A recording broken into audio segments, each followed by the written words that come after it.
Hello, gamers.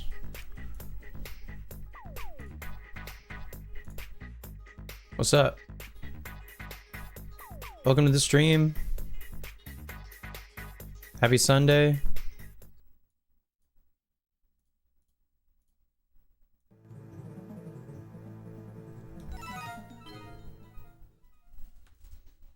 We're playing some more Diamond. It's been a little bit.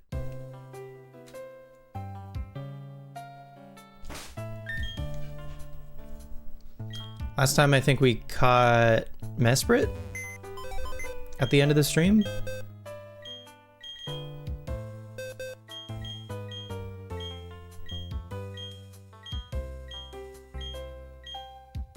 Yo, yeah. Cool, so that's all done.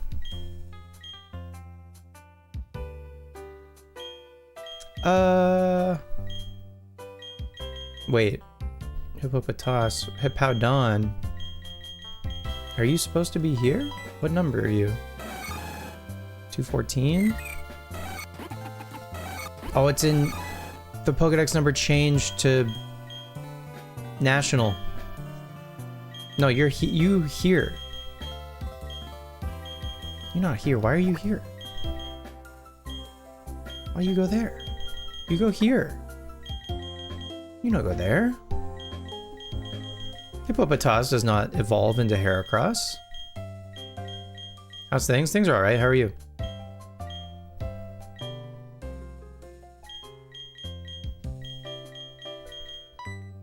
I think today we're finally gonna go to the post-game zone.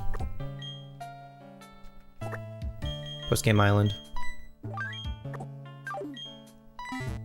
It's time. It's time.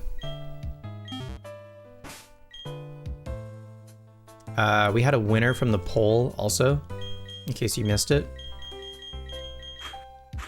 Nursing a migraine. Long shift is finally over in your EP. You excited to see the post game? I hope your migraine goes away soon. Did you take anything for it?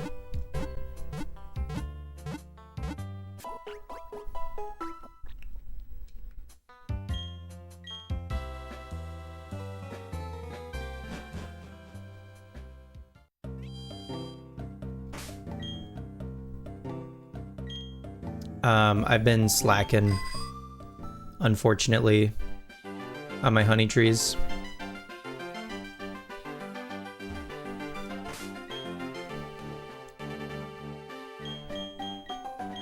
Oh, you don't know fly.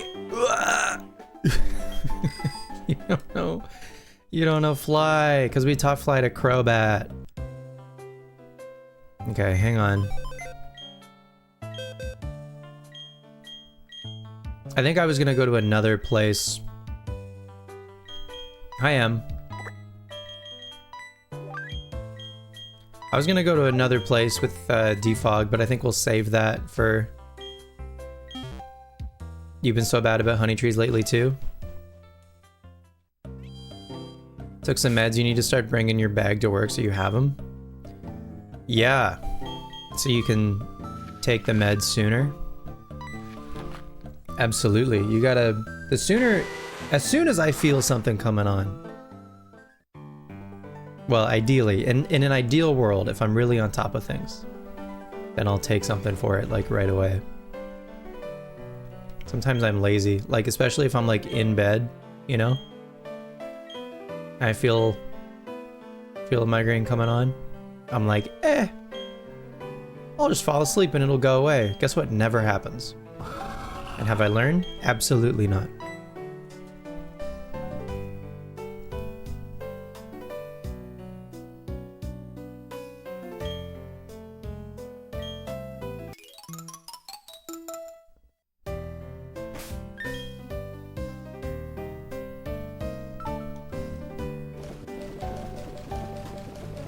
Bought some new shorts at Uniqlo since it's been so hot lately.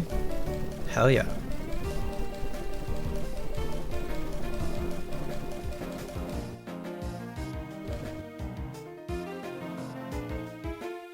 You do the same thing, you'll be like, it'll go away when I... Surely by the time I wake up, the migraine will be gone, right? Nope.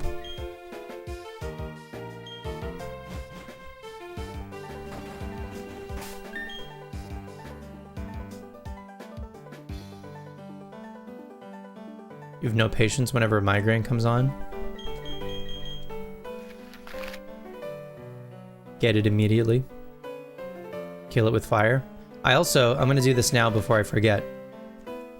I haven't been checking the daily day of the week ribbons.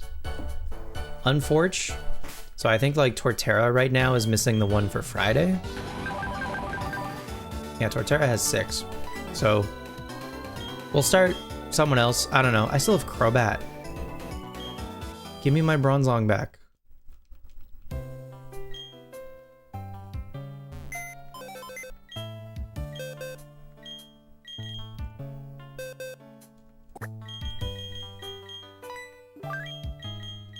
Gibby Bronzong.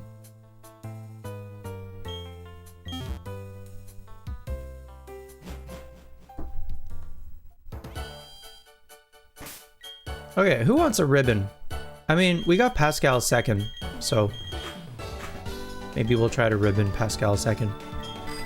But again, the Friday one I still gotta give to Torterra, assuming I remember. The days that we stream, I feel like it should be easier for me to remember to do ribbons. I have a fear that Fridays and Saturdays are gonna get like left or something. Those are gonna be the two of the weakest days, maybe. Anyway, there's one for Floatzel. Slowly but surely we'll get all these ribbons on all of our guys. Okay, and with that, at long last, we go to Snowpoint.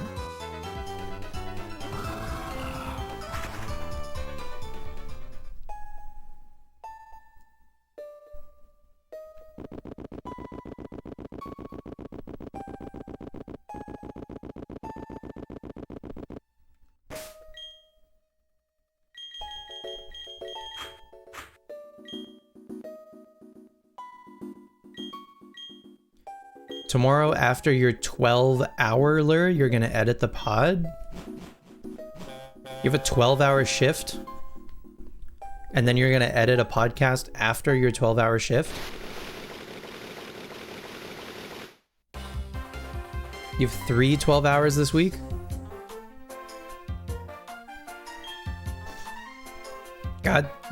Godspeed.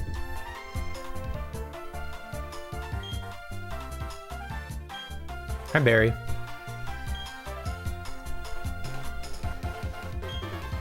The greatest trainer ever. That's gonna be really tough. God's pissed, more like.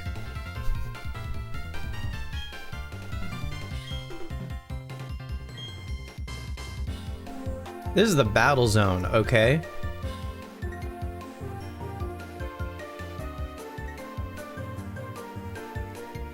You now see why they were like, please, we would love an old manager.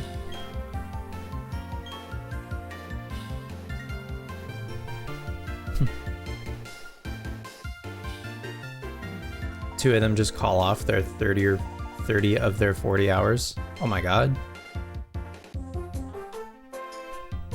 Are they salaried? That's fucked up. Deep inside the volcano, there's supposed to be a treasure. So, what's the big deal? If I find that treasure first, that'll make me the greatest trainer ever? They're just tanking it, damn.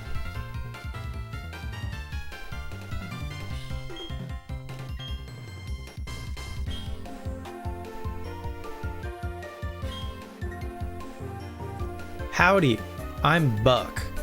Sheesh, that punk can't beat me. Do you know that zippity doodah of a trainer? You should chase after that guy and tell him not to underestimate the volcano. It makes it so you can get the cool Pokemon consoles? True. We suffer for the hobby.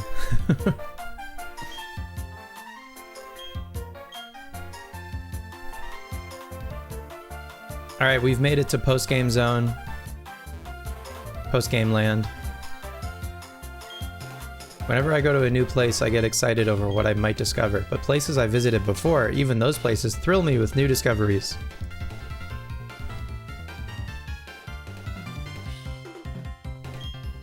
Your Pokemon are from Sinnoh, aren't they? They're not what we're used to seeing around here. It's literally, this island is next to Sinnoh. What are you talking about? This is Sinnoh. We're in Sinnoh. Pissing me off.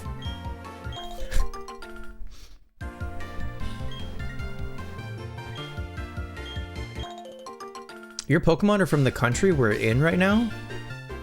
Damn, that's rare. And made a phenomenal thumbnail for the pod. I'm excited.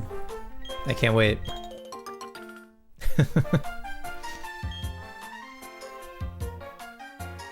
Pretty okay. A resounding pretty okay. A Super Rod is really good. Wouldn't you agree? We're of identical minds. Take the Super Rod. Hell yeah. Wherever there's water, try your luck at fishing. Okay. There's no end to becoming tough. I just made that up, but it sounds kind of cool, huh? It's really hard to match the quality of the splash screens at the end and the beginning of the pod. Those are so awesome. Those were made by Lou. Lou made those. Lou did a great job. He was one of those early eccentrics who were around during the early days of the Battle Zone, while I was too. Bro's got a Torchic. Battlezone used to attract only the hardiest of the trainers. They were considered eccentric for gathering at a place like this. It's hard to believe how much it's changed since then. Places like the fight area and the survival area just seem to spring up overnight.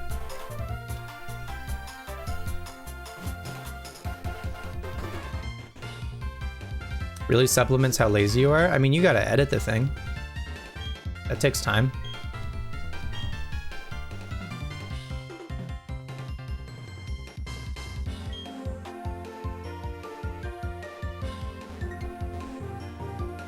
All right, away we go. Welcome to the Battle Park. It's your first time, isn't it? Please step this way. Since this is your first visit, you need to be given a point card. Very blessed in your co-host. It's a team effort, you know? It's nice.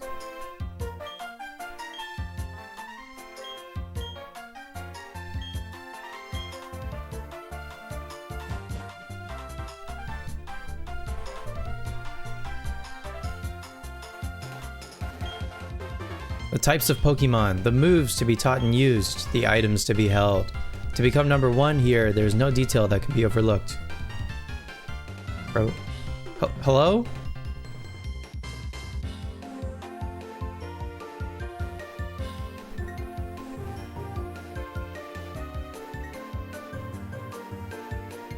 Speaking of items, maybe it's on this side. There it is. What's up, Light Knight? Great to see you. How's the Mareep situation? The Mareep situation is crazy.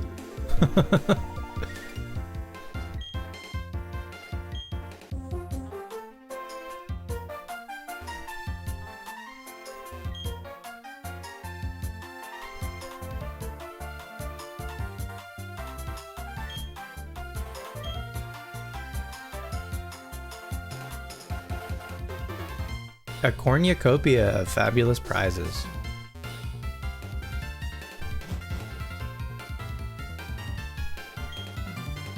What to get today? Perhaps a technical machine will do.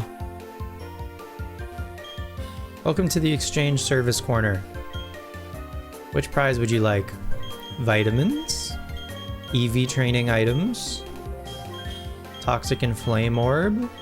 Choice items? Scope lens? Rare a single rare candy is 48 BP. What a waste.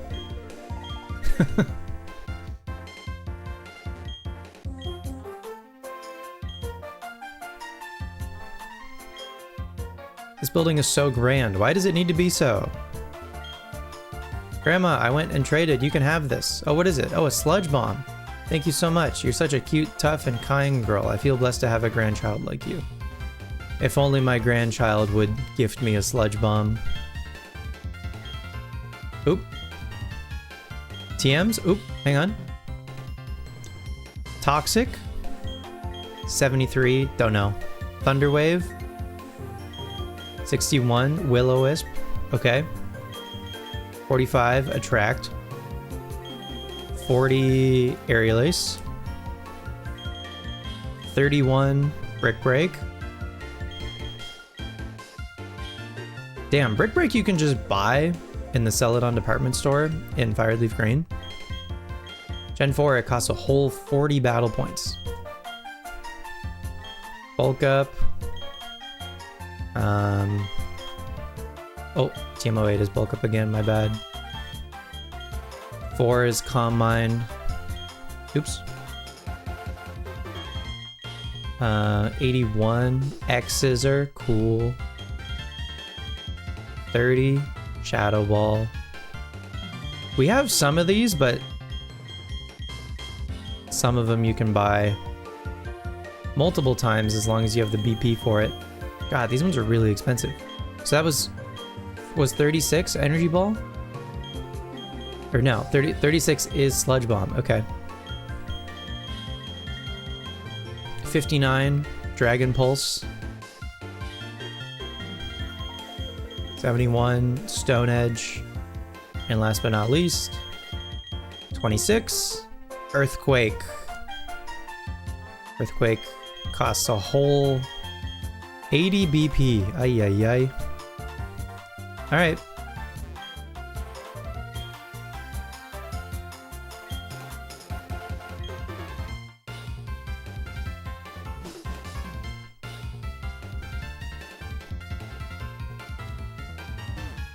Thud. What the? Whoops, sorry about that. I was in a rush. Wait a second, aren't you? You're Spencer from Twin Leaf. Wow, that brings back memories. So if you're here, he can't be far behind. This should be fun. See you. Stud. What the? Oh, hey. You came to the battle tower too, huh? I decided I'll show how I measure up before going to Stark Mountain. That guy you were just talking to. Nah, it's alright. I got here my own power. It won't take long before I see him. See ya. Wouldn't want to be ya. You get a big win streak at the battle tower, you get to battle some real superstars. Wonder who that is? Could be anybody. Could be anybody. Alright, just for fun. Just for fun, since we're here, we'll do a round.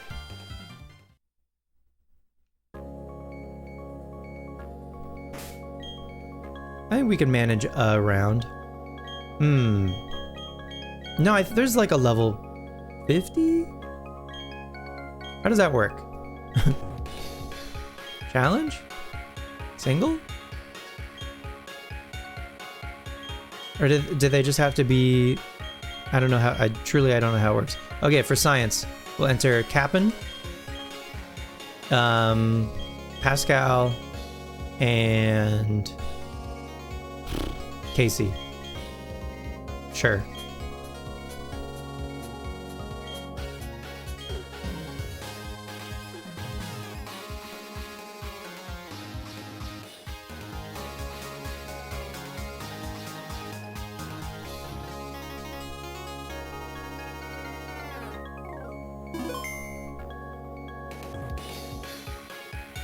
Okay. Are they all just going to be level 50 across the board? I would love it if that was the case.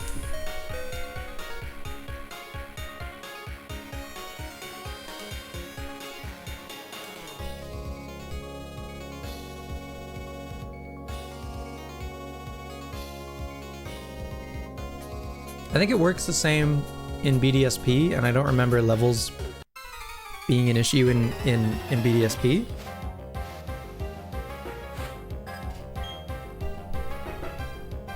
Drifloon, level 50. Excellent. Okay. Now, if I have a Pokemon under level 50, does it get brought up, do you think?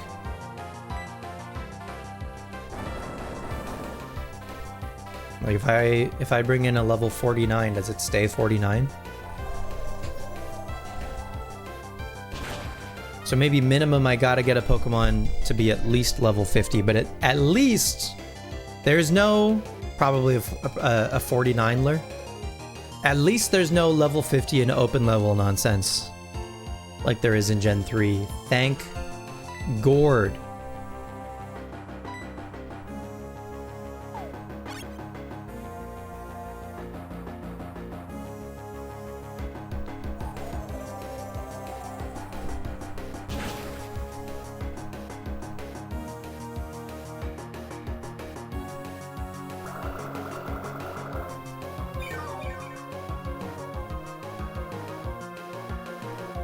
How does it work in Gen 2?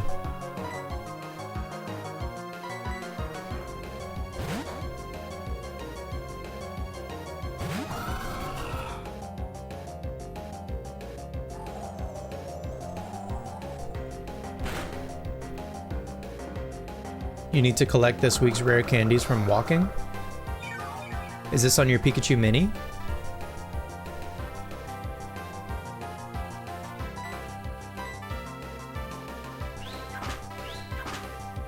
Damn, I love that you're doing the whole Gen 2 thing. That's so sick.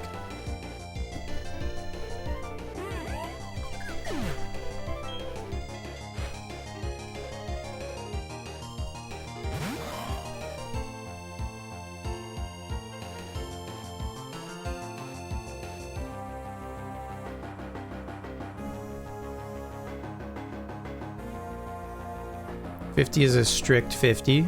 Okay. So it's just level 50 and level 100. That's how it works in Ruby and Sapphire. And then in Emerald, they changed it to open level, and then the minimum for open level is 60.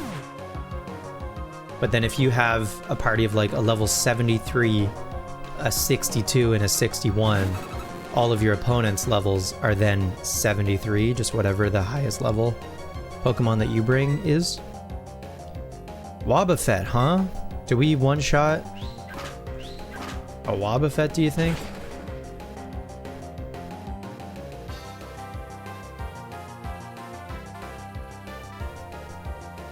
Nope. Did we die to counter? Yep.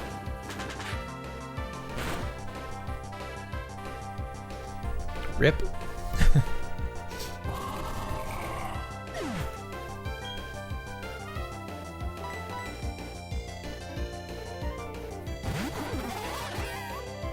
Oh, right. The Crystal Battle Tower is like 10 level. 10 level increments. Right. And you get rare candies from the Pikachu 2s?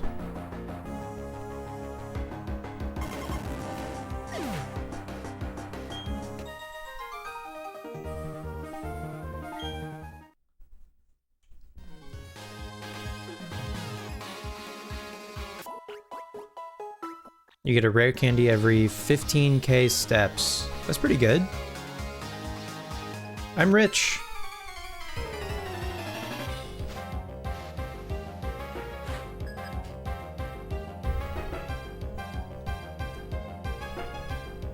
I wish the Pokewalker did that.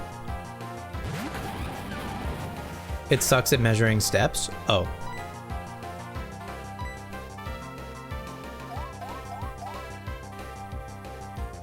Okay, Cap'n, if you could just sort of hit through this, that would be great. Nope.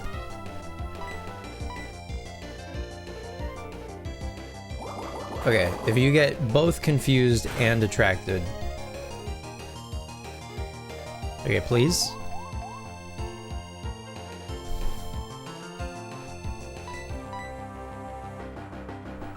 There's the confusion. Or Suicune Sleep. No, that is confusion.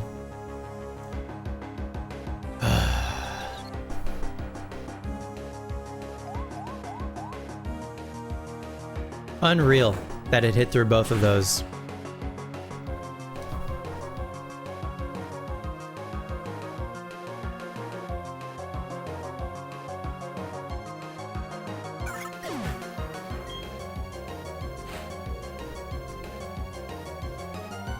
Hour. We could just switch, probably. Would be the smart thing to do. Your Pokewalker right now says you have 3k more steps than the Pikachu 2s, despite being in the same spot, and the Pokewalker is in line with your phone. Yeah! It's so funny that the Pokewalker is, like, weirdly accurate. Granted, I get steps, in quotes, when I drum, which is kind of nice.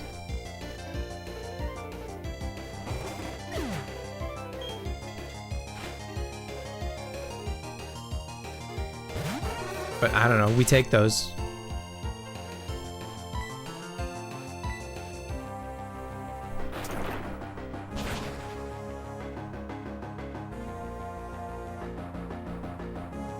Yeah. Isn't that funny?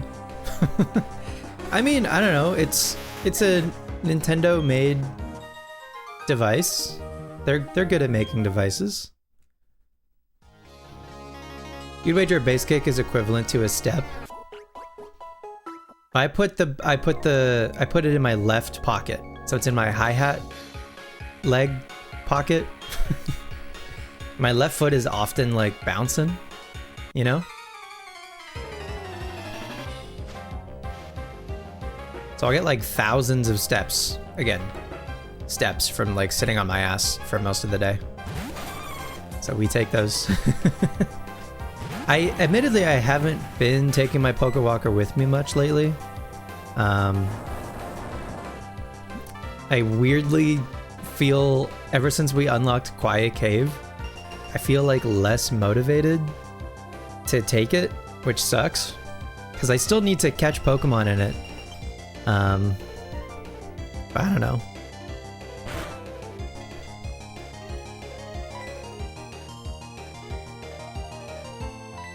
It might be because there's maybe more like upkeep now, sort of, in that if I check to see if the Pokemon that I need to catch for the route that I'm on is even available.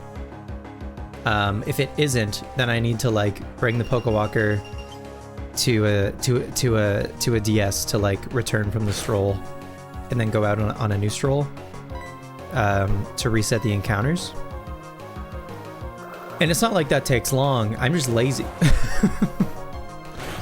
Compared to literally just like putting it in my pocket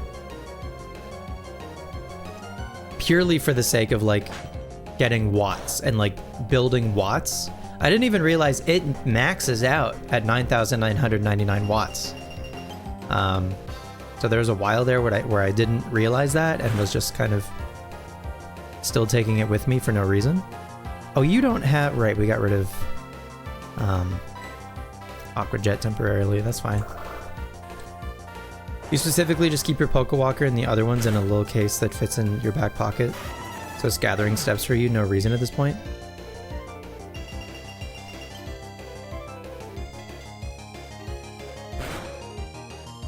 Needing to return from stroll to reset encounters goes so against the Pokewalker fantasy.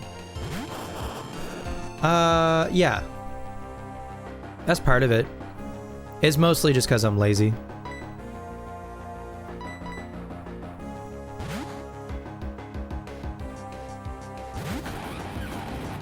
Having to return from the stroll was the worst.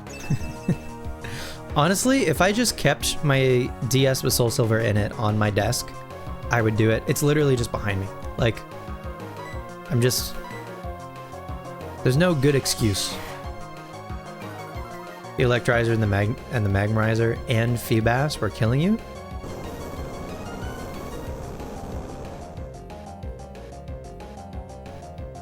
So you unlocked Quiet Cave just for Feebas? Or can you get Feebas from another route?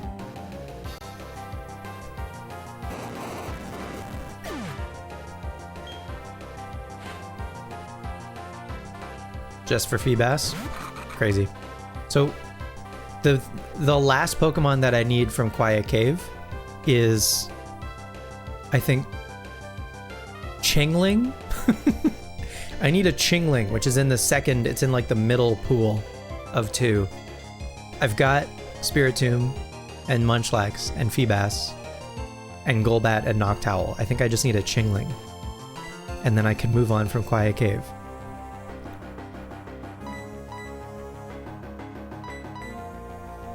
It's just very funny that like that's the Pokemon kind of holding me up.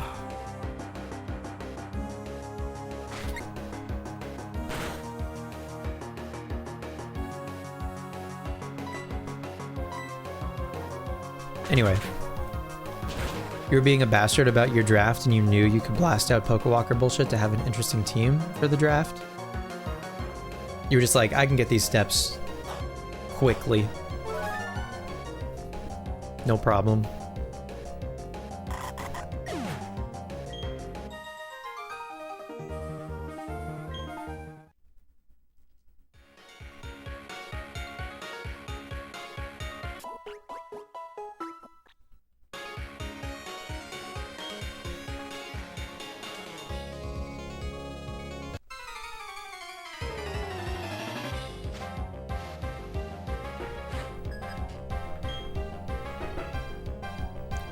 Well,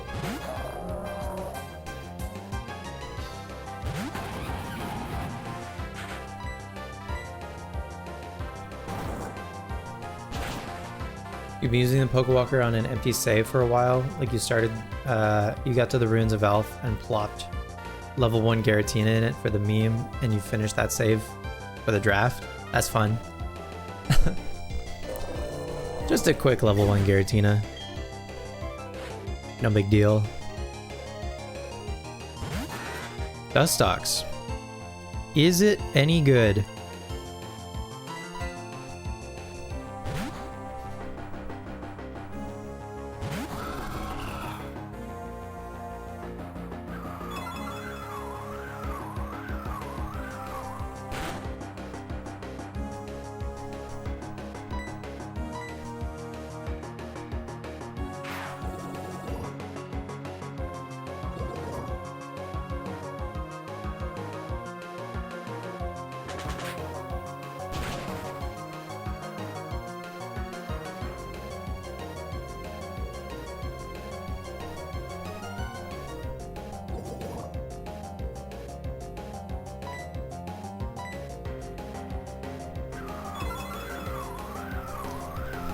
Honchkro's so slow, dude.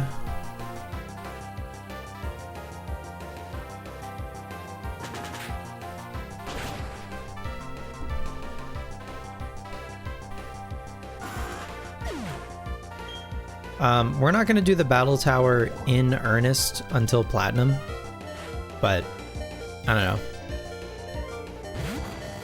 I thought it'd just be fun to like do a round using some of our team,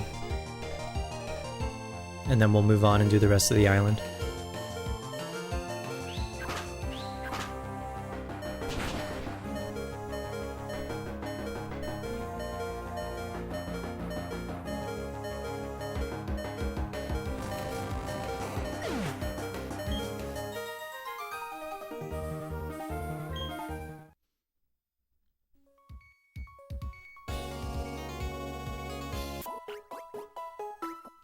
We're gonna have to get a 100 win streak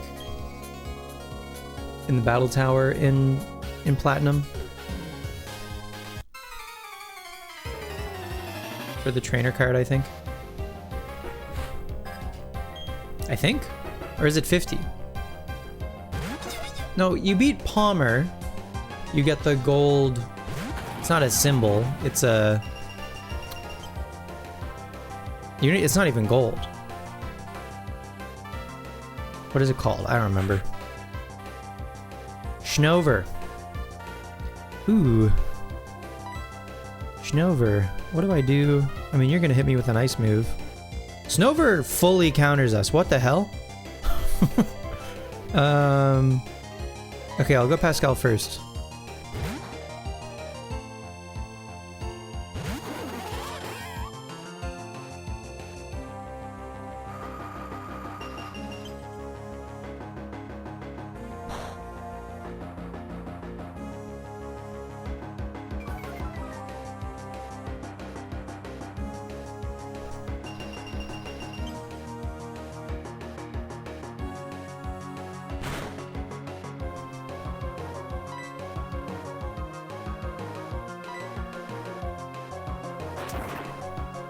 Snover might just know, like, Woodhammer.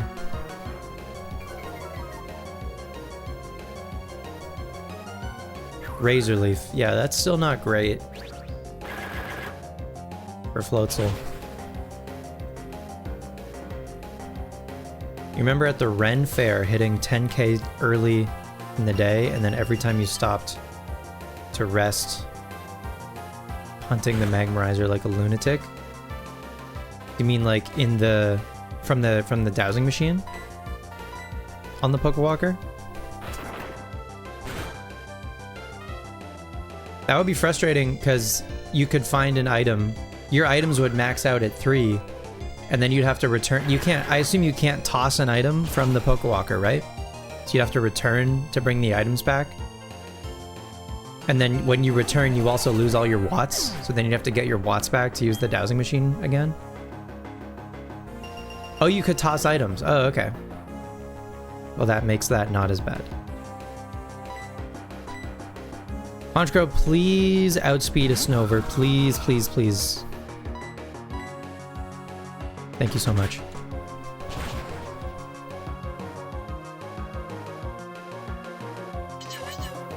You were getting Electorizers? True. Were they each like, what percentage were they, if you remember? What's up, Toaster? Watching Twin Peaks? I'm watching Peak also, Twin. Look at us.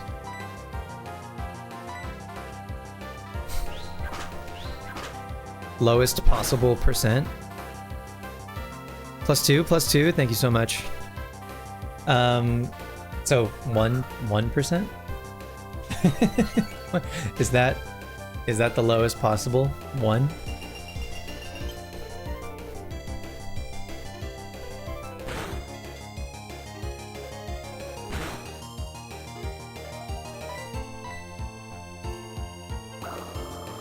Okay.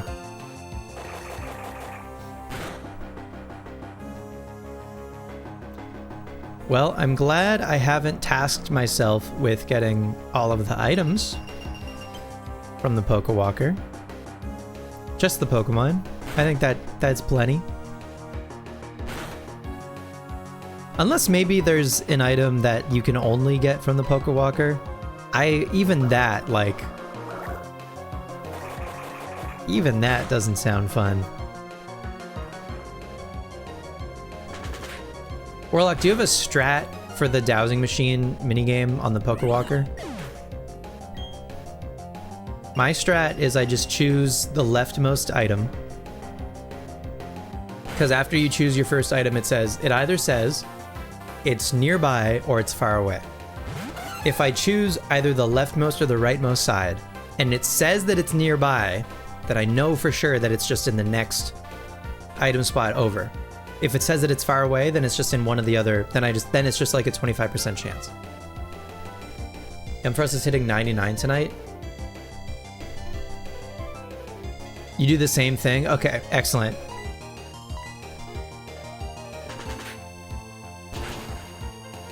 Because I was choosing in the middle, and then in the middle it can say that it's nearby.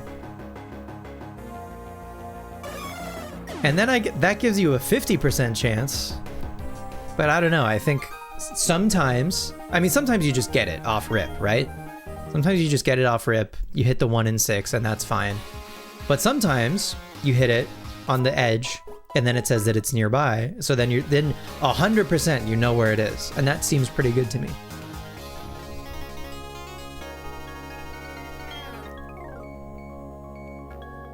Compared to the 50-50 on the two nearbys. And then I guess it would be like at that point it'd be like a 1 in 3 on the faraways. So your faraways become a 1 in 3 versus a 1 in 4, but I will take 100%. I'll take 100%, the chance for 100%, and then a likely 1 in 4 over a 50-50 and a 1 in 3. Because the 100% is just too good. I can't believe we're talking shop about Pokewalker, dowsing machine, meta. That's ridiculous. Okay, Pluck probably doesn't get you. Fly might.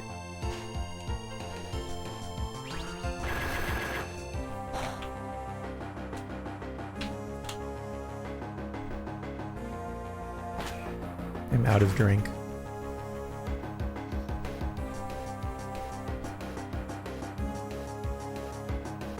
It's like Aerial Ace where it works 100% of the time, 40% of the time. That's Hypnosis. Hypnosis works 100% of the time, 70% of the time, or whatever. If you switch bushes, you have a higher percent of getting the vacation, huh?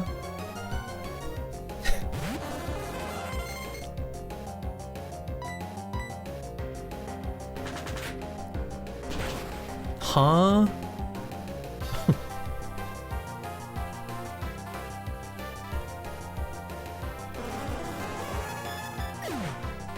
Rip Parasect.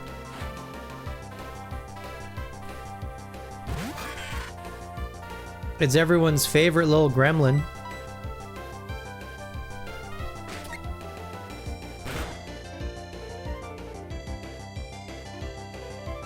Bro doesn't know about the Monty Hall problem? I don't. I really don't. Sorry.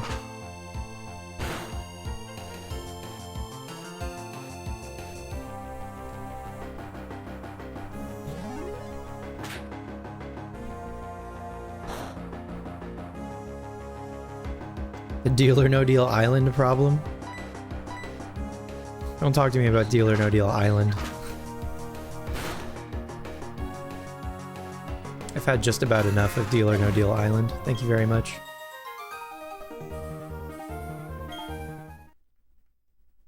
No, not even after I've had my coffee. But especially not before.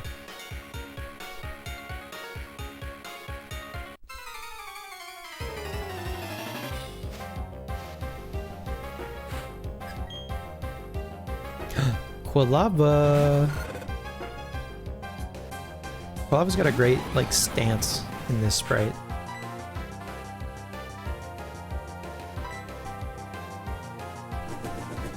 Torterra eats this. I believe Torterra eats this.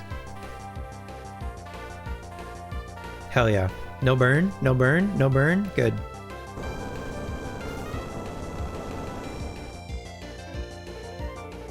I believe in the turtle. The turtler. The tortler.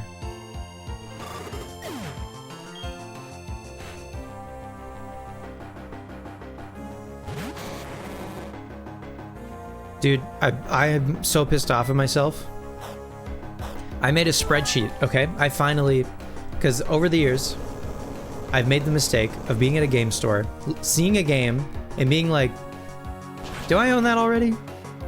And not being 100% sure, and then buying it just to be safe, and then getting home and realizing, yes, in fact, I did own it already. So finally, after years of this being a thing, I finally made a spreadsheet, and I put all of the physical games that I own, and even digital games. I put digital games all in a spreadsheet. So if I'm ever at a game store, I can open up my spreadsheet and see if I have this game. The trick with this is you have to update it, okay? So since making the spreadsheet, I think I maybe put like a game on it since getting it or whatever. And so I was at the game store the other day, and I saw Need for Speed Hot Pursuit on the Wii, and I'm collecting Need for Speed games. And the nice thing about collecting Need for Speed games is they're dirt cheap. No one gives a shit about Need for Speed, and so I can buy them for nice and cheap, which is sick. So I'm at the game store, I'm looking at Need for Speed Hot Pursuit, and I'm thinking, I have a bunch of Need for Speed games on the Wii already. And I check my sheet, and and on my sheet it has Need for Speed Carbon, Need for Speed Pro Street, Need for Speed, I think Nitro. I had like those 3 Need for Speed games on the Wii. They put a lot of Need for Speed games out around this era, this time, okay?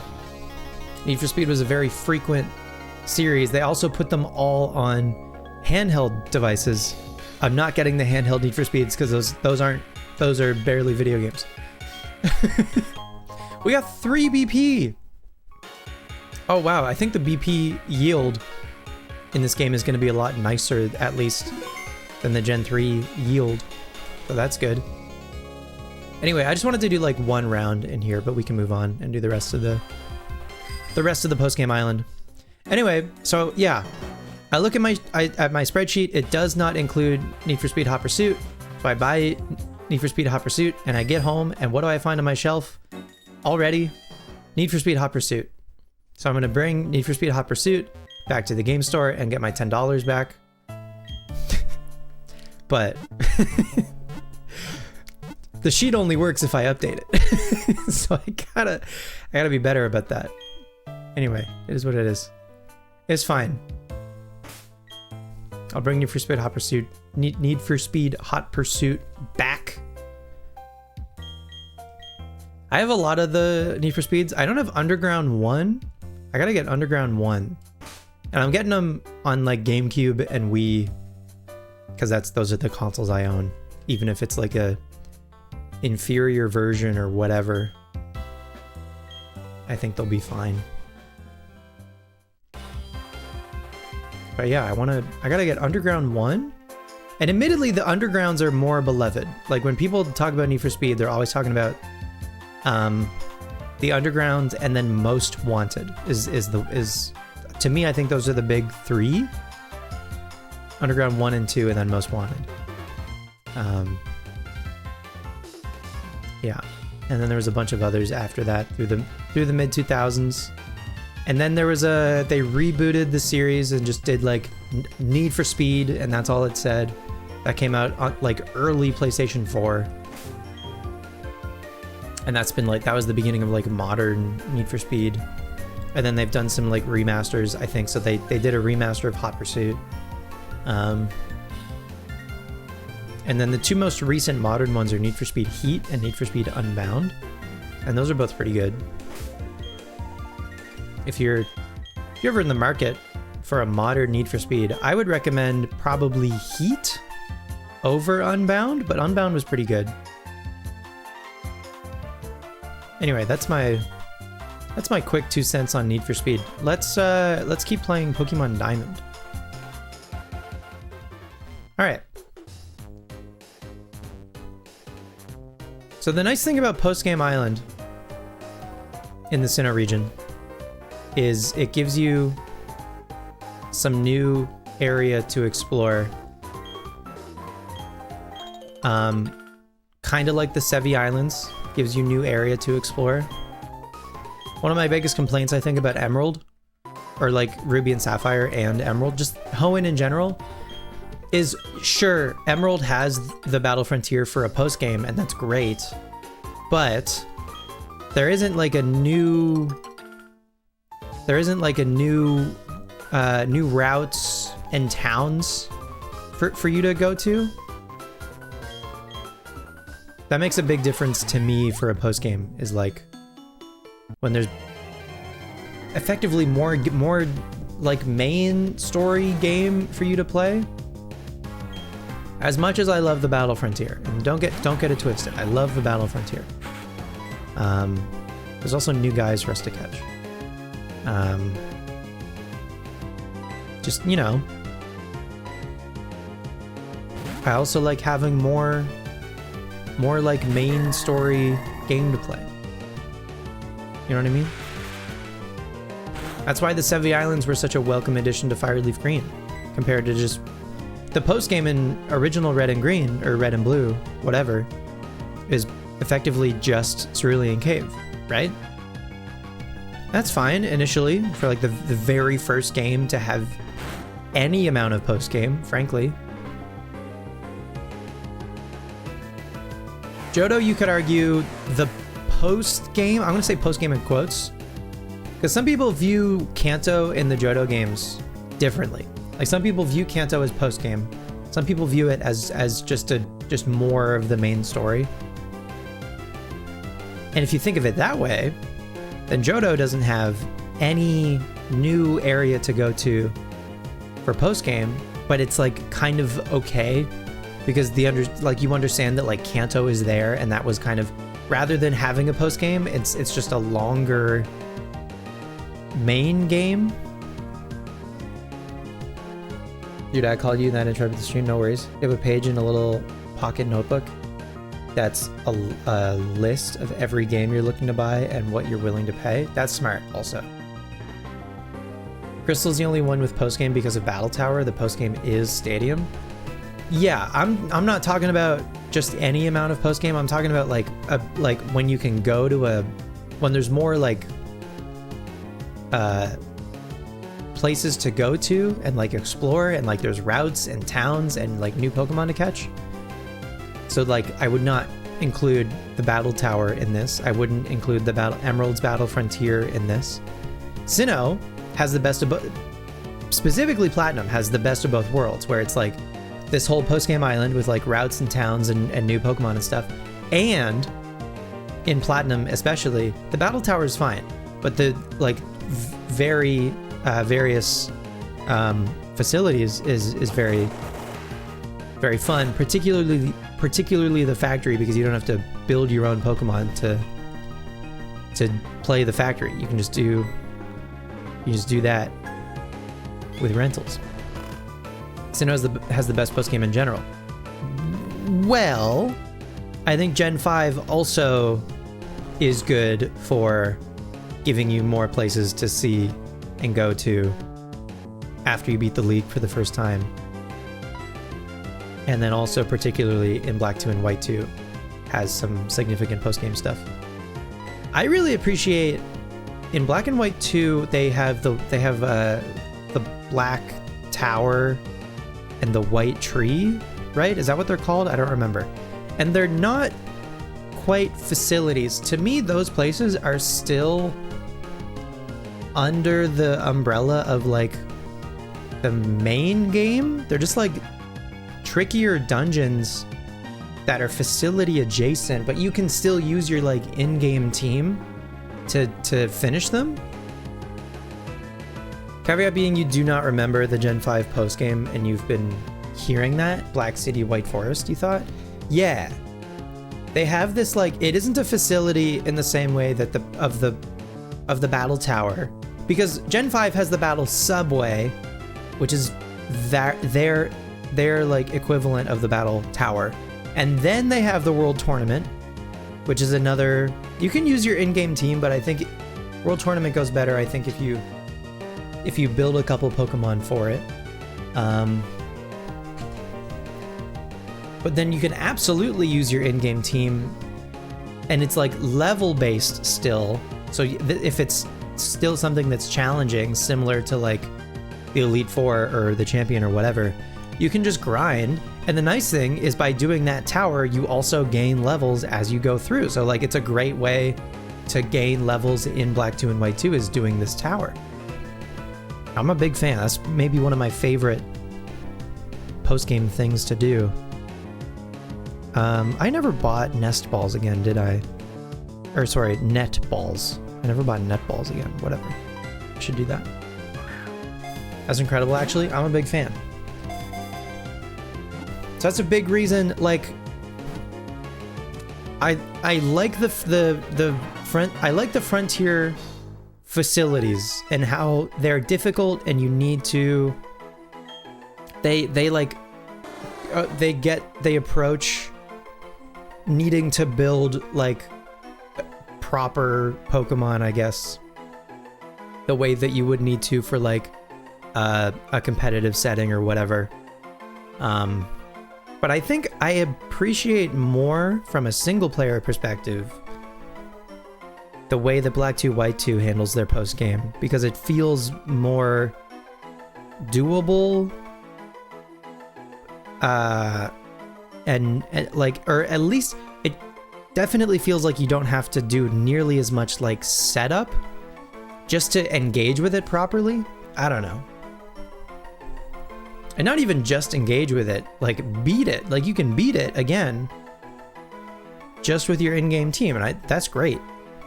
That is, the same cannot be said for the Battle Subway. The Battle Subway, again, is like the Battle Tower in previous games, and you should probably build an appropriate team for that. Anyway. Do you think this place sells net balls in here?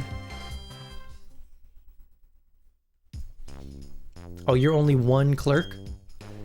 Then you don't got anything. You got the bare necessities, huh? That's it. Okay.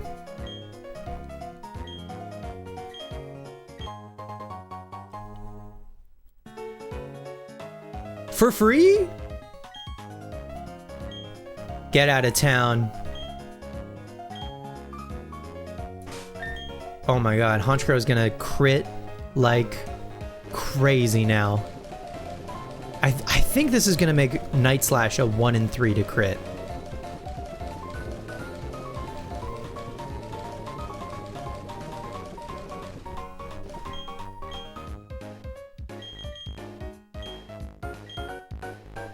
That's so sick. I can't believe it's just a random lady in a Pokemart for free. That's so funny. Okay, hang on. Before we continue, let's go buy some balls. LOL. I'm also gonna get a drink. I'll be right back.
Aloha.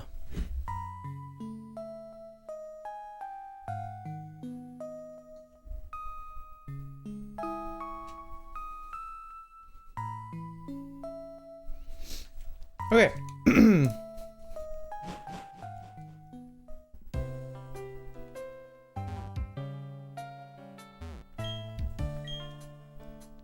Why did they reverse them?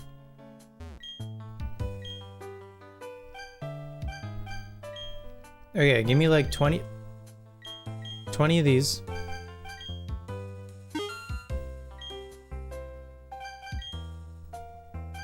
$20 of these.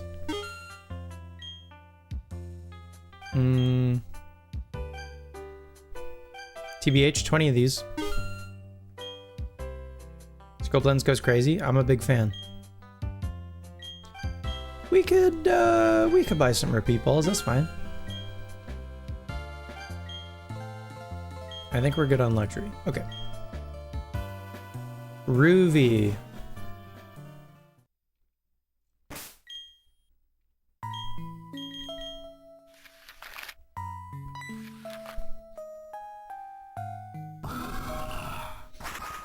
I maybe should have got more.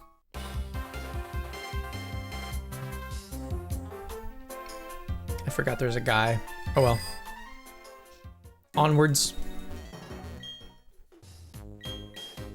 So the nice thing about this island is it's in a loop, and it's totally up to you if you want to go to the right or to the north.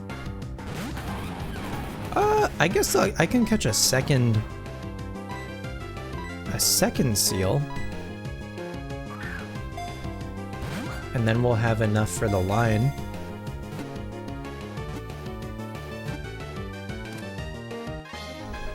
Great. Okay, we're good on seal and dugong.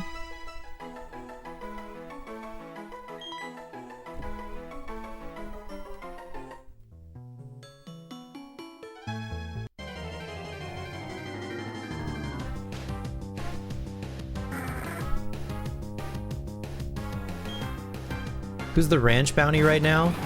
I admittedly haven't been paying attention to the ranch lately. It was Chatot, Rapidash, and Gabite. And it was Chatot like yesterday. So I've been slacking. Suppose I could check. See if it's been updated.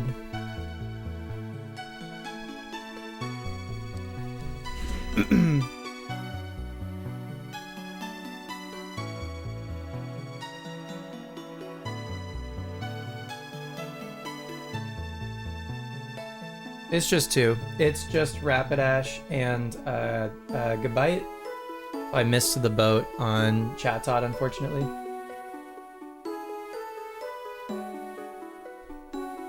Which is funny, like I caught the Chatot, I just never connected the game to the Wii. Rip Chatot boat. It's alright.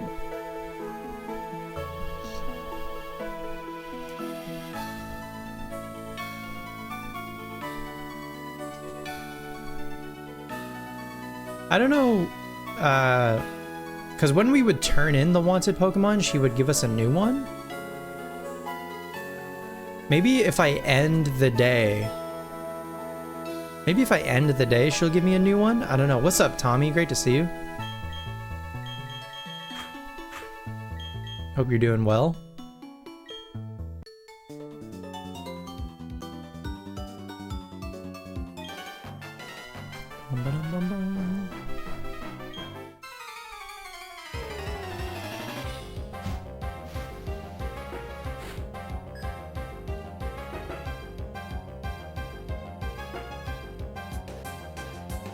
You only have one wanted Pokemon right now because you kept just bringing nothing but unknown? It's Chinchou! I'm awake! It's Chinchou!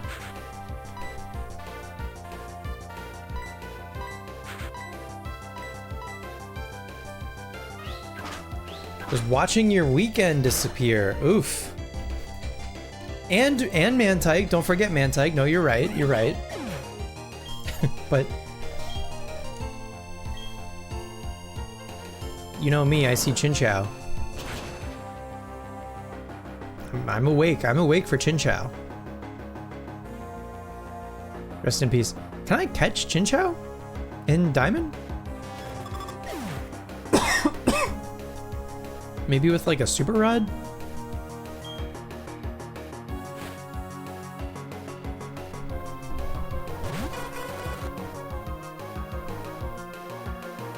You've been big on Mantike since starting? Since starting Diamond? Is Lantern Sprite in Gen 4 is so good. Hell yeah. Lantern's so happy.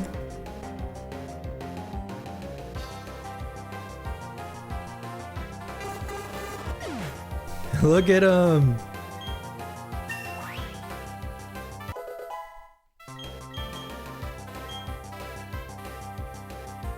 It looks like he wants uppies. Give the fish uppies. Alright, rest in peace.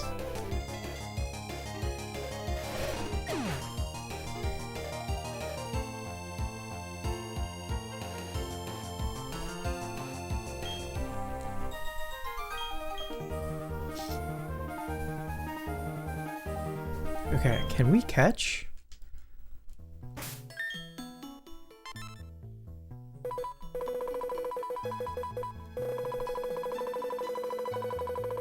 Amphi's 99. Just 3 more months to go. Hell yeah. Great work.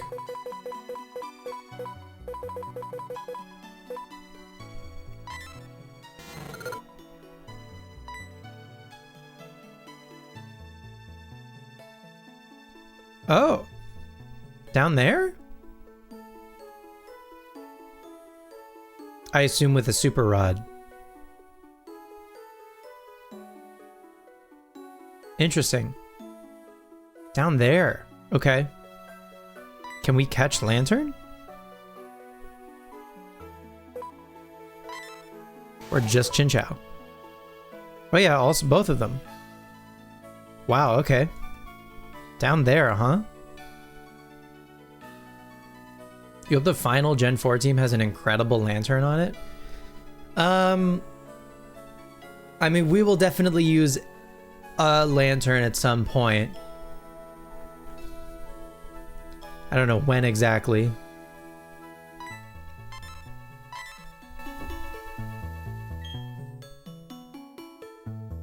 But stay tuned.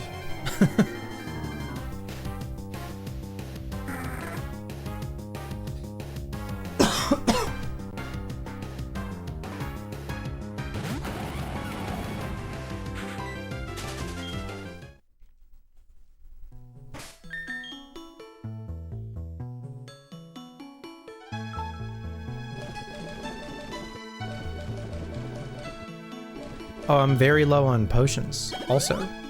My bad. Not to bait spoilers, no, you're good.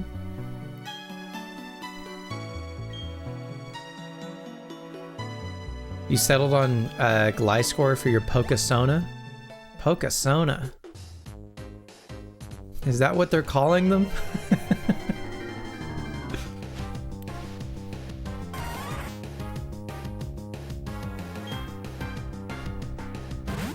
Weep. I think we only caught one Weepinbell, so I wouldn't mind catching another one.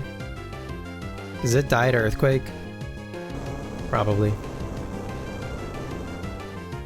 You're calling it that like how I have Lantern? No, for sure. I understand.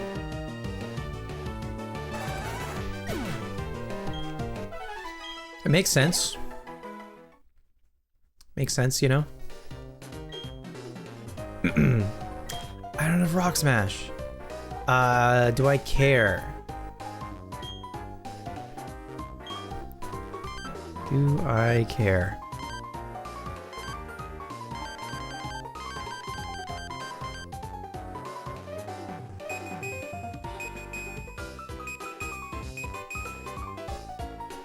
Really?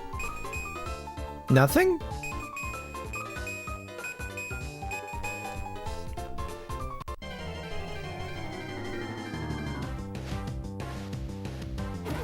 You had Toasty Toes in the pod, you assume they would be a Scizor in the thumbnail? Probably. I leave that up to Beck.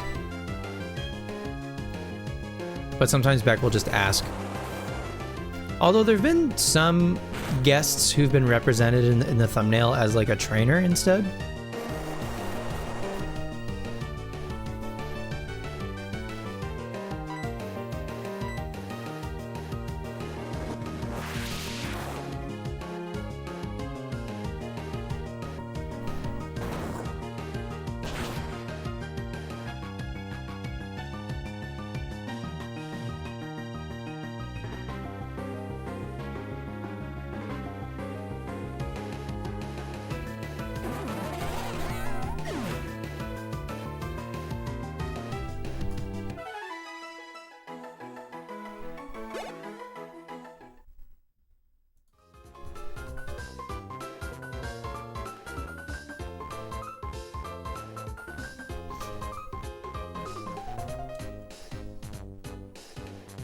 You couldn't bring yourself to be an Umbreon or a dog? Why not? What's wrong with Umbreon or dog?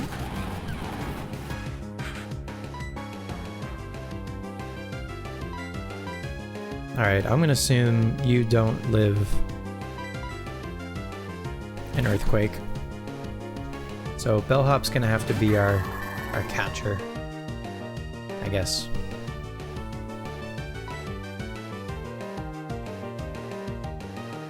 You could live a Flash Cannon.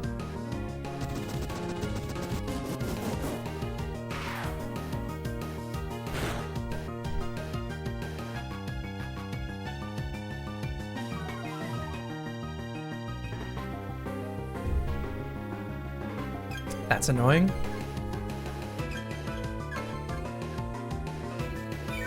Why didn't I throw a quick ball? When will I learn? When will I learn that I don't have to do this anymore?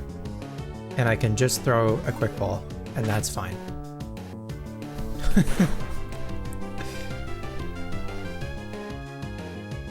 I'm not like Gen 4 pilled enough. I feel like I still have like Gen 3 brain.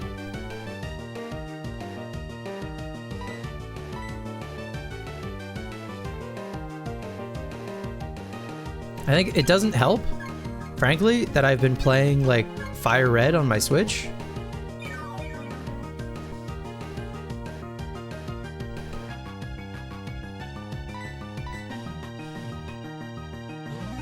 Umbreon feels too basic right now, like picking Charizard or Greninja, and you're obnoxiously a hipster even when it hurts. My condolences. You just don't vibe with you being K9. You forgot about the special split completely? Yeah. I think quick balls are like the biggest thing I need to like remember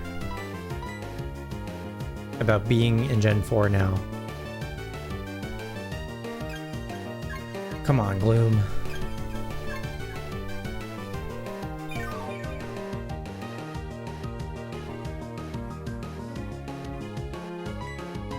Maybe I should put you to sleep first and then hit you. Well, if Gliscor feels right, feels like it fits, then great. That's your guy.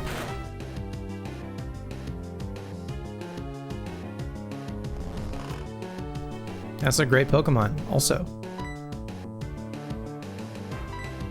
For what it's worth, I feel like it suits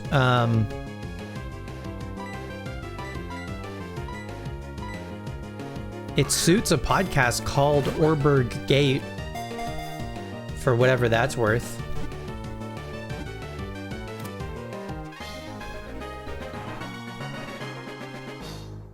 I feel like a Gliscor could live in a cave It's a Sinnoh Pokemon. I feel like that fits. Gloom, the weed Pokemon. Hell yeah, brother. The honey it drools from its mouth smells so atrocious, it can curl noses more than a mile away. Gloom is nasty. Okay, is there something up here? There is. Does anyone want to learn Rock Smash, do you think? We could dump... Torterra can relearn any of these moves other than Stealth Rock. Not you. Probably not you. I don't know, we could maybe get rid of Feint Attack for Rock Smash. You have both Strength and Rock Climb already, and then Earthquake and Rock Slide were both TMs, so absolutely not. You're done. You have both Waterfall and Surf. I think it's, honestly, we could get rid of... And then if Bellhop is going to be catching things, I feel like Rock Smash isn't a terrible move. Like, kind of a low power move for Bronzong to have to make catching things maybe a bit better. Compared to Feint Attack, maybe? I don't know. We can relearn Feint Attack if we really want to, but honestly, I feel like Bronzong would benefit, I think, from having maybe a more defensive move anyway. But this will work for now. It's the only vampire Pokemon as well. True. Great point. It's been growing on you a lot. You were a Gligar purist for a while. That's it. That's admittedly part of the logic. It's a Sinnoh Pokemon, but a Johto Pokemon, and it's a Cave Pokemon. And in your heart, it's an honorary Dark type and vibe. Totally. If they ever make a Mega Gliscor, making it like ground and dark like a Crocodile, could be sick. And then like levitate.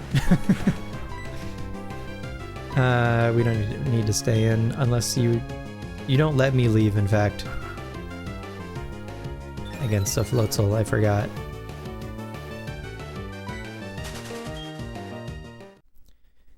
It should be Bug Dark, so lose both ground and flying. Damn. Oops.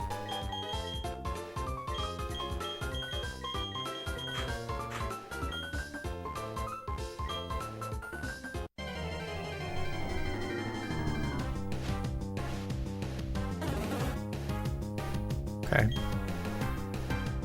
I don't know how many, like, brand new Pokemon there are here. Like, we've seen Weepinbell and Gloom. We got Seal from Surfing. So, like, if there's new ones, as much as, again, since the poll in the Discord, I'm not gonna, like, prioritize working on the decks in this game, but if something new shows up, I'm gonna let myself catch it.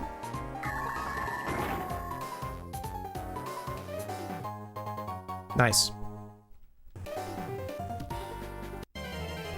I find it hard to believe that there isn't an item on the left side over here. The idea of it becoming the types that it gets mistaken for would be funny. That's true.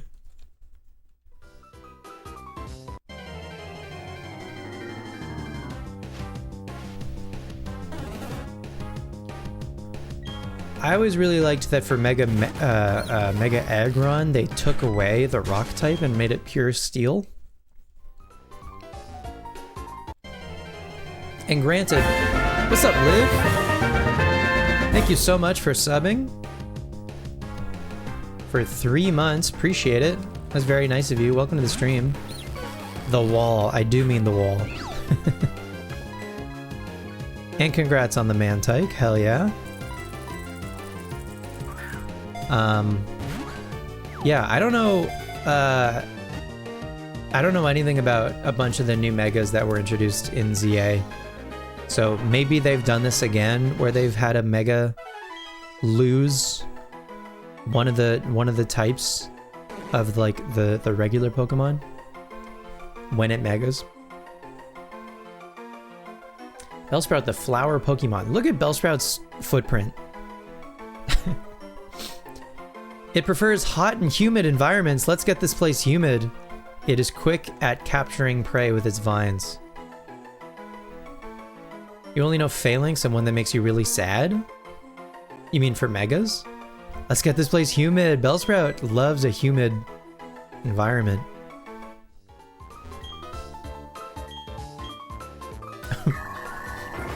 I rolled credits on Pokopia last night. Yeah, nothing over here. I mean, I checked. I don't know. Didn't trust. One Mega is one of your favorite mons, and it's awful, but you don't want to spoil. I think I've seen them all at this point, but if you don't want to spoil for like someone else in chat, I understand. I would like one more Weepinbell, and then I think we have everyone for this full line. Unless I kill the Weepinbell. Rest in peace.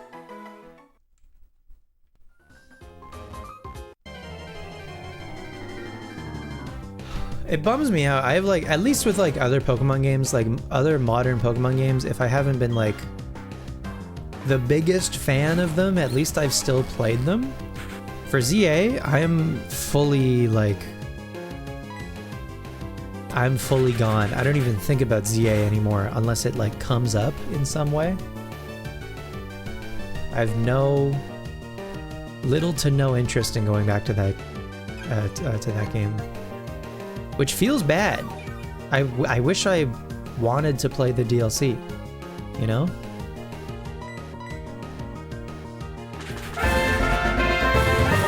Holy smokes. Sunday, Bloody Sunday. It's the Sunday night Caprio. Sunday with an E, night.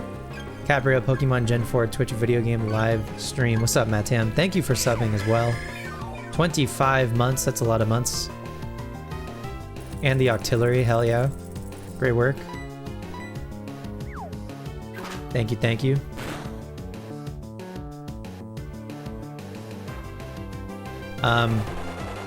I'm good for Tuesday also. I'm off at 6:30. I'm off at 6:30.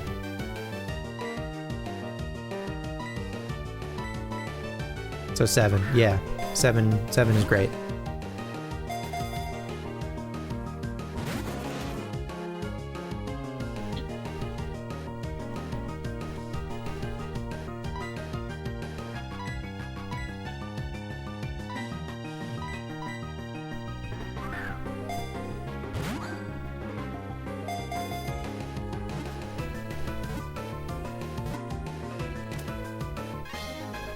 Okay, that's 2 Glooms. So for both Vileplume and Blossom, I guess they would be covered, so then I would want 1 more Gloom. And then I don't know if Oddish spawns in here, but that would be nice.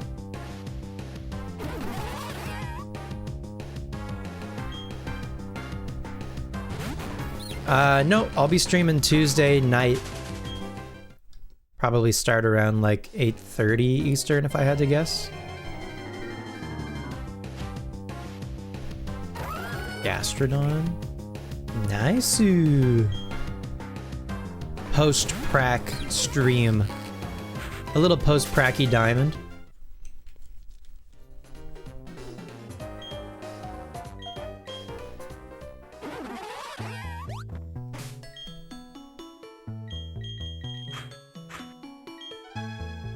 Matt Tam is in Sunday Girl, you betcha.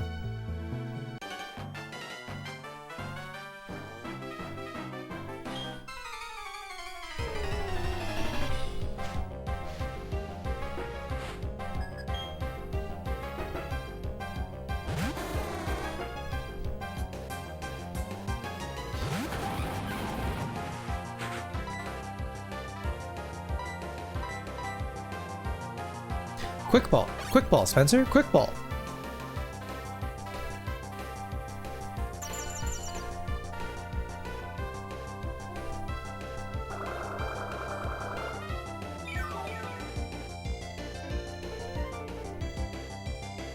Big things in the works.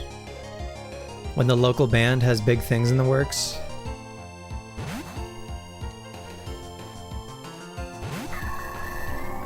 You assumed it was Fire Red Leaf Green hangout scheduling?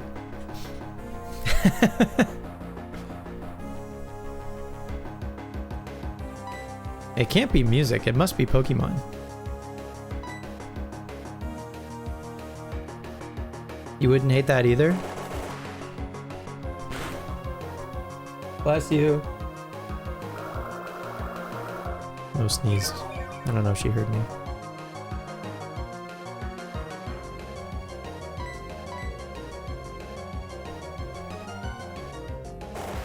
We could shiny reset between songs? Absolutely not.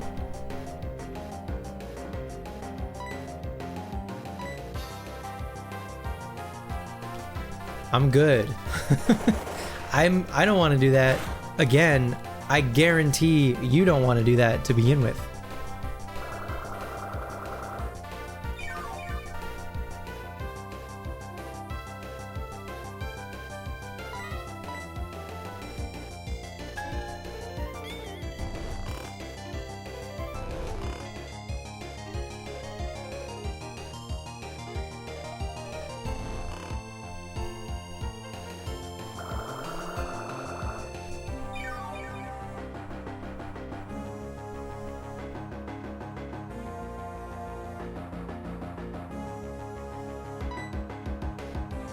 If you Reggie recall,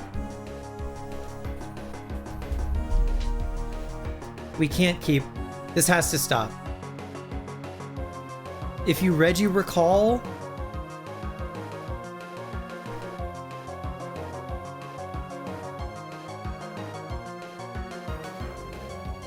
yes, it was in our Chaladon too far. I love that our Chaladon isn't even a portmanteau, it's just a replacement for Bridge.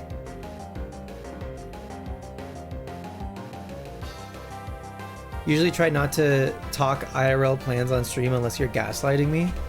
Yeah, there was one time I was streaming and Matt Tam gaslit me into believing that I was, not only that there was band practice, but I was late for band practice. The nerve.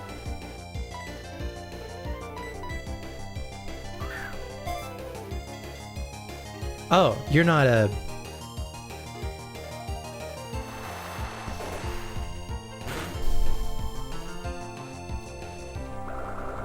I'm not paying attention, clearly.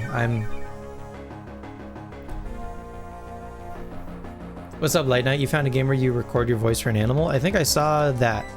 I don't know what it's called, but I think I saw a clip of a game like that. And then Rebecca turned you from Warlock into Deadlock.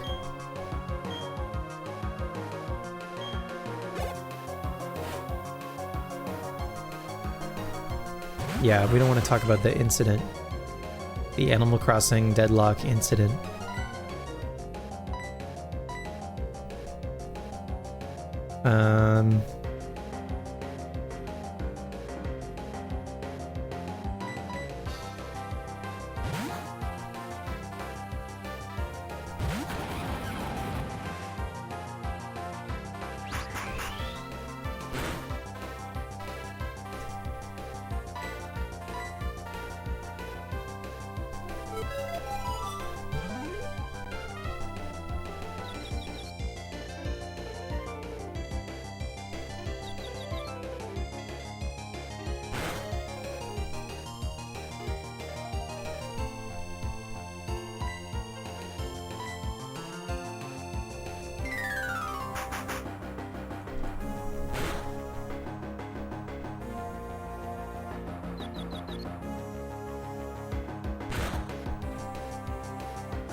Otera might be dead to recoil here, unfortunately.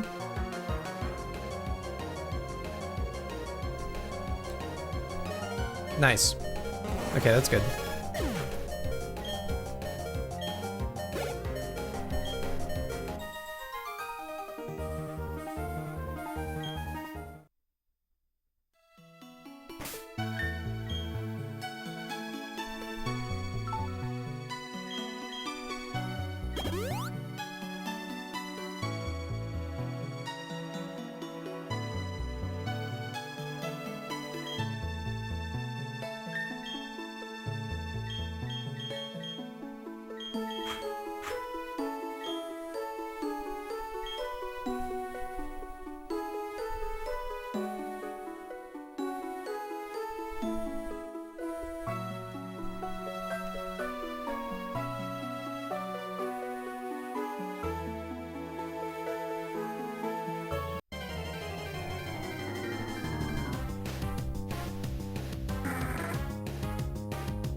Nice.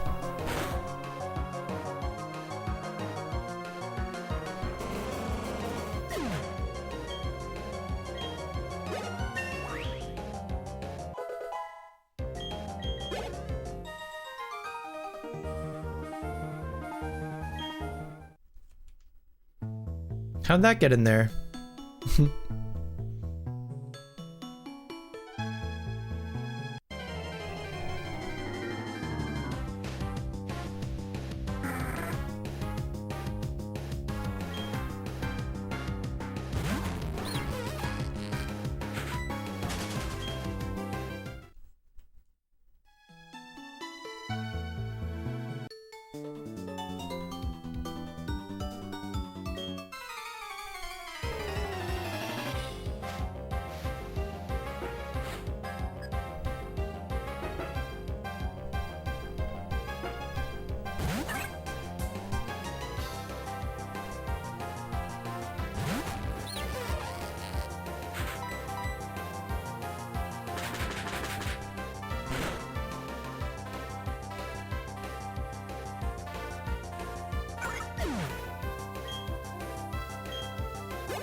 Lapras.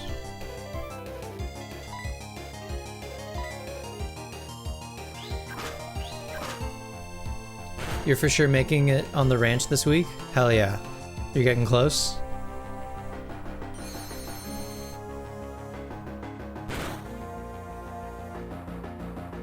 Excellent.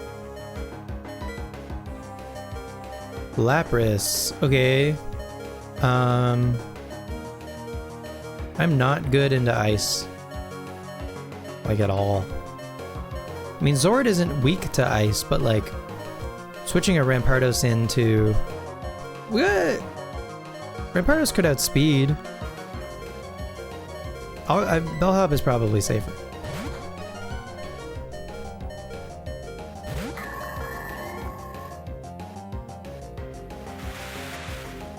Yeah, that would have been a bad switch for sure.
Oh.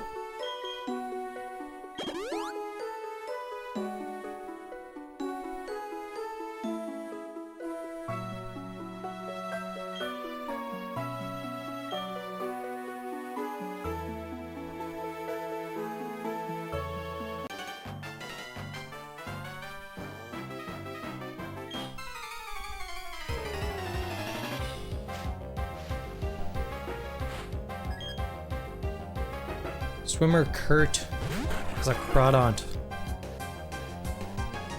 What's up, Wayward Son? Welcome to the stream.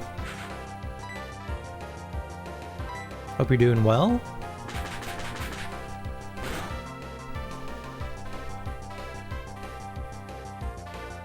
You started your own diamond file? Exciting. Which starter did you choose? Just be Rourke? Great work.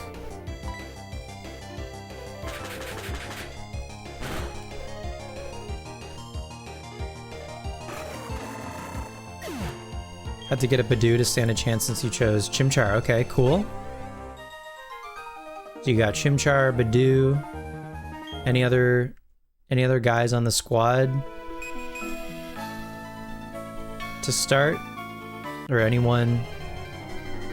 guys that you want to eventually be on the squad for sure? Or are you just kind of gonna take whoever shows up? You'll have to check on that. Okay. Cool. Well, welcome to the stream. We're in the post game of Diamond right now. So we're after having beaten the league and stuff. You have your Starly Nari for when you get to Gardenia. Great. Good plan. Got Chimchar, Starly, Badoo. Hell yeah. Great looking squad so far.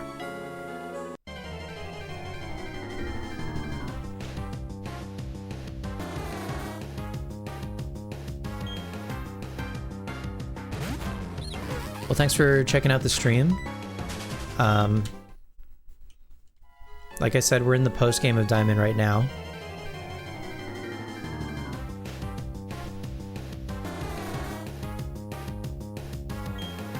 Big Rourke down in the dirt, where he likes to be because he likes rock-type Pokemon. Teehee.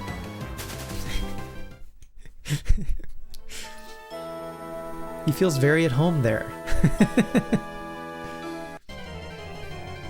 We love rocks.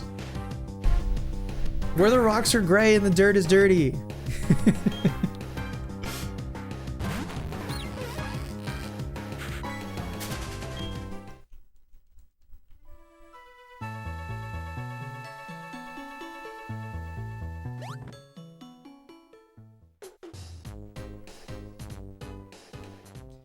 All right, we've made it to the resort area.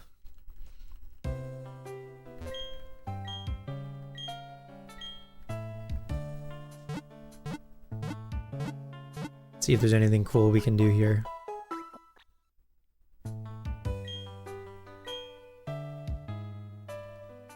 Do you say anything?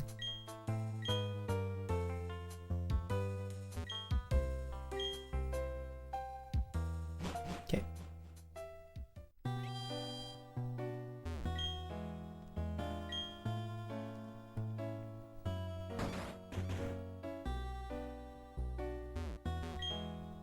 It's not only Sinnoh's best that gather at the battle tower. We're talking about the best trainers in the world. Wow. When we get here in Platte, there's gonna be a whole ass villa waiting for us. I know. That's a ways away, but you're right. We're gonna have more of a reason to come back here, I think. Is pretty safe to say.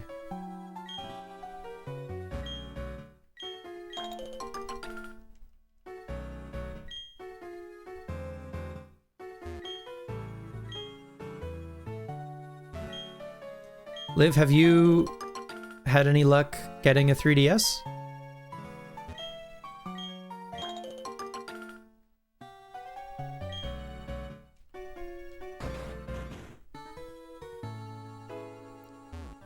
This is where you're up to in your diamond file? The resort area? Okay, cool.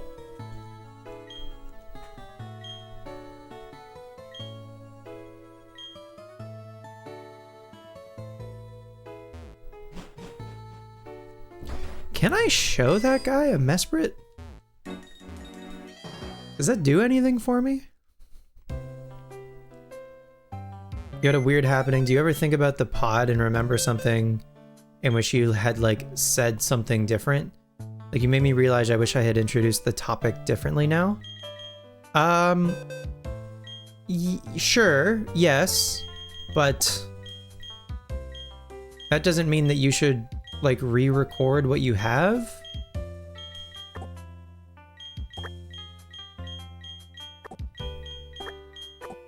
If that's even what you were like thinking of doing.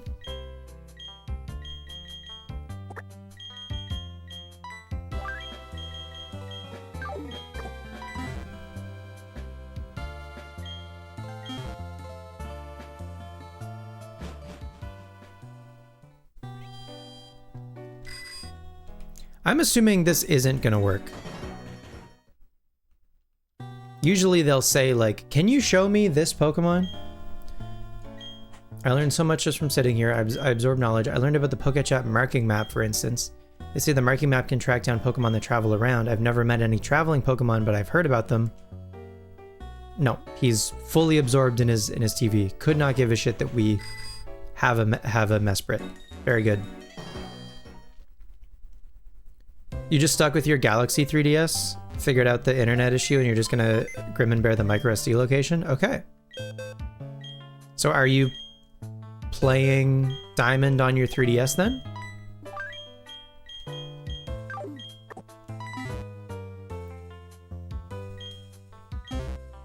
You just wasn't sure if a normal person would go. No, I didn't even consider that. You're not. I just wasn't sure if a normal person would go, no, I didn't even consider that. I don't think I understand, but you got it. I believe in you, and I believe in Oreburgh Gate.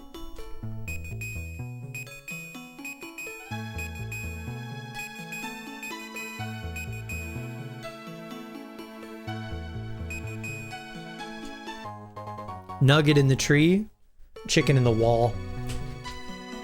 Same shit, different day.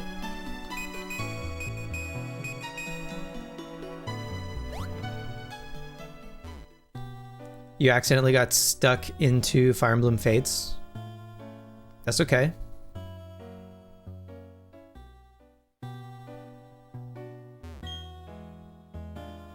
Nothing is too good for my Pokemon. There's no mountain too high to climb. That's how I look at it. I spend a lot of time in the pool. Will I melt into the water the way Vaporeon can? World's #1 Vaporeon fan? Oh, there is an item over there.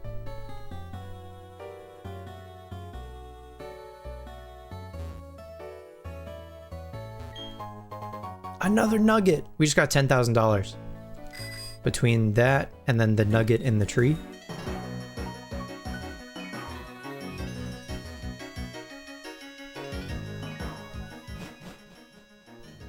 If it's any consolation, you just meticulously plan to get everything you needed on the SD card on there, and it took forever, but finally just did one more SD card transfer and never again. I do apologize. This is an exclusive establishment open only to a select few. You might consider it a special stage for the cream of the crop. If you wish to enter, I suggest you start by collecting lots of ribbons. Wait! Oh my gosh! Look at all your ribbons! I truly apologize for my rudeness. It's so out of character for me. If you would be so kind, we would be honored to invite you. Oh no! You really must join us as a full-fledged member. We were made a member without any say in the decision. Perfect. Welcome! We've looked forward to seeing you. I do hope you'll enjoy the luxurious atmosphere and services that only we can provide. Nice kitty.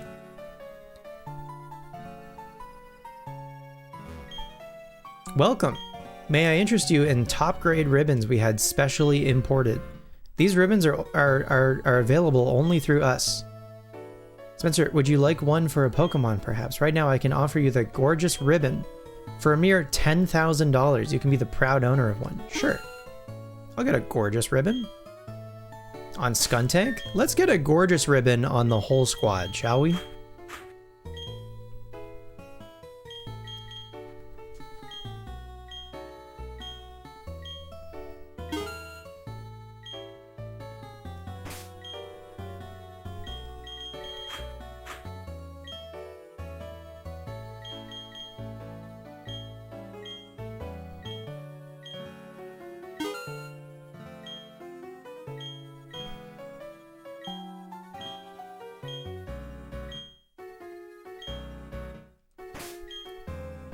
Jumping the gun on that one a little bit.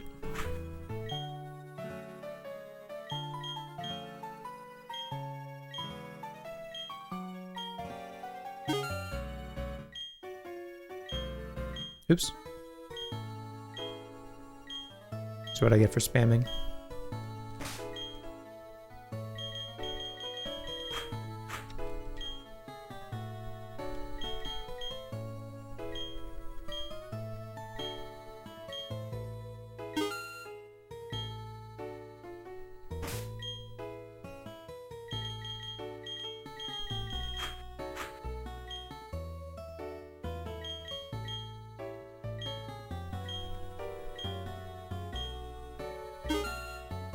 All right, we got a gorgeous ribbon on the whole squad. Let's see how they're all doing, ribbon-wise. Okay, so Pascal has the effort ribbon, the footprint ribbon, the Sinnoh Champ ribbon, the Sunday ribbon. Pascal got this earlier today, and the gorgeous ribbon. They should all have 4, right? Yeah, at least those 4. Except Honchkrow. Honchkrow needs the effort ribbon. Honchkrow could be there now, I think. It was probably close. But then Honchkrow also has a smart ribbon. Cabin has the most, just from 6 day of the week ribbons. But other than that, it's just the other 4 ribbons. Effort, Sinnoh Champ, Gorgeous, and Footprint. Cool. So Cap'n actually had the exact right amount of ribbons that we needed on a single Pokemon in order to get in here. Or no, because it just would have gotten the Gorgeous ribbon. So am I lying? Is it total ribbons? Or is it 9 ribbons, maybe? I thought it was 10. I thought it was 10 ribbons on a single Pokemon. But maybe it's less than that. Maybe it's like 8 or 9 or something? I don't remember. Sunday Girl ribbon. The Smile ribbon? Hell yeah. Anyway, that's fun. I don't know. I would like to get... I'm not going to ribbon master, probably, our teams. The Caparilla Smile ribbon. I'm not going to ribbon master our teams, but I do want each of our teams to have, like, some amount of ribbons. So, like, the next one, for instance, we just got the Gorgeous ribbon on all of them, which was $10,000 per ribbon. The next one is the Royal ribbon, which is $100,000. That's a bit of a jump. So probably not going to do that. That's a lot of money. Just being in here is a sign of status, just so you know.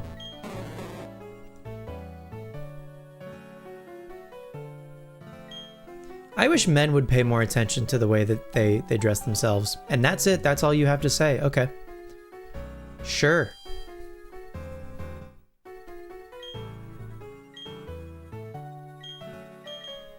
Based.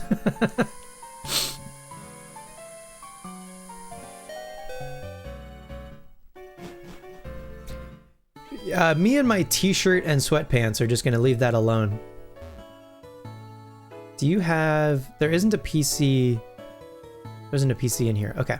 So, the nice thing about being able to get into the Ribbon Syndicate, or whatever this place is called, is there's a daily massage available in Veilstone that we've had access to already, but there is then another one now here that we can do. So you can massage a Pokemon twice per day. So what we're gonna do is we're gonna fly to Veilstone. We're gonna grab Baneri from our PC, and we're gonna give Baneri 2 massages. And then maybe Baneri will be... I think Baneri is close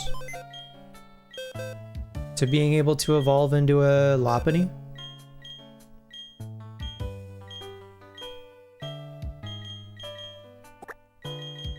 Holding the Soothe Bell.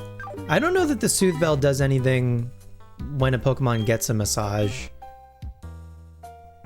Because I think when they receive the massage, they just get like a static amount of friendship that I don't think the Soothe Bell can interact with. I think it's mostly... I think the Soothe Bell helps maybe when they gain friendship from taking steps and gain friendship from fights. I don't know that it helps during a massage, but I could be wrong about that.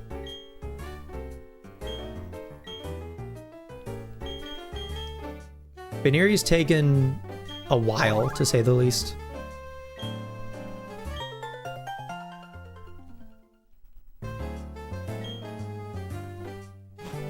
Okay, so there's that one, which again, we've had access to. So we've been doing that. So let's check on the bottom screen. I gotta go all the way around. I think to number like 6? 5, 4, 5, 6. So Baneri has 2 little hearts. If we hold like literally any of our other Pokemon, Floatzel, 2 big hearts. So that's maybe max friendship or like close to max friendship. So Baneri's like close, 2 little hearts. So then we can fly back to the resort area.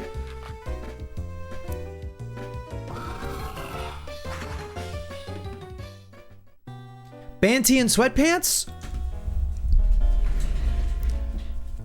Banty and Sweatpants. Look at us. Let's go! Yeah, okay, so we can take Baneri. Pokemon Diamond Pajama Party? Hell yeah. I mean, come on, it's Sunday.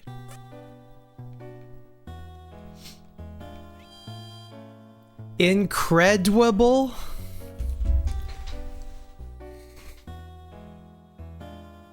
What was the one you said earlier? Regirock?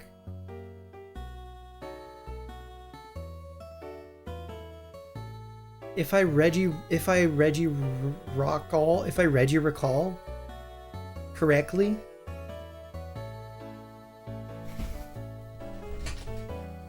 If I recall correctly. Incredible.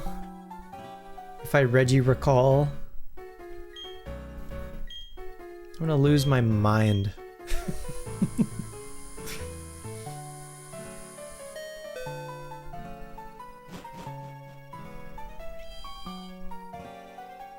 Okay, I don't know if Baneri has to be first in the party. We'll put Baneri up front just to be safe.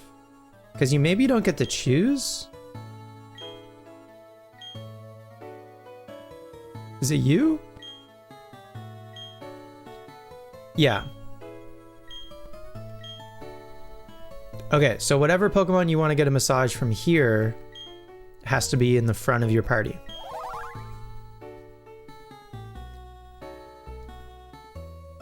Okay, and now how's Baneri looking? Still not double hearts. Okay.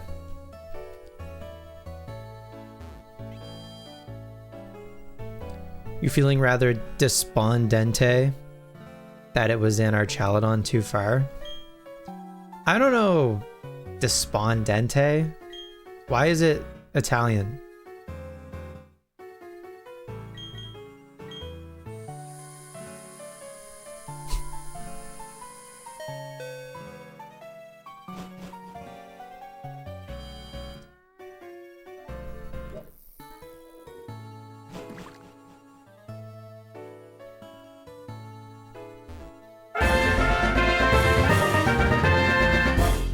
Thank you, Light Knight, very much for the primer and the fish. Do we get to see the fish? Kabutops. Congrats on the Kabutops. That's huge. Thank you, appreciate it. A Grimer primer? What the hell?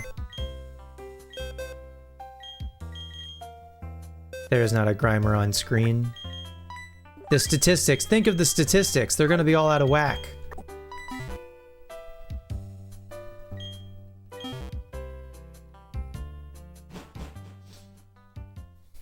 Are you the criminals? From the statistics?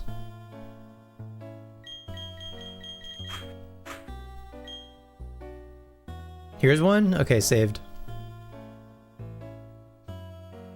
Alright, and then that, in Diamond and Pearl at least, is it for the resort area. That's the whole place. We did it. There's nowhere here. Oh, well, hang on.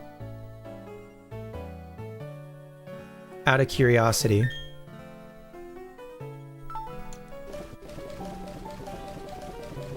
That just leaves us with Mystery Dungeon then? Not quite. We still got more. We got more Diamond to play. That's the resort area, but we have a lot more of the post-game island to see. Don't you worry. And legendaries to catch. We got a number of legendaries to catch. So I imagine... I think we at least have another week of Diamond. And probably just like the rest of the month. I'll say... And I mean, that's basically the rest of the week anyway. Yeah, we probably don't start Mystery Dungeon until at least once we're into April.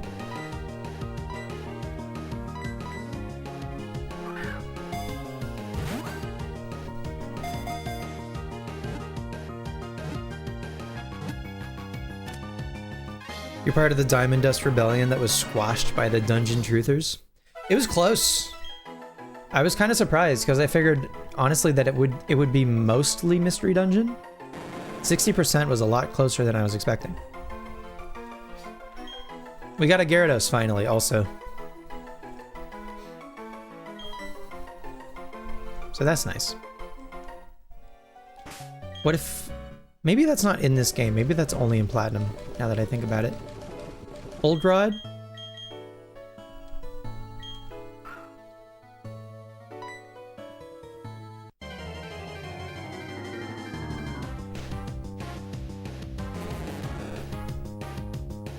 Level 5. Okay. That might just be a Platinum thing.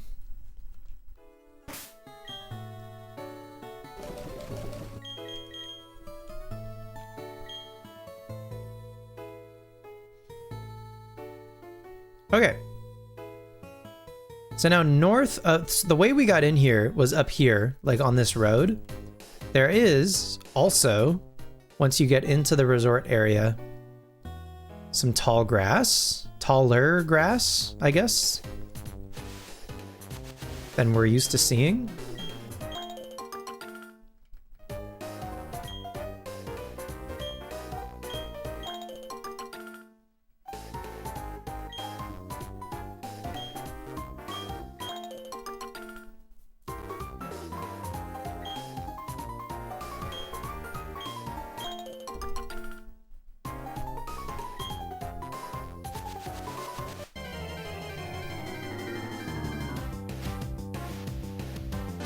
There's Oddish.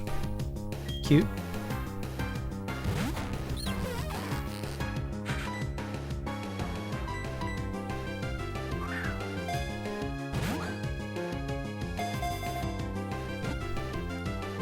It feels like an okay compromise too, like again, without focusing on the national decks. We're at least still gonna keep catching new Pokemon as we see them, as we play through normally, so I think it worked out. The weed Pokemon, nice. It often plants its root feet in the ground during the day and sows seeds as it walks about at night.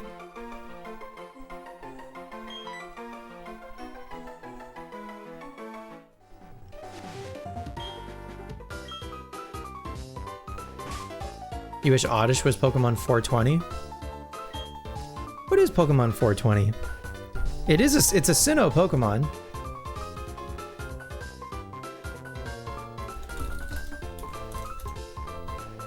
It's Cherubi. Cherubi is Pokemon 420. Still a grass type. That's not bad.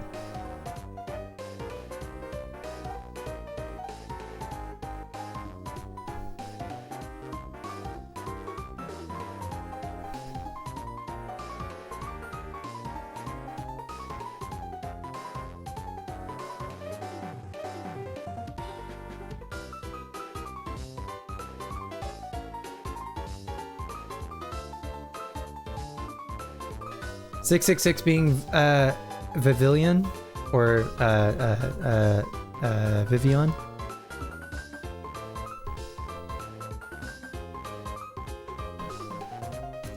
I think I'm mad about Goldango.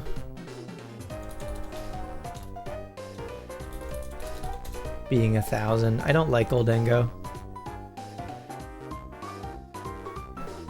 But they seem to like him. I don't know. Cherubi more like Cherdubi? +2. +2 on Cherdubi. Cherubi hangs out with Relicanth? What?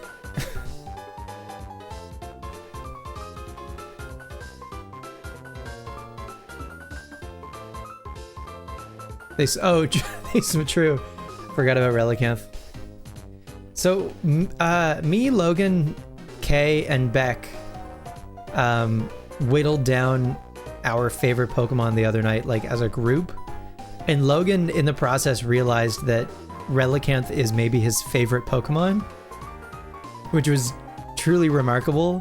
So, you know, we had all of our favorites. Like, I had Lantern in there. Beck had Azumarill. Kay had Aurorus. And then we had some other like group favorites, Mousehold, Tinkaton. And then Logan was just Logan was like, and Relicanth, please. Yeah, it was neat. We gamified it, I guess. We kind of gamified it. It was fun. It's not something I want to do. I want to do again anytime soon because it took a while. Do I want to teach Cut to anybody? I mean, we had it on Pepe, right?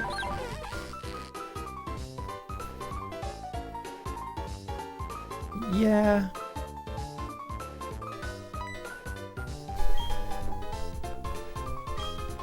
Initially, we used the website like on the Dragonfly Cave or whatever. Initially, they just started with a tier list that included every single Pokemon, and they were gonna tier list every Pokemon, and I was like, truly, this is gonna take hours. Like, we're gonna get sick of this at like Machop. Like, there's gotta be a better way.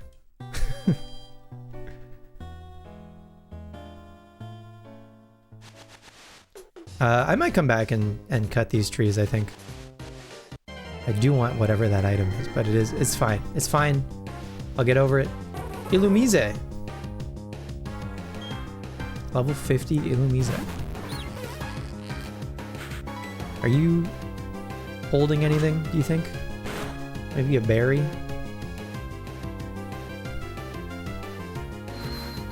A buzz?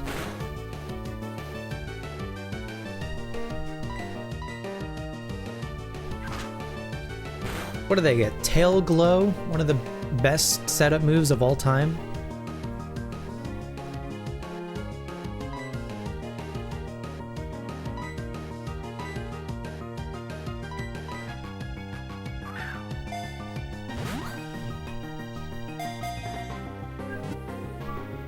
Now there's a Pokemon I've never used, is Volbeat and Illumise.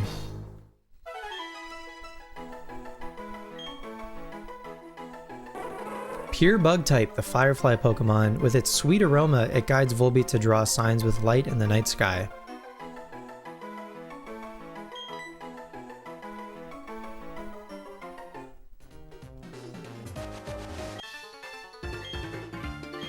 Oh, is this guy a ranger?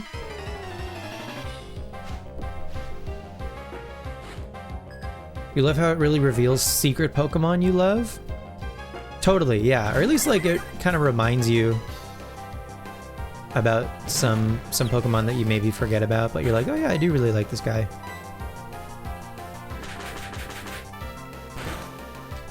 For sure. But it was also surprising doing it with a group, hearing the Pokemon that they go to bat for, and also like me saying a Pokemon and them being like, really? And like the one that they groaned at was Charizard. I was like, yeah, I fucking love Charizard. Are you kidding me? And they're like, okay. Normie.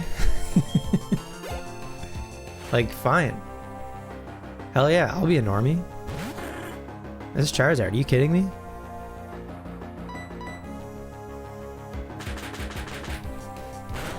One of the coolest creatures in fiction.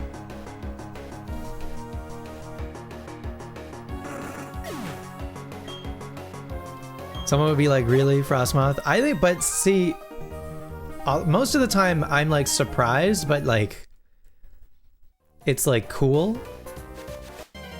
However, there are some Pokemon, like Logan, for instance, was like Love Disc, and I was like, absolutely not. And so, believe it or not, we included a veto system where we each had one veto to work with.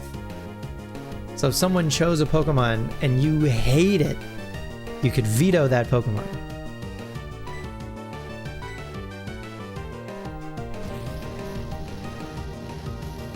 Love Disc is a good veto. Thank you. I didn't veto Love Disc because I lost my veto because I used my veto to veto someone else's veto. So Logan chose Aggron, and Logan and I go to bat for Aggron. And Kay hates Aggron, and so Kay vetoed Aggron. And I vetoed Kay's veto to save Aggron, which unfortunately meant that Love Disc made it through. This was just like the first round.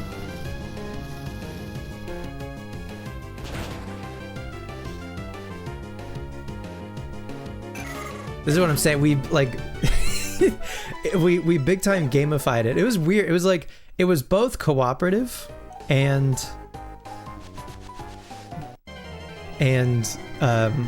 whatever the opposite of cooperative is. I do want another Gloom, and then I think we're good on Gloom. She hates Aggron. She hates Aggron. I don't get it. Aggron's so sick. You also don't really like Goldengo, by the way. It's such a disappointing number 1,000 and a disappointing evolution to a cool premise. Yeah, I think Gimmighoul is fun, but I don't like Goldengo. I don't know what they were thinking with Goldengo. Like, it's literally the cheese string mascot. What the funk? What were they thinking?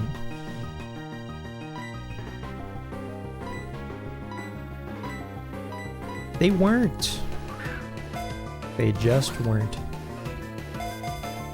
And competitively, it's like broken.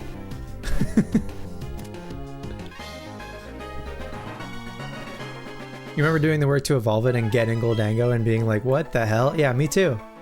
I couldn't believe it. I was like, you need me to get 999 of these fucking coins. And this is what I get from it?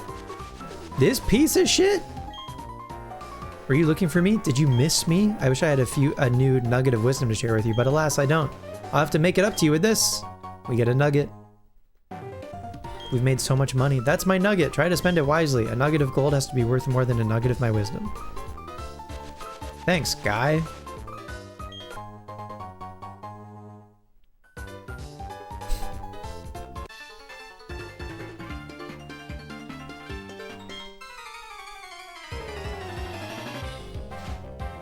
Yeah, Gimmighoul is great. Fun concept, fun design. Liv, you love Goldengo. Well, there you have it.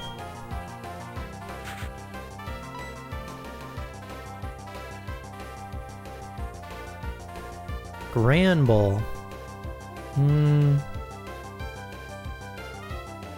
We can go Zord, maybe. It might have a fighting move or a ground move. I'm assuming it has a normal crunch. Whatever. Nope, that's a crit. Yep, that's a crit. How much was that total? 118?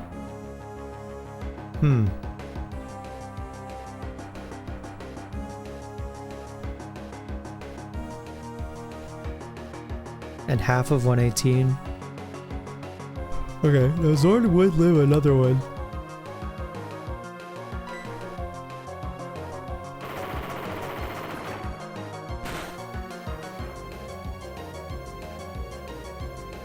Goldango's the third Pokemon on your shit list, and then after that it's all the future Paradox mons. I truly don't blame you.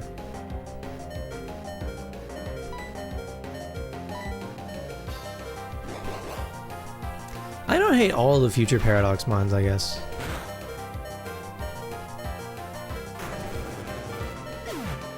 Like, Volcarona's is kind of cool. Iron Moth?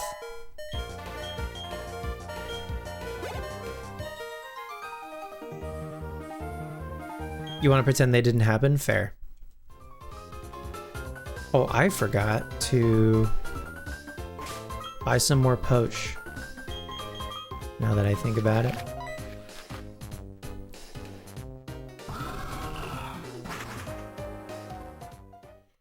You know, just about every Pokemon. See, I feel similarly.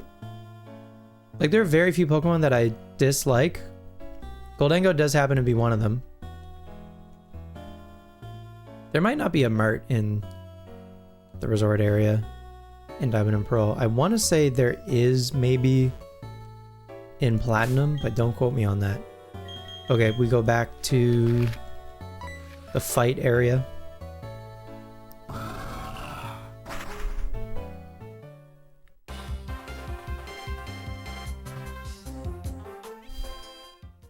Liv, if you could name one Pokemon though, that is maybe your least favorite, what do you think that would be? You're back after torturing yourself on League? As long as you're aware, Tommy, that's half the battle. But welcome back.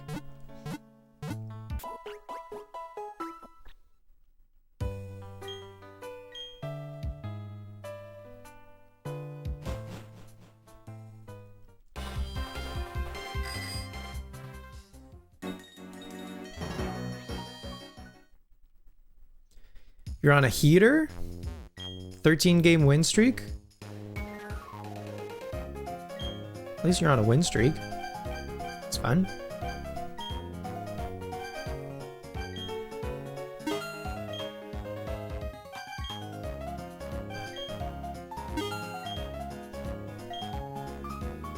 What's up, Hoop Dog? Hoop Dog, is Wurmple your least favorite? Really?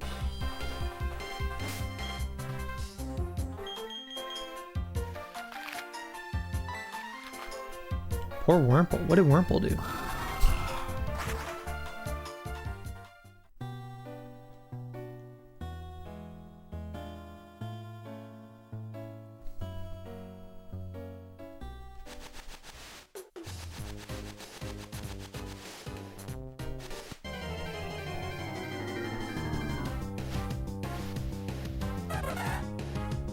And Volbeat. Perfect.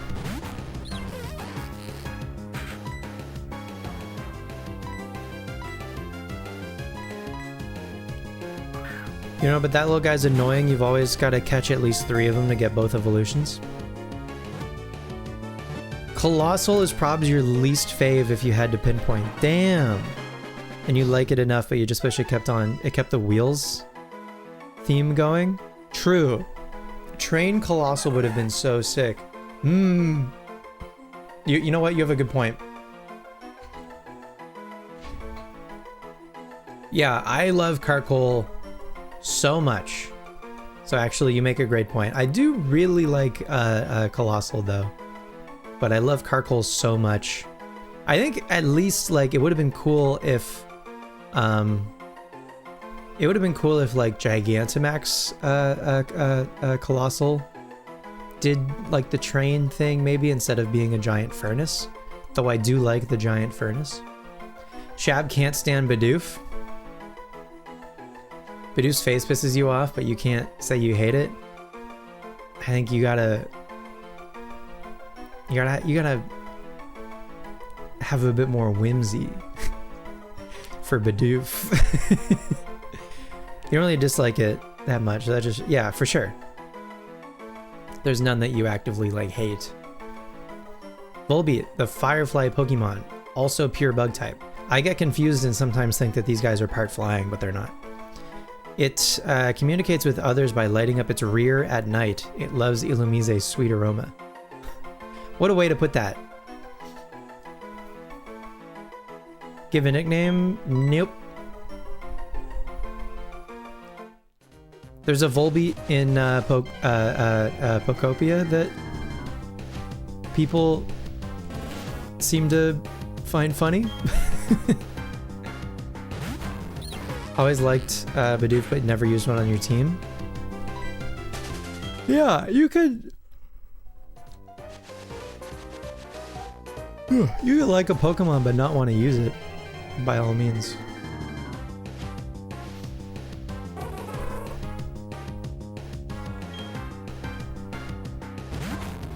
There's a lot of Pokemon that just suck, that they're not even worth remembering or therefore hating. So like, you don't hate them, but you're so indifferent. That's arguably worse.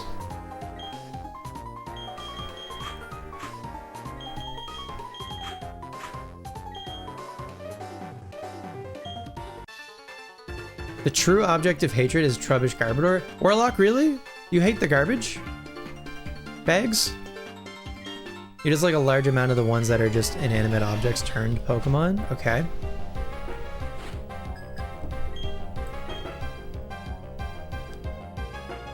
You can't remember them to hate them.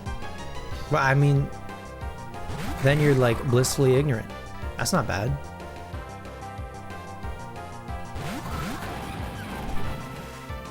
You can't even be mad. Because they're not on the brain. Yeah, Gen 5 hate is alive and well. Every gen you check its Pokedex entry to see if they're making you like it, and it continually just gets worse.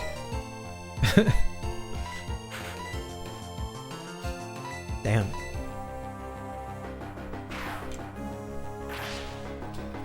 I really like Trubbish. I think Trubbish is cute.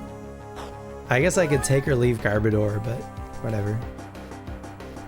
It's like they decided they ran out of animal ideas and were like, hey, look at this key Pokemon. I mean, Pokemon was never only animals to begin with anyway. Like from the beginning, they were like, what if like personified sludge? What if magnets? What if Pokeball? What if our take on the Mimic from Dragon Quest was a Pokeball? The object bonds are some of the most creative designs. Well, I don't know. I think the issue is generalizing. Like, some of them are great, some of them kind of miss, you know? It is a Voltorb's a Mimic, absolutely. You think it's an item on the ground? Kablamo, it's a Mimic.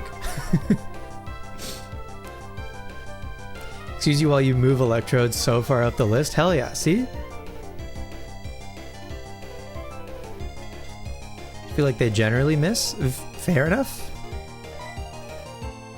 If that's the pref, that's the pref. That's fine. I wanna maybe... How nervous am I about Salamence? It's crazy that this random ace trainer just has a Salamence. I guess there was another trainer on that route east of Victory Road that just had a Metagross. No, you know what? We can Woodhammer. No, you quad resist. I would hammer the Mightyena to get rid of the Mightyena, maybe.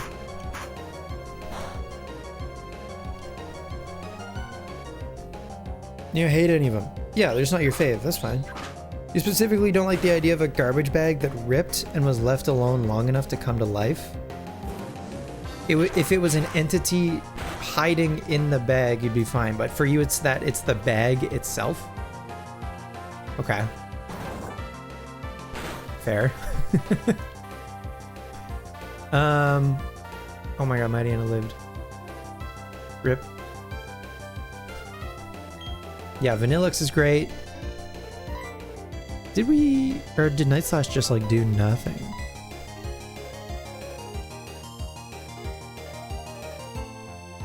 Okay, I'm gonna go Bellhop and maybe we Leech Seed the Mence actually.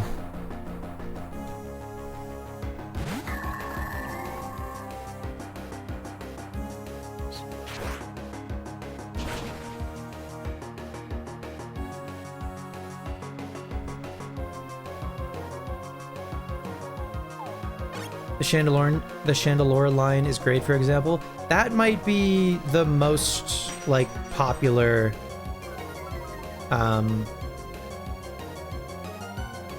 object line is the Chandelure line. You love the way Jim Cool says Vanillix? How does Jim Cool say Vanillix? M is a Litwick? Cute. Great choice. They just did a good job with it. They did. They did. Litwick, very cute. Even Lampent as a middle is like, it's not the best middle, you know? Lampent is no Haunter, but Lampent is still like fine. And then Chandelure is an all-timer for sure.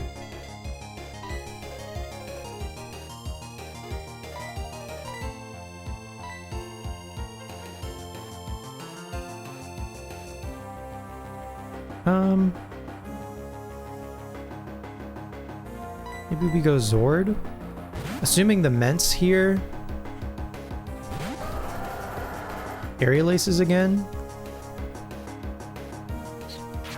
Okay. And hopefully Rampardos takes that pretty well.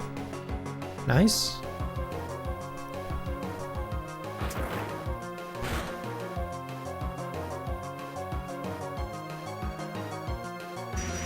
The only Pokemon you have a chance of hating is Shiftry. No way.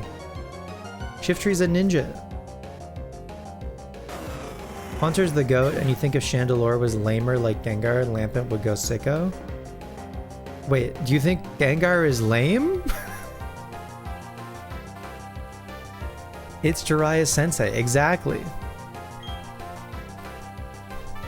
Shiftry is Pervy Sage.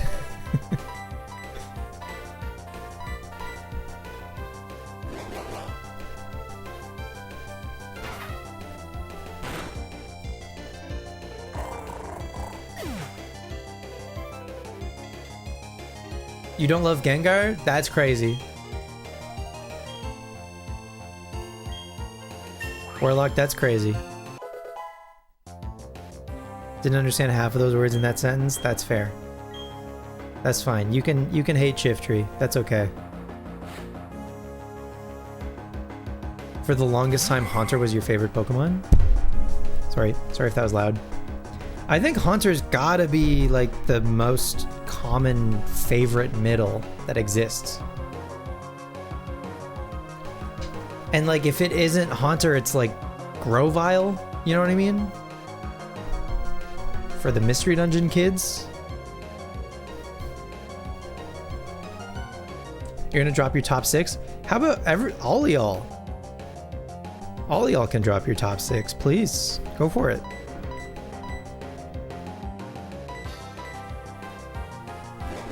Oh, I just thought of something. Rampardos cannot Earthquake next to Bronzong because Rampardos Mold Breaker will ignore Levitate. That's so funny. Rampardos can Earthquake next to Honchkrow, but not Bronzong. Infernape, Dusknoir, Shaman Sky in particular. Latias, Charjabug, hell yeah, and Mawile. Charjabug is excellent. I'm seeing a lot of Sinnoh, of course. Infernape, Duskmar, Shaman, Sky in particular. But yeah, Charjabug is a great inclusion. Mawile is a great inclusion. Latios is great. Do the Lovebirds count as one? Do you mean Latios and Latios? No. They're different guys. They're different species. What's a final evolution that absolutely ruins the pre-evolution? Samurott. I said it. Oshawott and Duat to an extent, both pretty good. Oshawott in particular. Samurott? Ugh. Hisuian Samurott is cool. I like Hisuian Samurott. They saved it a little bit with that one. Fucking Incineroar? I mean, I don't know. I don't think Incineroar he's a wrestler, whatever. It would have been cool if Litten evolved into like a panther that stayed on all fours, but whatever. The wrestler is fine. He could have been your cat Houndoom. I just hope Pombon... I hope they don't do Pombon dirty. I hope so badly they don't do Pombon dirty. Like...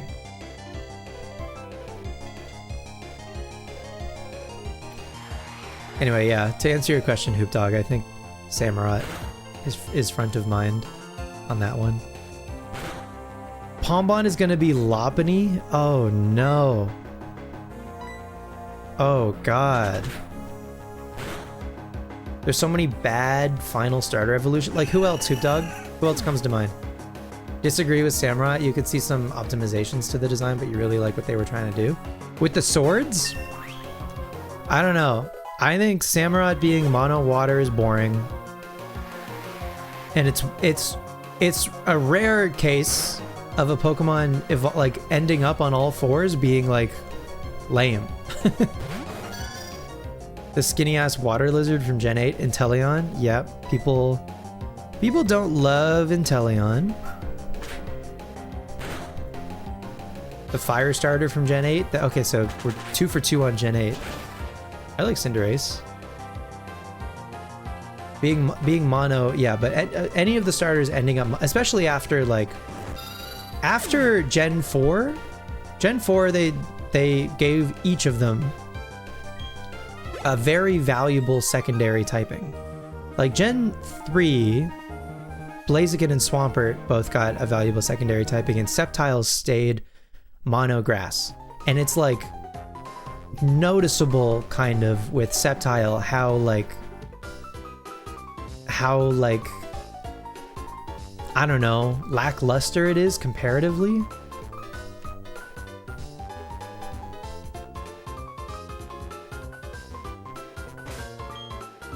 Gen 3 cooked, but Sceptile is an excellent design. It's just a little bit of a shame that Sceptile is mono grass, but it's still really not that big of a deal. Gen 4, with Empoleon, Infernape, and Torterra, they gave them all a secondary typing that also, their secondary types allow them, and if you teach Empoleon Ice Beam, the starter like Rock, Paper, Scissors goes in the usual Grass, Fire, Water way, but then their secondary typing kind of makes it go in the other direction, which is cool. Again, if you teach Empoleon an Ice move, then it can deal with Torterra very easily. Gen 6 Grass Guy, that's Chestnut. You don't like Chestnut? Anyway. So then it was a bummer that only Emboar in Gen 5 was part fighting. Gen 6 was better. Gen 7 was great. Gen 8 was all mono all across the board. It stunk. I was so sad. I was so sad when Gen 8 was all mono across the board. Rillaboom came out smelling like roses. competitively at least, but otherwise.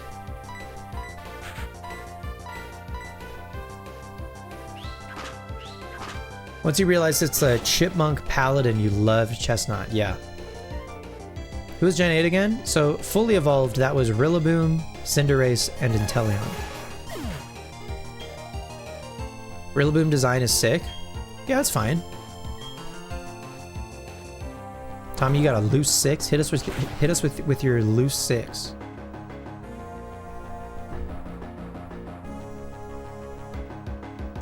Metagross, Celebi, Swampert, Flygon, Raichu, Regirock. Yeah. Excellent. There's some Gen 3 bias in there for sure, but I understand.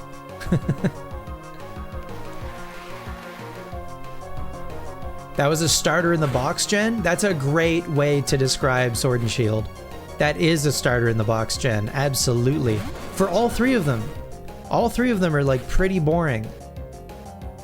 Just Rillaboom, again, competitively, because of its hidden ability and access to Grassy Glide, ends up being better after. But for just playing through the game, all three of them are just like pretty boring. You meant for a sec? Please. They never put Infernape in anything or give it anything cool. Any external media Infernape appears in, it's always alongside tons of other mons, never on like limited rosters. Like Pokken, for example, Infernape would have been so perfect for that game, but no, let's put Blaziken in every single troop.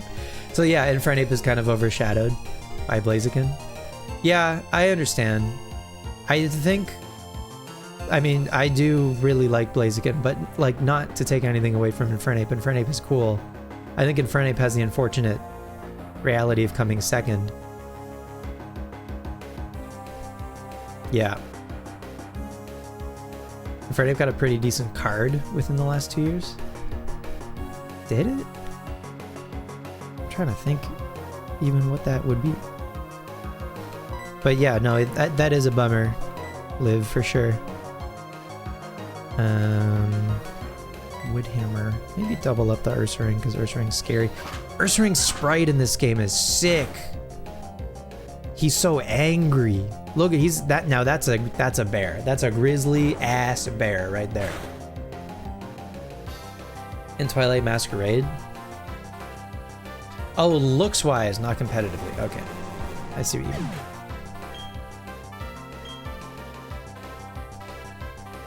Ursaring is so cool. I think I'm maybe lukewarm on Ursaluna, but I think it's cool at least that they gave Ursaring an evolution. Blood Moon Ursaluna. Blood Moon Ursaluna is cool. It's weird that Ursaring can't evolve into Blood Moon Ursaluna. Like, Blood Moon Ursaluna is basically a legendary. Or it functions like one. They might change that in the future or something. They'll have... Because for regular Ursaluna, you need to give Ursaring a Peat block, right? Is that what it's called? What do you need to evolve Ursaring into Ursaluna?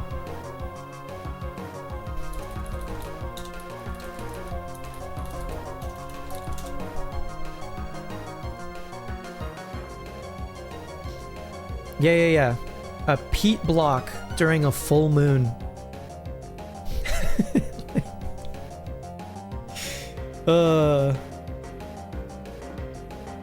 You needed that vent. Thank you for allowing me that. Of course. By all means, Liv. You do what you gotta do. Blood Moon Ursaluna has 2 sick SIRs. You're weird on Pokemon that aren't in main games? What do you mean? What's your singular thought on Kleavor? I like Kleavor. Oh, Pokemon that aren't in main games. Okay, Shadow Lugia, Primal Dialga. A bunch of the new forms, I'm assuming, that are in Pokopia probably won't be in any main. Basculegion. But wait, do you, okay. Here's the thing though. Basculegion is like, is a new species that has a Pokedex number. Any of the Pokemon that were introduced in Legends Arceus are like main Pokemon. Like they're part of the Pokedex. They have a number. They're not a form. Basculegion, Weirdeer, Cleavor, they're all like real. Pikachu is a form. And like a spin-off form at that.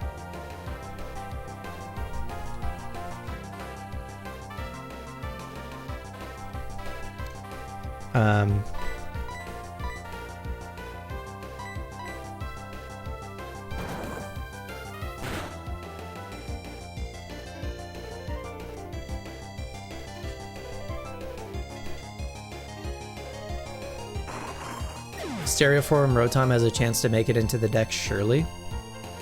If Stereoform Rotom is them hinting at sound type, and then Stereoform Rotom ends up being a real Pokemon, that would be super sick.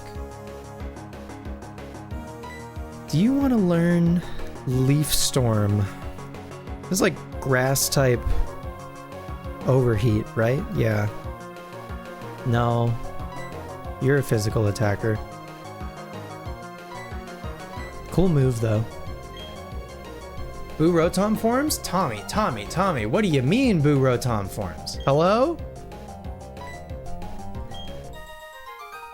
Have you not seen Rotom Fridge?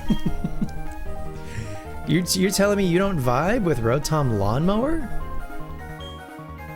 Rotom forms forever and always. I am all the way with you. Absolutely. Oh, true, but Tommy, you don't like the inanimate objects. We went over this. Right. You don't like inanimate Animal Crossing. And when are they going to make Inanimate Crossing? Hello? Have we considered Inanimate Crossing? Hang on. I got to write an email to Nintendo. Your quest for power has brought you here. Very well. Let me reward your passion with some absolutely astounding moves. They're the ultimate moves. Shall I teach them to your Pokemon? Yes. To which Pokemon should I teach a move? Torterra. They've just turned everything into a Rotom now? No. There's no Roomba Rotom. But there is DJ Rotom. Why isn't the Rotom Pokedex a Pokemon? That's a good question. I don't know. I mean, Rotom is a Pokemon that you can catch and use in battle, but then there are other Rotom that function for humans, like have more of a utilitarian purpose. Why isn't the Rotom bike a Pokemon? That is a good question. I don't know. I don't have an answer for you. What differentiates the two? I don't know. I don't have an answer for you. But you're honestly, great question. I should teach Frenzy Plant to your Torterra? No, that's okay.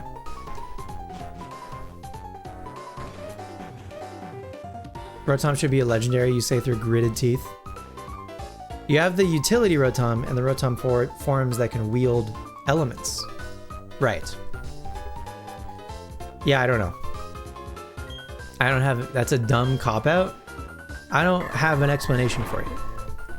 I think it just is. I think that's the cop-out, is I get to say, I think it just is because it is. Huh? Ever thought about that? Punk?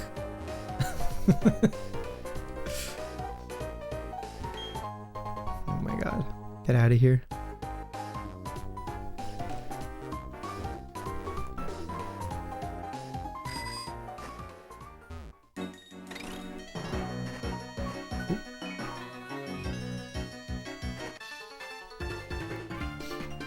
They jump scared me.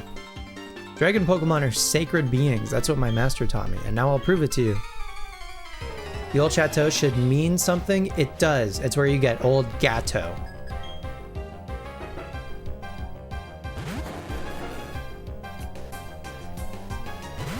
And that's it.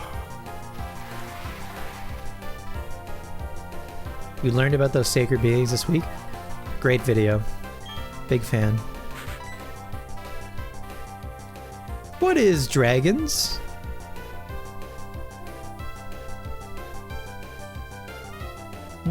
What am I doing against Gyarados? I still don't really have anything for Gyarados. Postgame Island in Gen 4 is so good. I agree. Big fan. It's a lot better in Platinum, but it's still good in Diamond and Pearl. Rotom's closer to a legend than your average Mon in your own headcanon. Yeah, I mean, Rotom, even though you can just like catch it normally nowadays, it does still have this like specialness to it for me.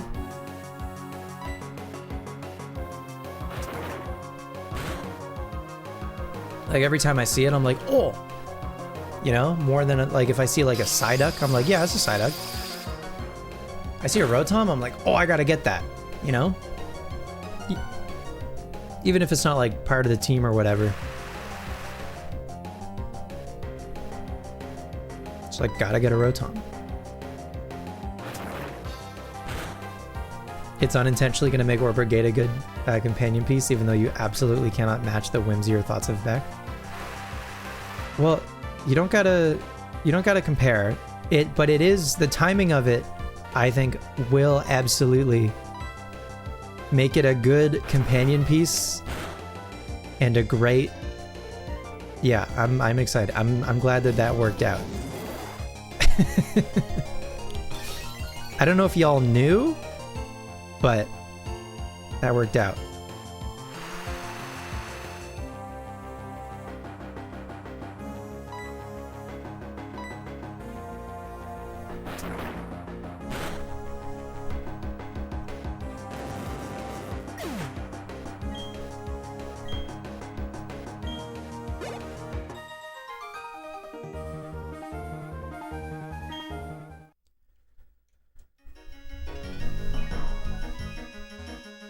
No, you're good. No stress. Okay.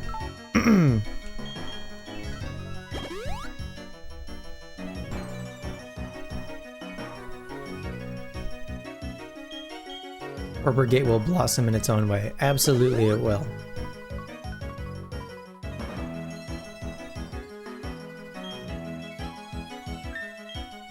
I'm excited.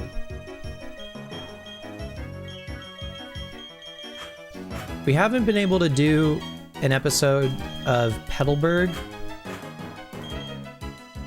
in a little bit, but hopefully, I guess since we're here, whatever. Hopefully we'll be able to soon.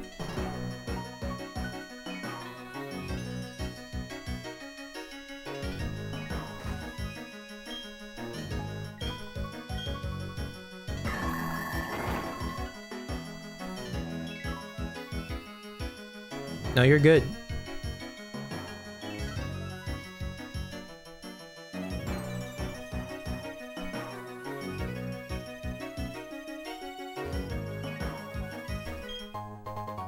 Ooh, shiny stone.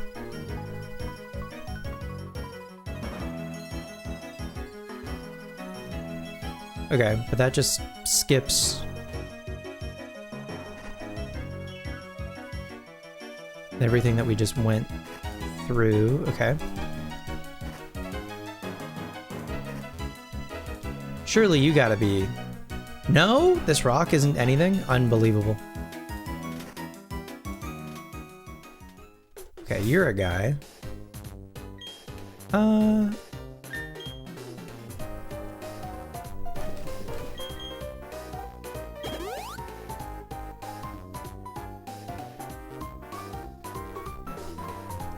Can't wait for Pearl where we get another few episodes until an escape rope leaves us hanging.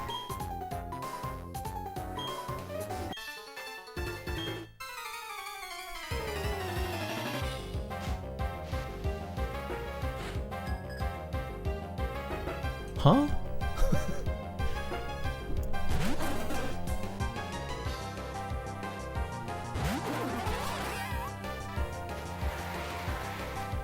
Golduck versus Floatzel. Who wins? You gotta go back to the gate. Oh, right. Right. Pearl and Platinum. Don't forget.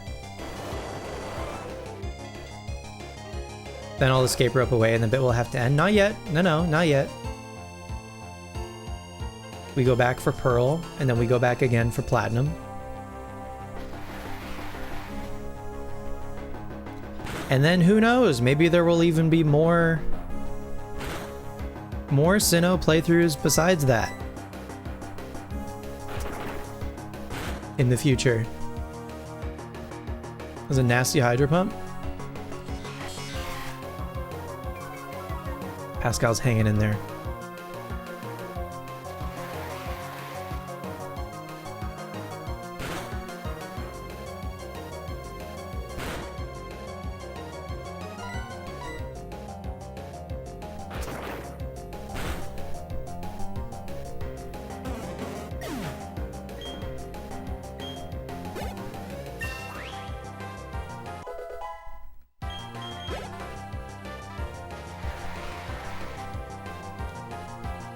And then you get your item and escape rope, and no one will know our thoughts on the Ore situation or Venomoth. Is it any good? Are you doing a Venomoth episode?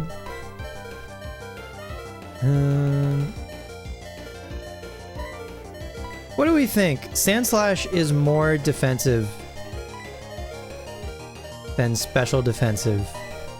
Surf has more power. Surf has 15 more power than Waterfall. I'm gonna bet Sandslash maybe lives a Waterfall and doesn't live a Surf.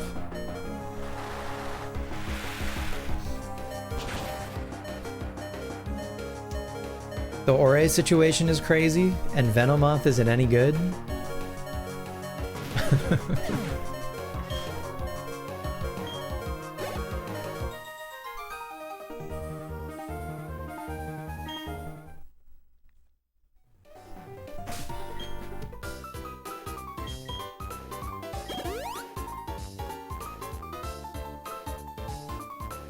It's not that I didn't like Regirecall.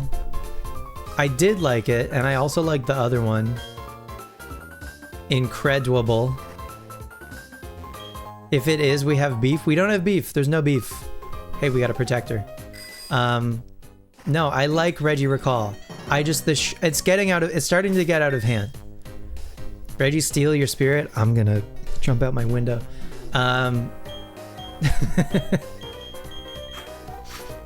It's the sheer amount. It's the sheer amount of Portman Totodiles.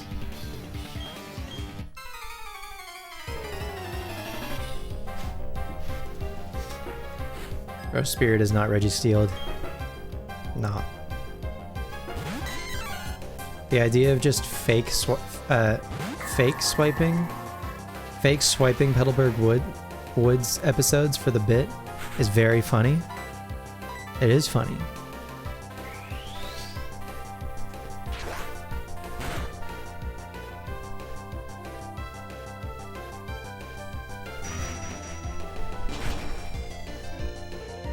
Last Year Beloved. Hi, Dilbs. Dilbs with a Z. Welcome to the stream. Dilbs, I rolled credits on Pokopia, but I still have a lot to do, so... But I did tear up. I did tear up at the credits. It was very cute. Warlock, want to get timed out just for the rush of it? Ooh.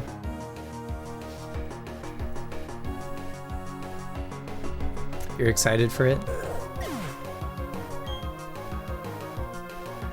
How long until our whole sentences are Portman Totodiles and unrecognizable?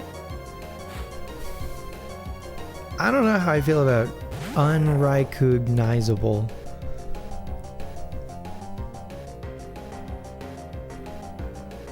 Did you go to conversion therapy? Yes. Yeah. I'm straight. It worked.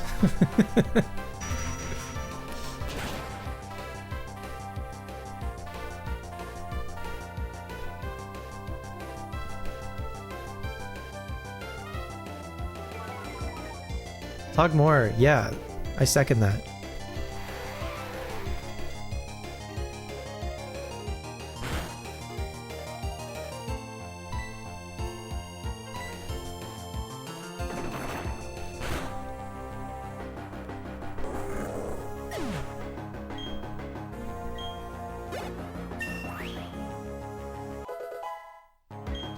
I'm gonna put some lunch on. Let me just makuhita my oven. Caprio has 6 viewers. You need to talk as if you were 40. Huh? As if I was 40 years old?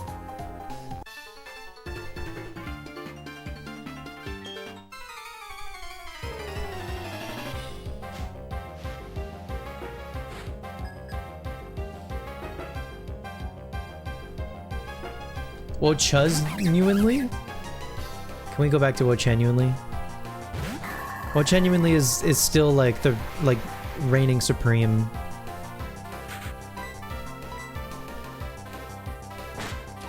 IMO. Sorry, typed that while peeing. We didn't need to know that, but okay. Fuck my fucking Iron Chungulus life. Iron Chungulus is pretty good.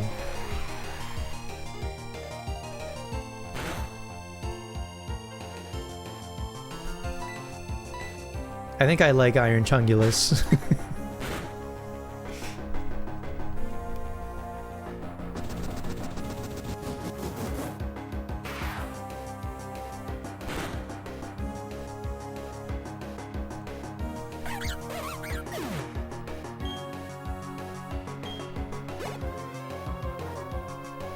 That is a Becca original? Okay, good. It's important to attribute the originator or whatever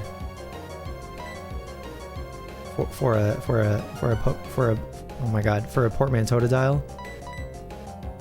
It's stolen valor, you know?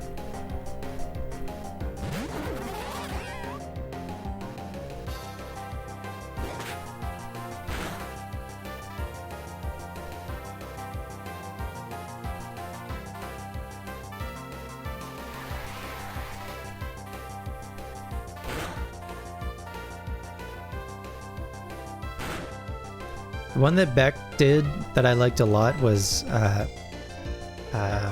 Genesect Qua.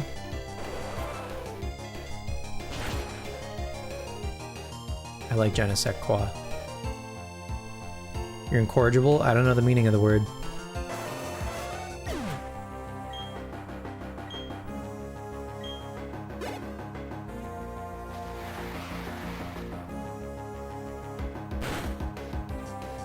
What are you toxeling about? That's not bad. Is that anything? No, see, this is good. We can. It's important to start somewhere, Dilbs. Get the ball rolling.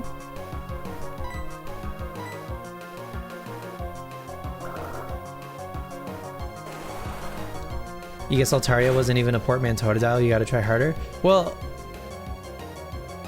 what are you yampering about? That's pretty good. Raging Bolt is incredible. Incredible is good. I like it. Incredible.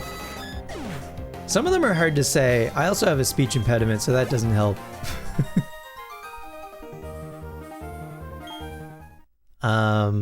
But yeah, Dilbs, I encourage you to explore the space and see what you come up with, okay? And then you can report back. It's Doug Trio. I would like to catch this. Do you think a quick ball will work? Gabriel basically doesn't have a speech impediment, not gonna lie. He's lying. Yeah, basically. I just say that I do it for attention, obviously. That's what everyone with a speech impediment does. We're all lying. We're all lying about having it, obviously.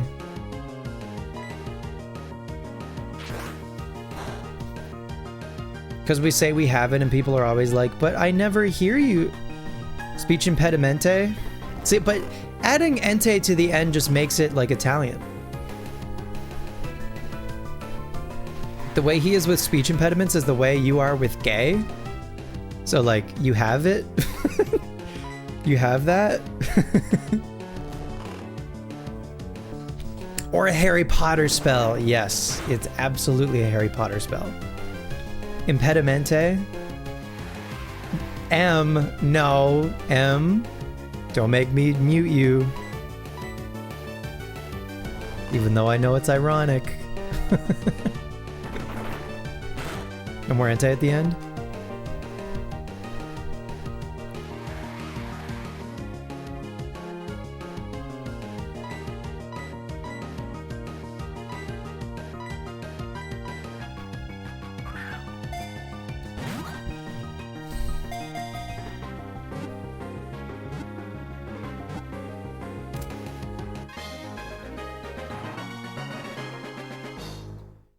Flew too close to the soul rock there. So this is okay. So some of them are just replacing, like Warlock has been just replacing Bridge with Archaladon, which is not a portmanteau. Neither is Flew too close to the soul rock. Or is it? Is it actually? What is the definition of a portmanteau?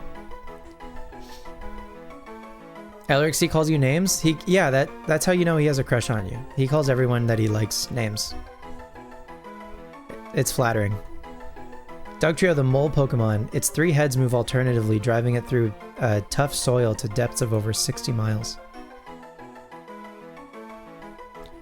Archaladon, that's one of the inanimate ones you dislike the most? Damn. I like Archaladon. But fair, you know, if it's not your vibe. I mean, I like Archaladon both as a bridge and as a staple remover. I think it does a great job of looking like both of those things.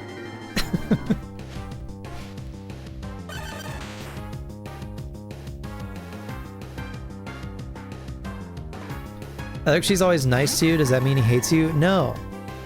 Certainly not. But if he's nice to you, it means he likes you. If he's mean to you, it means he has a crush on you, okay?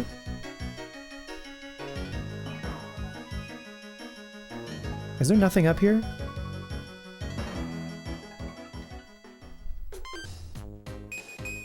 Nope. Anything in that corner? Nope. Sick.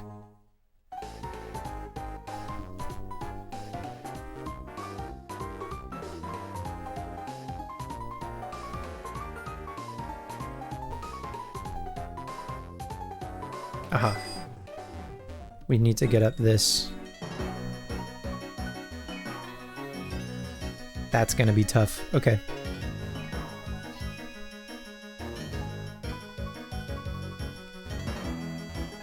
This is gonna take a minute. Unless I... Can I just do this? Oh, okay, never mind. I'm dumb. That's not nearly as bad. Inertia is a property of matter. Science rules. Entace.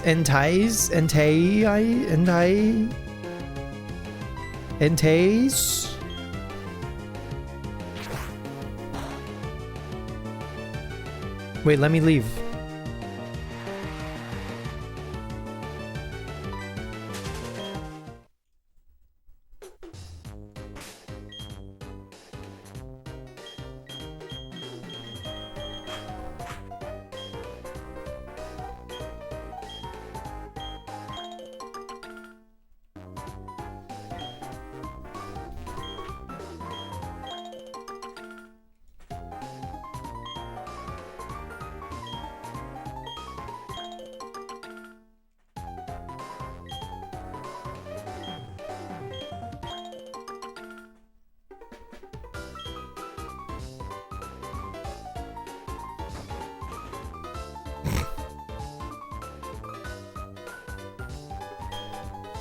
I spend all my time reading here. My son is an avid reader too. I recently learned that the word universe meant time and space in an ancient language.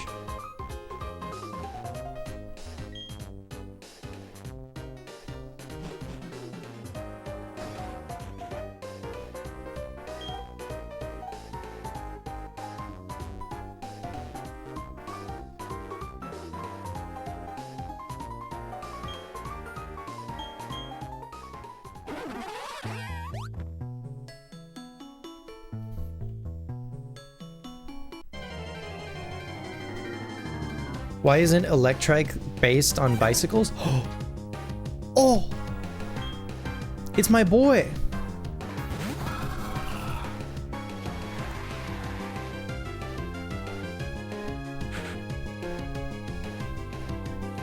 You have to lantern away until Warlock is uncancelled.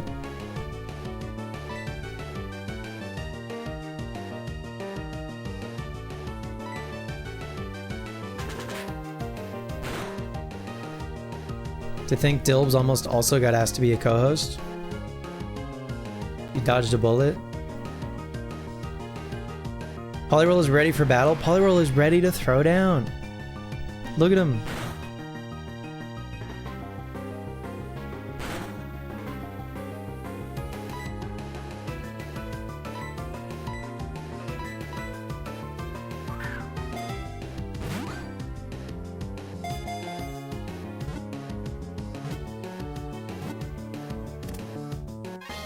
Hell yeah.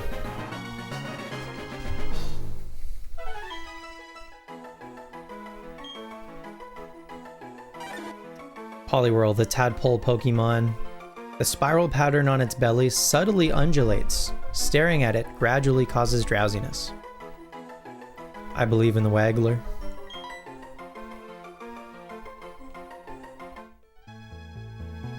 Wait, that was the Whirler. I believe in the Whirler, but I also believe in the Waggler, and the Rattler, and the Toadler. They're a whole polycule. Another one. This is good. We need a number of them. Where's back on the LC ladder? Love the Toadler. Oh! Hang on. Portman Totodile or Portman Politoed? Duh. I mean, there's a number of Pokemon with toe in their name. Totodile was just the first one that came to mind. Togepi? Togetic? Togekiss?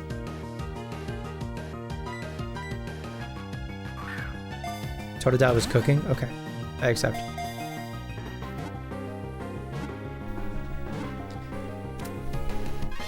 Portmantike. Portmantine? Portmantike?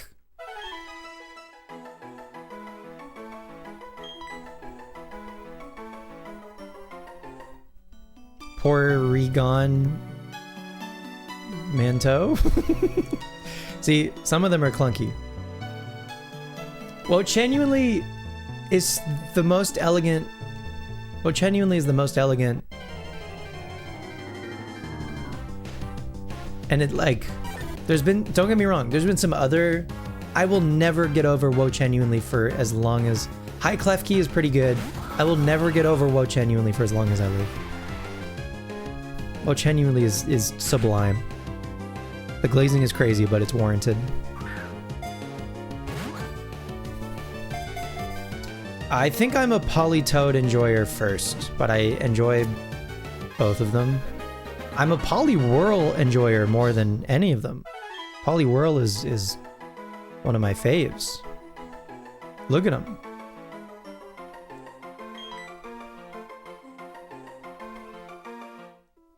Big fan of Poliwhirl. Apparently this pond is only Poliwhirl. Is there anything else in here? I'll check one more time. Oh, it's a Waggler! Perfect. Perfect. We do need one Waggler and then we can move on, and now we've got the whole line. We just have to evolve 2 of those whirls. Haircut. Yeah, I got a haircut. Yeah, I got a haircut. Warlock, I thought you were saving for the ranch, huh? What happened to that? What happened to saving for the ranch? Me when I lie? You're weak. Fair. I believe in the tadpole Pokemon. Its skin is so thin, its internal organs are visible. It has trouble walking on its newly grown feet. This is a baby. This baby has a hard time walking. Just a little guy.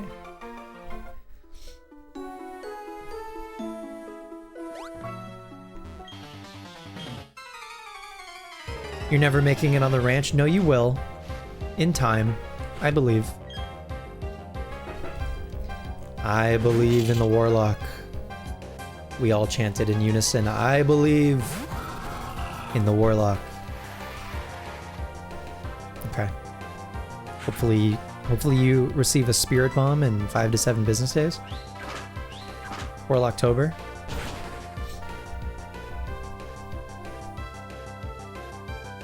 Hunt for Warlocktober.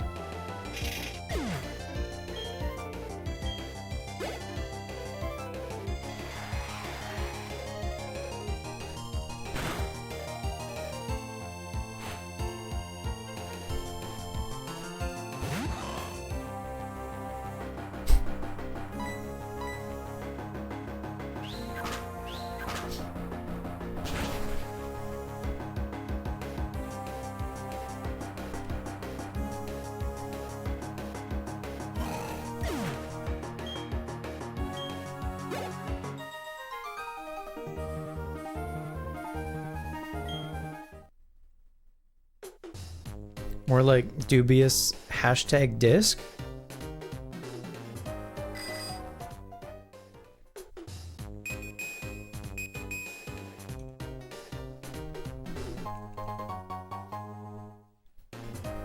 Calc is short for calcium, by the way. I'm just talking slang, chat. Calc is short for calcium.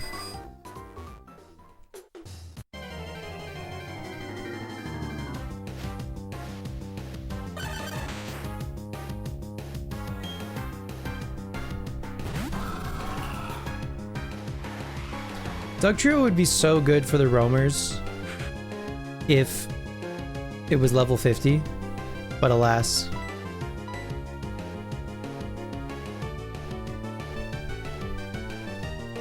Water Dark Love Disc, dubious Love Disc. Love Disc, but it's Dark type. Hate Disc. This is my new favorite. This is my new favorite Pokemon, and Pokemon wins in waves. Hate Disc. No, I don't like Wugtrio. I don't like Wugtrio or Wiglet. I think they're lazy.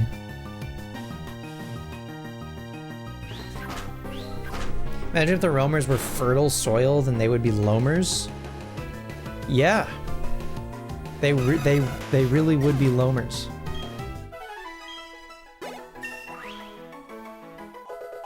I remember when they showed Wiglet in the marketing for Scarlet and Violet.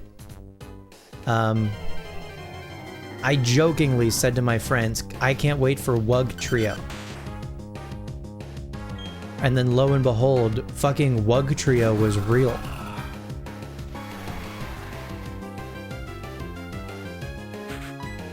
I was like, okay. And then, yeah, I just, not a fan. A Alolan Wugtrio. With the little hair. And it's just a ground type. We just go all the way back. It's the same. Alolan Wugtrio. That's just Diglett. That's just Dugtrio. Full circle. The mole Pokemon. A Pokemon that lives underground. Because of its dark habitat, it is repelled by bright sunlight.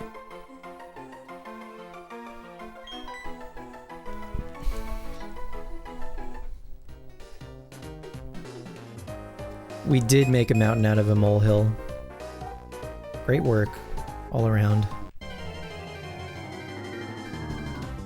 Anything else catchable? Rhydon is catchable, and they give you a protector in or on this route. It's kind of cool. So you can get a Rhyperior like pretty quick. Okay, so maybe we'll get a couple of Rhydon, and maybe Rhyhorn also spawns here.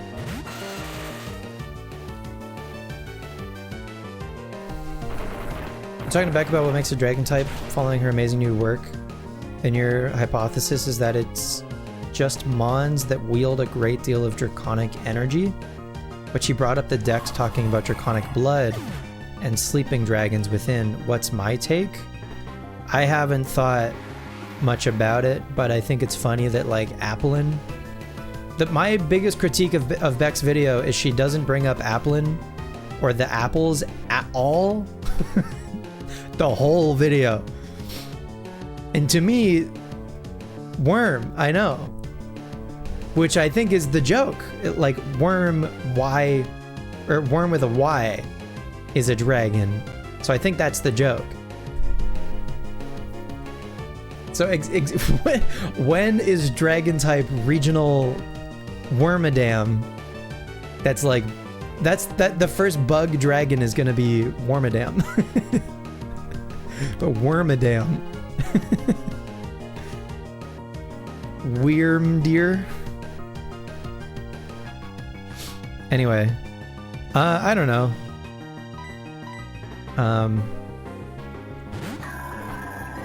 I didn't know anything about the dragon blood thing from the Pokedexes. I think Beck did a great job of incorporating a number of different ways that they've officially like tried to categorize dragons separate from the typing of a Pokemon. So that like bringing up egg groups was a great call.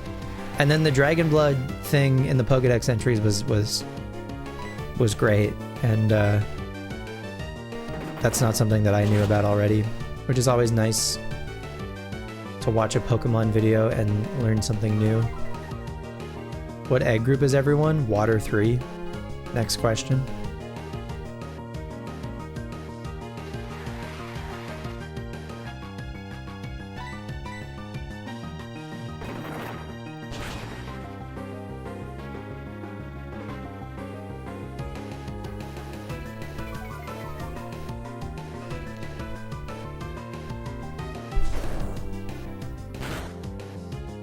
Egg group is your personal call out as someone abusing specifically the dragon egg group to chain shiny hunt Umbreon? Hell yeah. That's sick. Are you starting from the red Gyarados?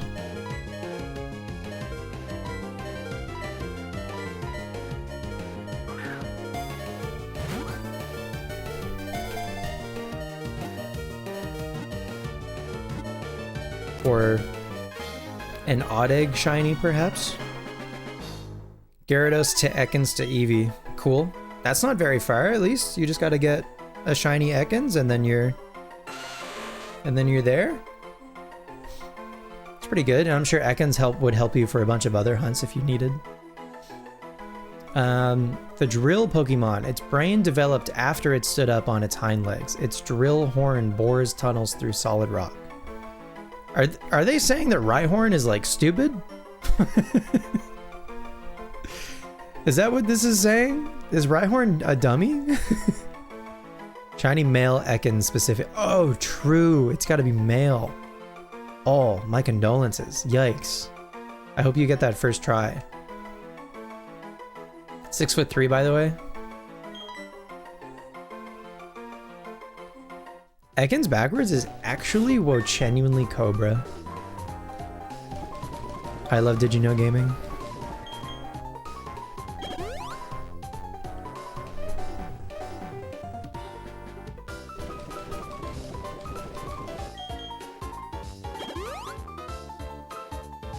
Do you know Muck backwards is Snake? Whoa.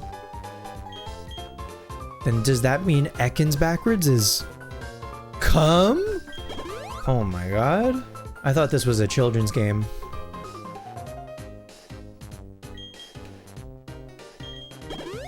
Happy Muck Monday. Happy Muck Monday to all who celebrate. Thursdays going forward, by the way. Relicanth Thursday, okay? Mark your calendars.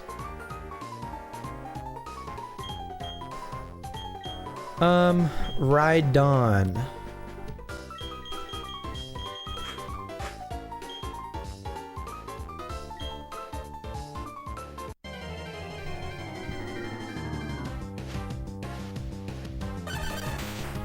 Oh, but I can't run. Right. Can't run from Dugtrio.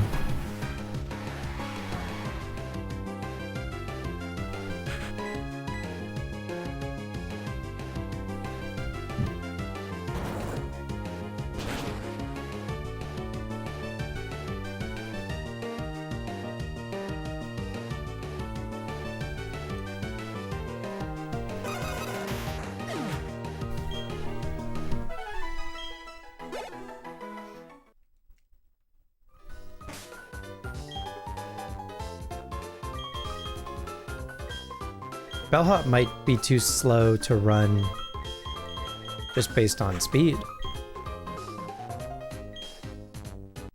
Relicanth Newports is your oldest dearest friend.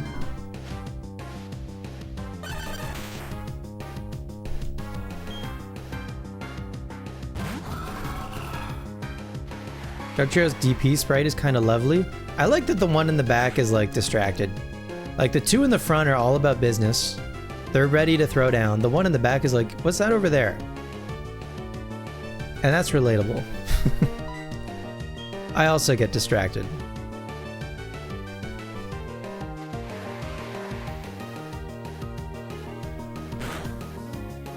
Anyway, Honchkrow can also not run 100% of the time. From Dugtrio. Maybe we just lead Floatzel and knock out the Dugtrios that show up and hope to see Rhydons more often.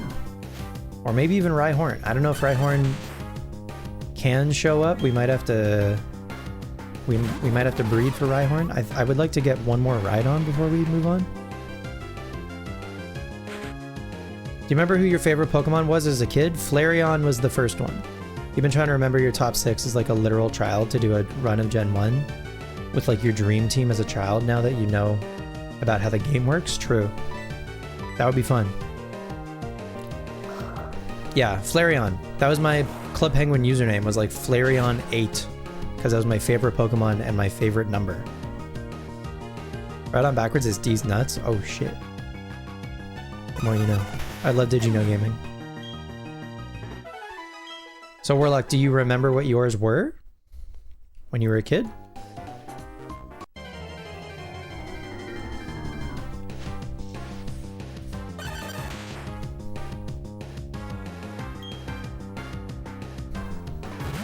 Your Club Penguin username was Mr. Bean 567. 67. You were ahead of the curve. Great work. Really poison heavy. Jolteon, my favorite poison type. Muck, Arbok, Haunter, Kabutops, Articuno. Hell yeah. I love that one of your early favorites was Muck.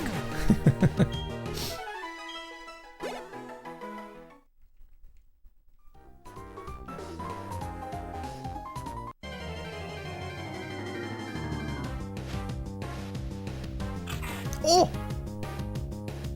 Maractus Monday. Hell yeah.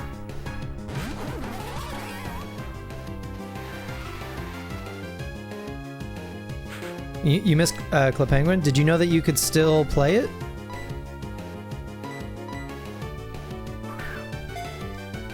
Can't even remember the team you had in Pokemon Yellow. You just know your Pikachu was 20 levels higher than everything else. True. You have no clue what your real team was? But just like guessing what your favorites were when you were a kid? The Cactus Pokemon. By storing water in its body, this desert dweller can survive for 30 days without water. Well, it isn't without water, is it? If it has water in its body now, huh? Huh, Pokedex. Who wrote that? Rowan, probably, Friday afternoon, just like, I gotta get one in. Hey! Nice, back to back.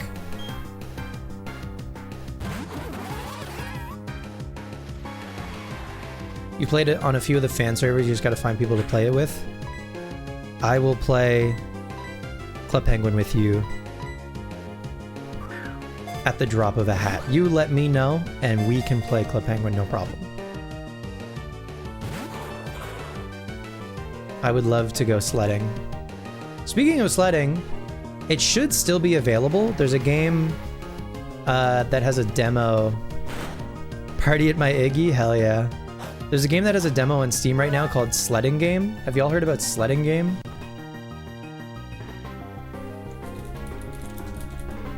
The demo should still be up if you want to give it a try.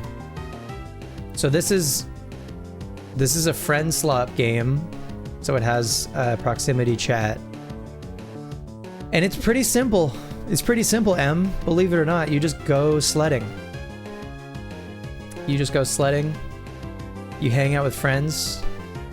You can make snowballs and throw them at each other. There's other handful of other mini games, and you get points for doing things. Like when you go sledding, if you do a trick, you get points. And when you do a handful of other things, you get points. And then there's a shop where you can buy cosmetics. So you can customize your guy. You can play as a little frog or a bear or a penguin. Here it is. Hang on.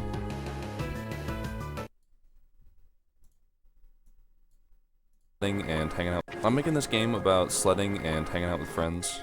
It's called Sledding Game. There's no real direction. And I think the demo is still available. This is my first game, and I really just wanted to make something with cannot recommend it enough. You can mess around and have fun. Oh, God. You can make snowballs. You can play darts in the lodge. Whoa! I got the keys on the car. You can do cool sled tricks. Yeah. And you can also just chill out and talk by a campfire. I kind of like the randomness that happens when there's nothing telling you like where to go or what to do, and you're just given like a bunch of little tools and mechanics. Wishlisted on Steam. Thank you. I was expecting him to walk away. I'm making this game about sledding and hanging out with friends. It's called Sledding Game. Anyway, you should check it out while the demo is still available.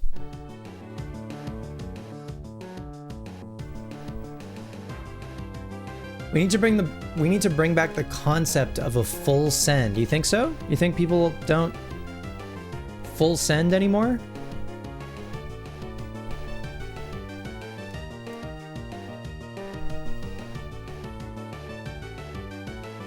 Doing it for the Vine? You might be onto something.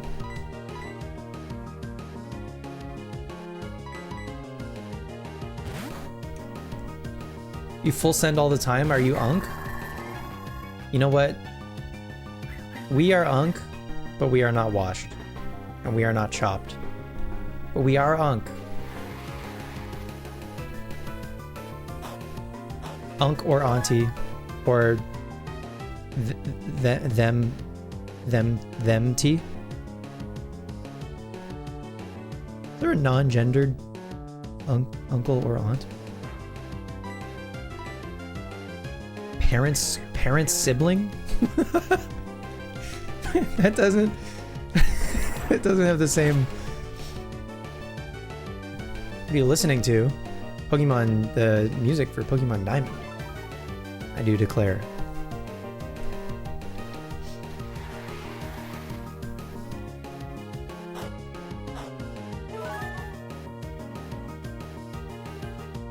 Cacturn is hurt by Sticky Barb. Uh-oh. Uh-oh. Get in the ball quick.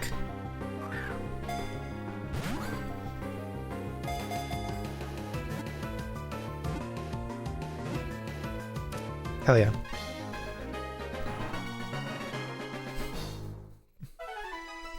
You hate all the options? Yeah, that's tough. I've never thought about that until right now. Nibbling? Certainly. I mean, I'm not. What do you think? You do not jest. I think you can say that. That reminds me of the Donald Glover bit about the ASL interpreter in Alaska. If you know, you know. Cacturn, the scarecrow Pokemon, it becomes active at night, seeking prey that is exhausted from the day's desert heat.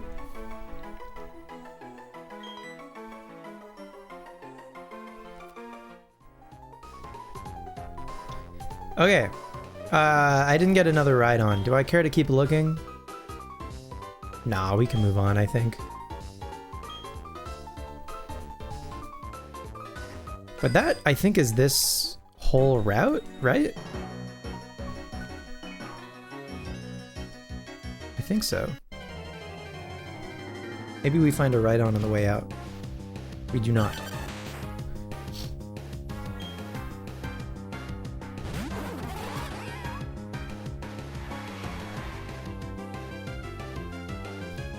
catch a ride on, hop on a bike, get my ride on. Bars.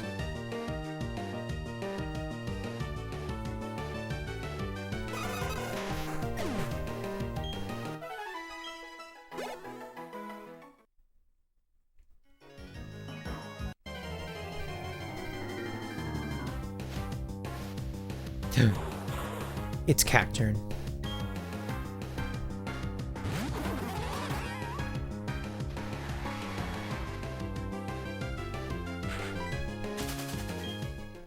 Hop on my other bike, that's Maridon. Hop on my tandem bike, that's Co-Ride-On.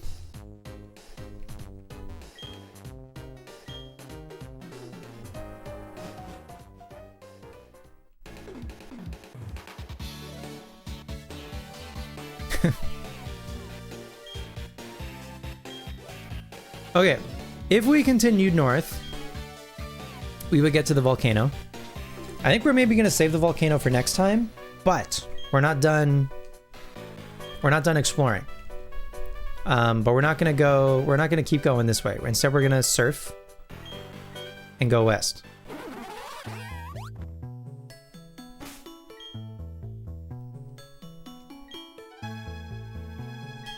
You're titling it White Girl Makes a Mockery of Modern Music? Or sorry, of the concept of music?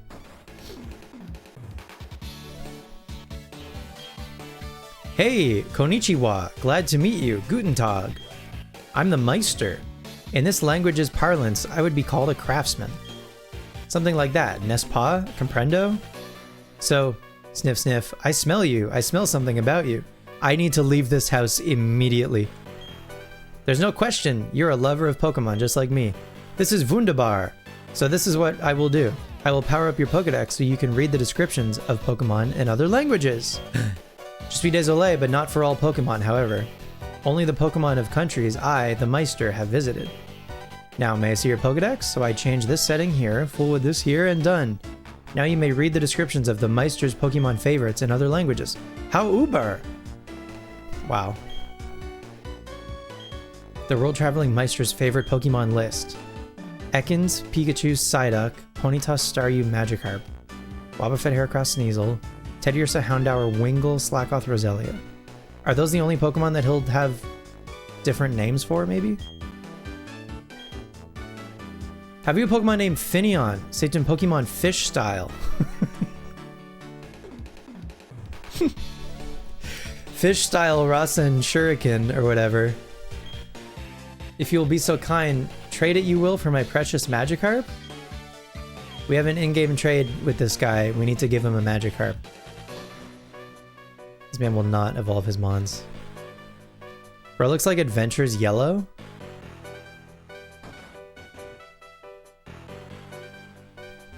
This guy? Huh? You think? Acts like. Oh, okay. Does Adventures Yellow speak different languages?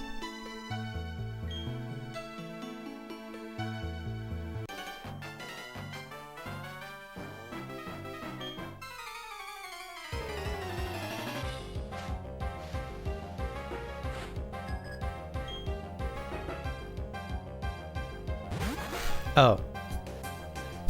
I see, I see. Carvon, ha! Carvon, LOL.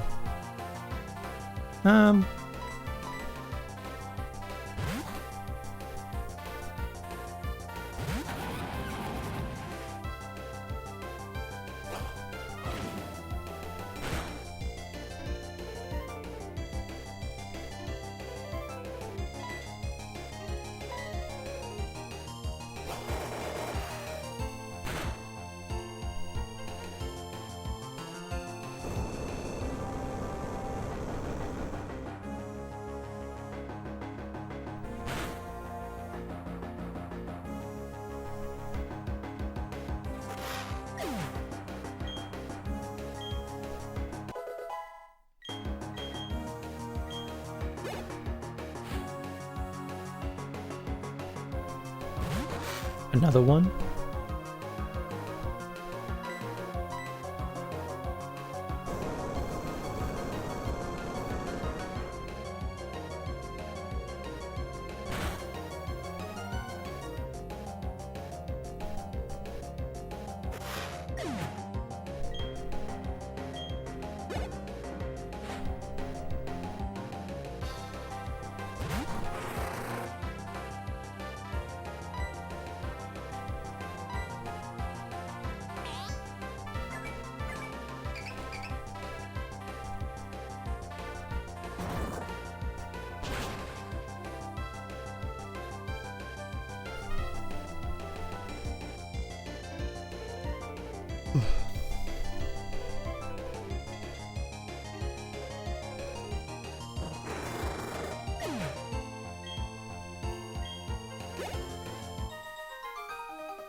So we'll have to come back to this guy's house to trade and give him a Finneon.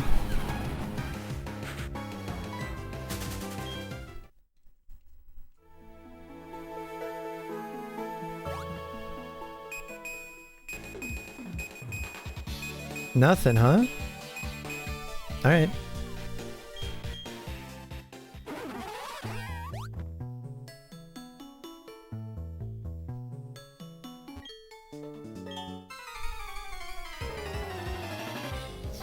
This next area, this next like part of this route has a bunch of rock climb spots.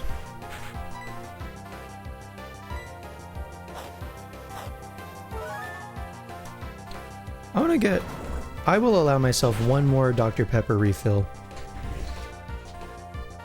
I'll be right back.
I've sun-kerned it.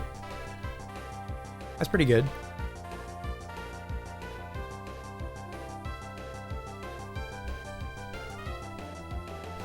Warlock, I need a new anime to watch.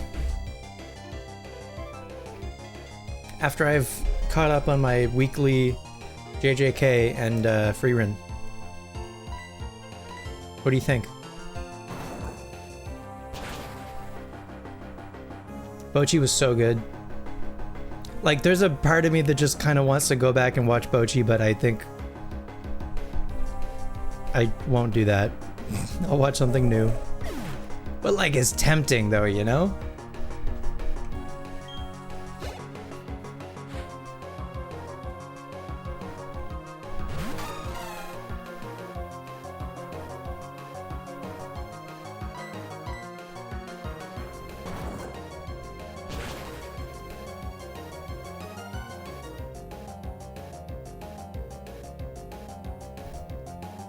You had a thought, but you forget it.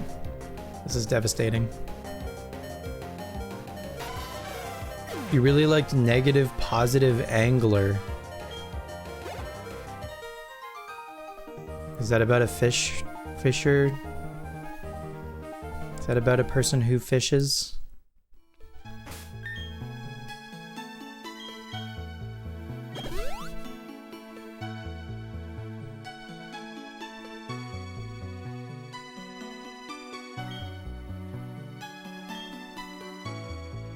About a guy who learns about the joys of fishing and is really emotional? Okay. I could get behind that. Actually.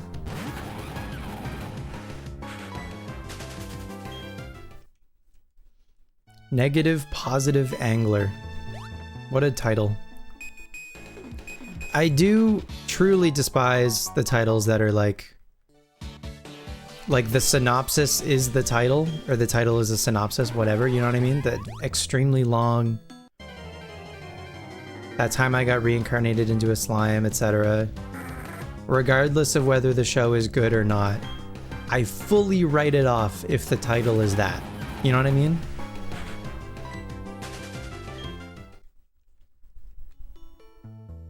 Although, there is one that I think came out recently that's like smoking behind the convenience store with you or something. I could make an exception for that one, potentially. Okay, where the hell is this? That's your favorite manga? Okay. So I've had an eye on that one. I might watch that one. It's Firo! Bird. It's getting an anime? I'm pretty sure. Let me double check. Is that the name of it? Smoking behind the supermarket with you. Yeah. It has I see an official teaser.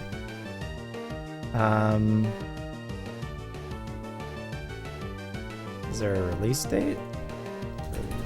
Release date? Smoking behind the supermarket. Anime release date. July 2026.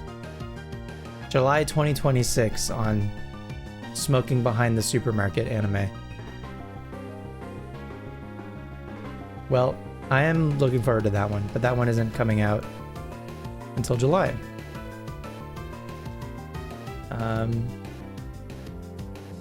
What is this? Negative Positive Angler. There it is. Okay. Yeah, I could get behind this. Thanks. Fascinating. It has a 4.75 on Crunchyroll, which is good, and then it only has a 7 on IMDb. I feel like it makes sense for the rating of an anime to be higher on the anime hosting like app compared to like regular like the apps for the databases, I guess, IMDb for like all media. Anyway, whatever. Yeah, I'll give that one a shot. Negative Positive Angler. What a title. All right, Firo, if you could get in a quick ball, that would be sick. What do you say?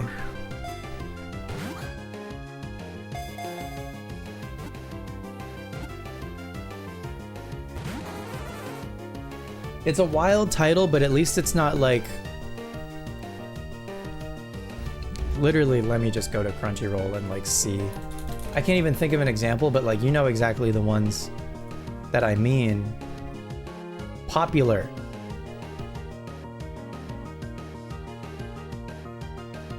Campfire cooking in another world with my absurd skill. Like, why are they like clickbait? Why are the titles of anime clickbait now? You know what I mean? And it's not most of them, thankfully. It's not most of them. We got Frieren, we got Gachikuta, One Piece, obviously. You know, JJK, Attack on Titan, blah blah blah, Trigun. Watari-kun's censored is about to collapse. Like, why are we clickbaiting in the anime titles? Let's see if we can find anything else. I've heard Apothecary Diaries is pretty good. I love Kaguya-sama, Love is War. Oh my god. I love Spy X Family also. That was great. I think I'm caught up on that. Is that okay? There aren't that many, thankfully, in here. I guess I'm in popular and not. I feel like if I went to new, The Daily Life of a Part-Time Torturer. Yep, that's one. Noble Reincarnations, Born Blessed, so I'll obtain ultimate ellipsis because it's too long. Fuck that. I don't even know what it is. The villainess is adored by the prince of the neighbor. Too long? Don't care. If there's an ellipsis, it's too long.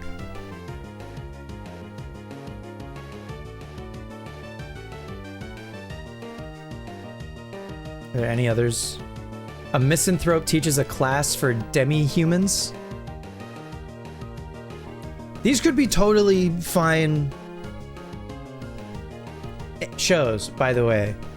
Just the titles. I hate the trend. Anyway, I'm falling in love with you. Piss off. Any others? One more for the road. Shibo Yugi playing death games to put food on the table. Yeah. I'll become a villainess who goes down in history. No longer allowed in another world. Also the sheer saturation of isekai. Enough is enough. That's all. Thank you for coming to my TED Talk.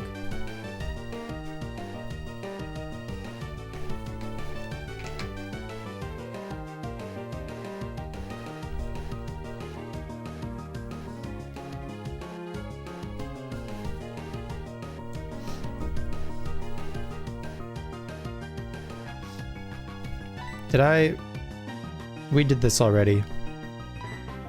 I think we did that already, and it must not have worked. I think.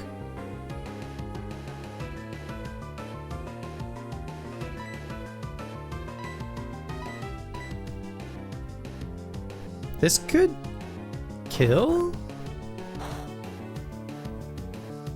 Because Firo's frail? Okay, no good.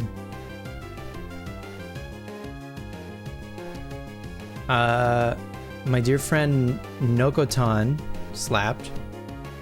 Sabikui Bisco and the Saga of Tanya and Tanya the Evil are two of your favorites as well?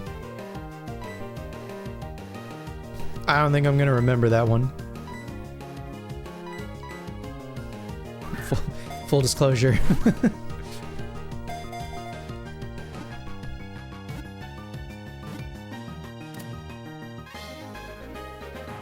Anyway, I will try negative positive angler because that's, I think I can get behind that.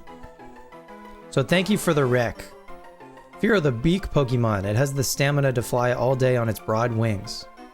It fights by using its sharp beak.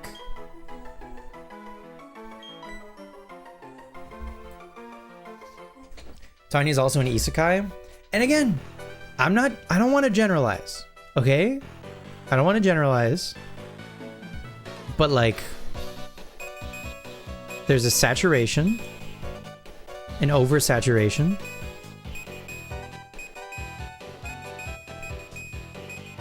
Where the hell? Okay, nowhere here. It's gotta be up or something.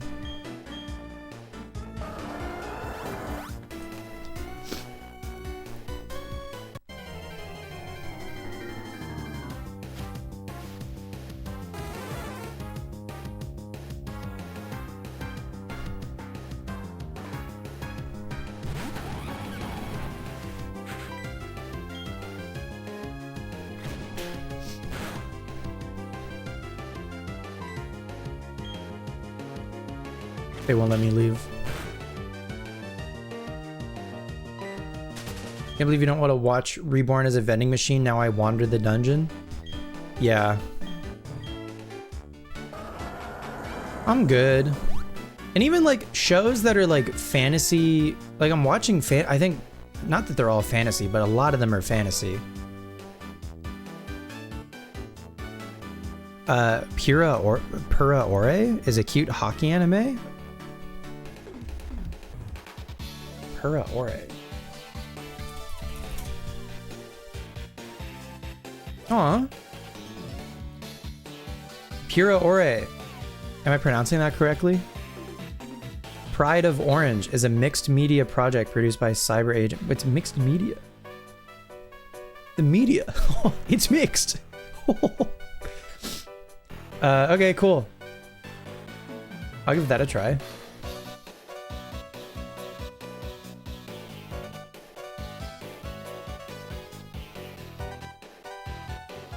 Monica's competitive spirit ignites when she discovers ice hockey. Hell yeah. I am a sucker for a good sports anime.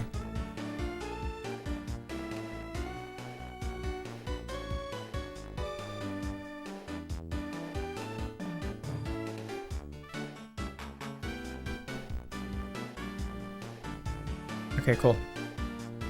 I might do negative positive angler first though.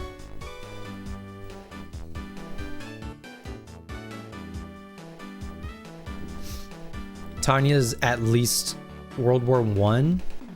World War I isekai? That's... What are we doing? What do you mean? That's crazy.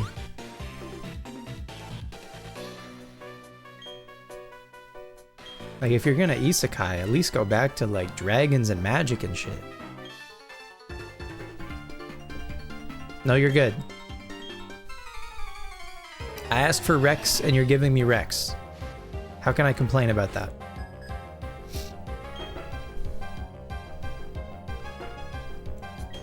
It's a punishment from God? No, I understand. I just mean, like, for a person making a show.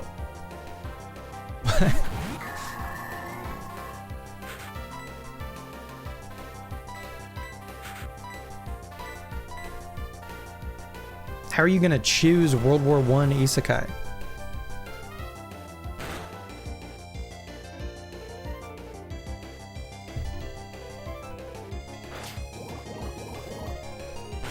Uh-oh.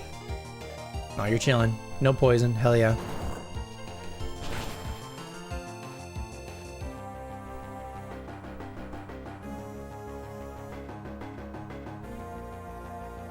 I was over at my friend's house and we got food and he was like, do you want to watch an episode of something while we eat? And I was like, sure. And so he opens up Crunchyroll and he's like, have you seen this anime? I hate it. And I was like, no. And he goes through like 4 or more shows. And I was like, why are you watching them if they're bad? And he was like, I'm invested. Like, that sucks. How many episodes would you give a show before you decide it's not for you? Or does it vary, I guess, from show to show? Sometimes, like, very first episode, you're just like, this isn't for me, you know? You can tell pretty quick. Sometimes you don't even really make the choice necessarily. You just, like, watch a couple and then you fall off.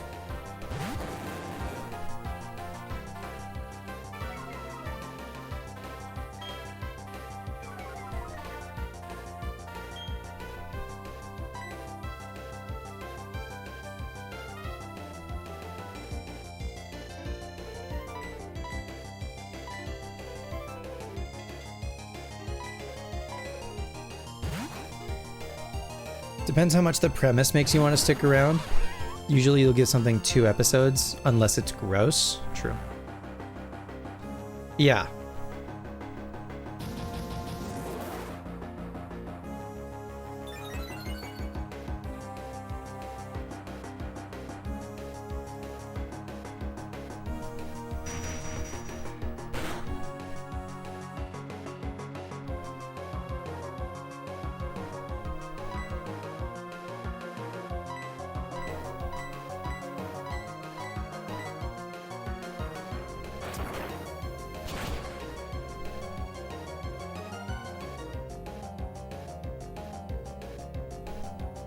You'll never shame anyone else for liking fan servicey stuff, but it's not what you're here for, right?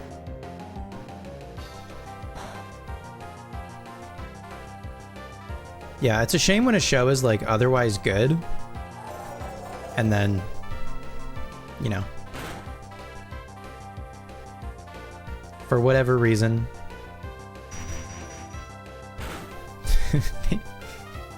there's some stuff.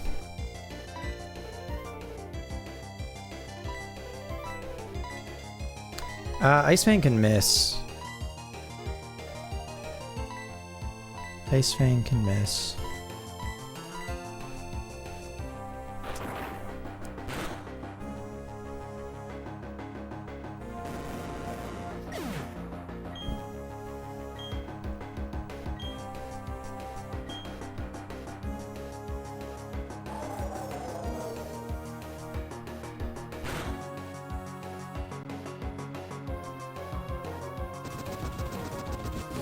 You gotta trick you into that after you're invested?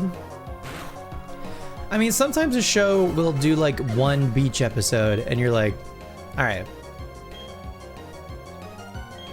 It almost feels like a contractually obligated thing.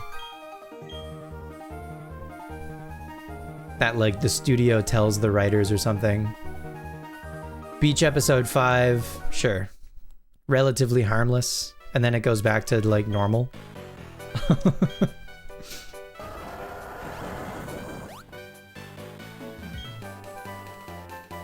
Energy ball, hell yeah. That's a cool move. I'm glad they added that move.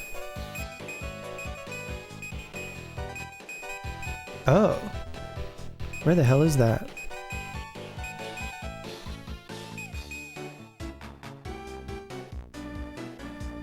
Six. 4 up and 6 over?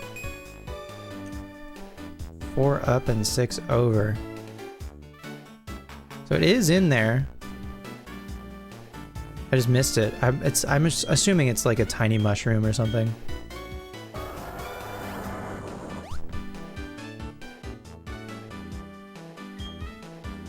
I'm invested. I gotta go get it.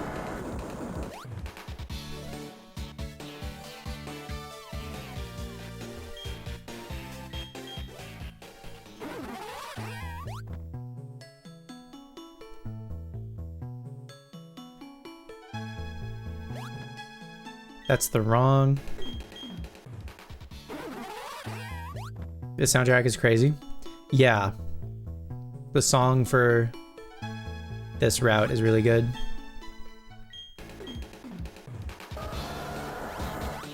Okay.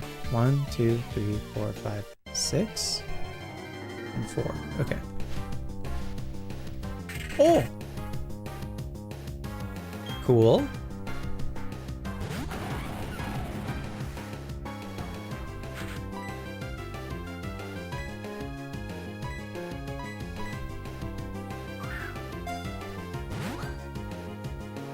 Yeah, the lead guitar especially for this song, not the battle song, but the, you know, the route song here. Very good.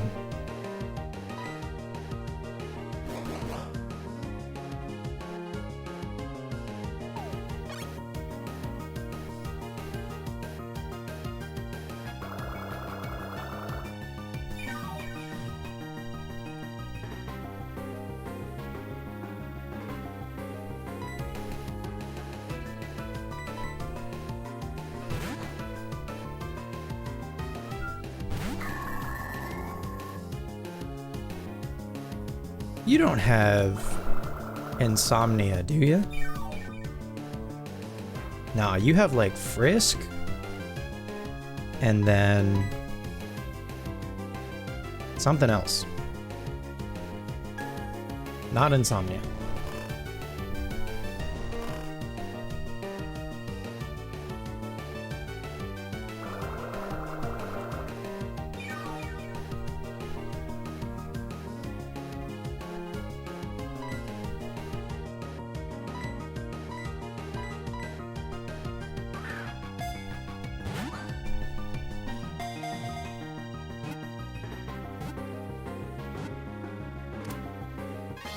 Nice.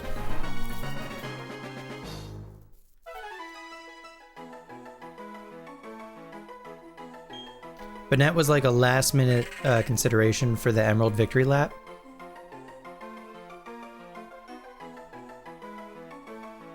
Would have been cool. The Marionette Pokemon, a doll that became a Pokemon over its grudge from being junked. It seeks the child that disowned it. Oh my god. Don't throw your toys away, kids. For Toy Story reasons, but also for your own safety.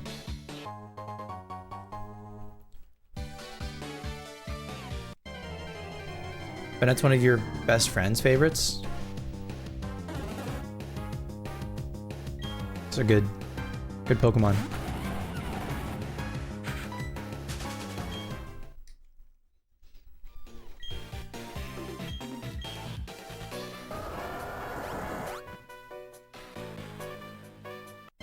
K-On! Isn't on Crunchyroll.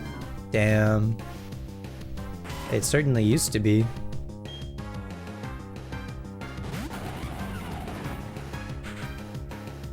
Raticate. Hang on, you're new.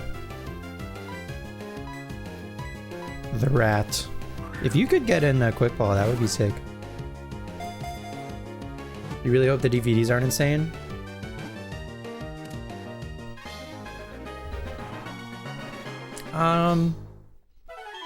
I don't know. There could be a lot in circulation, maybe. Assuming you're getting them secondhand. If not, I feel like a lot of people really like K-On! So that could be tricky. The mouse Pokemon. Raticate. The mouse Pokemon. Raticate. The mouse Pokemon. Alright. It whittles its constantly growing fangs by gnawing on hard things. It can chew apart cinder walls.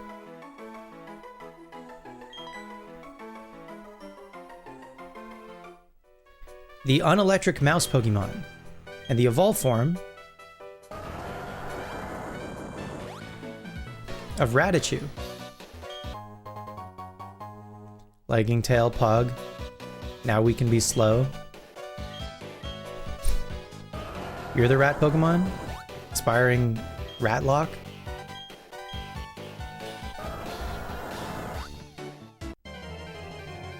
Do do do do do do do do do do do do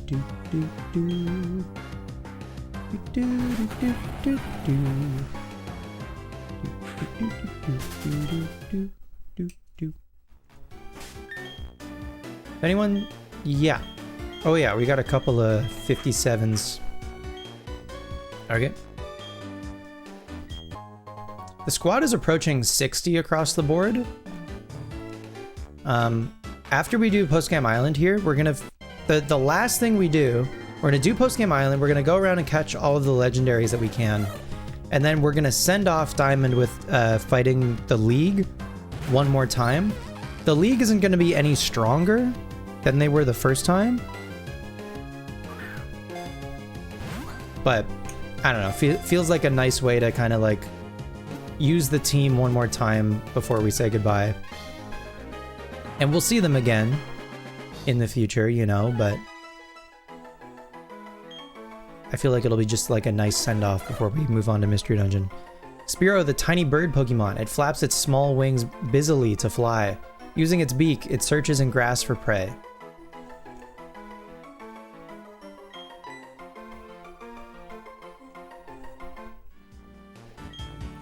Five, 7.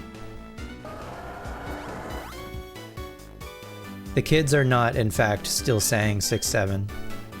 They've moved on and they make fun of me for saying it when I say it. Literally, they will say, that's so 2025. So I think it's over. In fact, I think it's been over for months. That's so 2025. They do!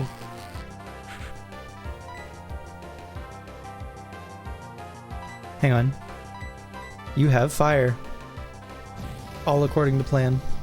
It's Ludicolover. Oh, it's all Ludicolover.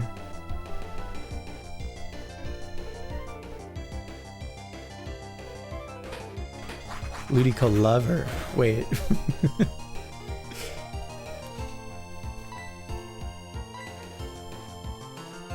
Ludicolover.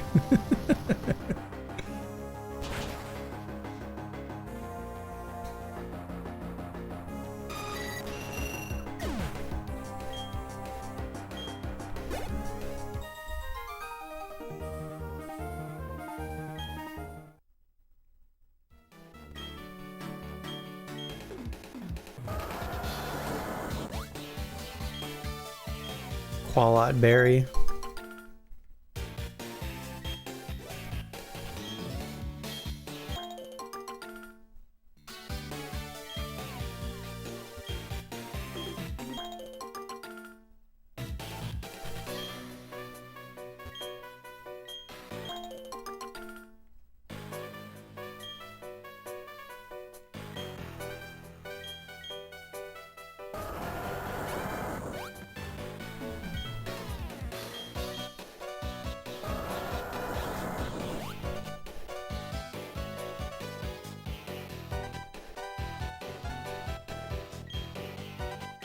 Is this? It's not. I might be thinking of a different one, maybe. Or that's a platinum thing. You took the trouble of coming here. I'm sorry, but there's nothing. It's a sad day for me not to be able to share in your joy.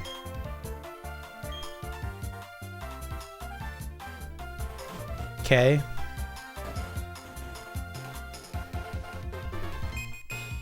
Oh. Max revive. All right. About.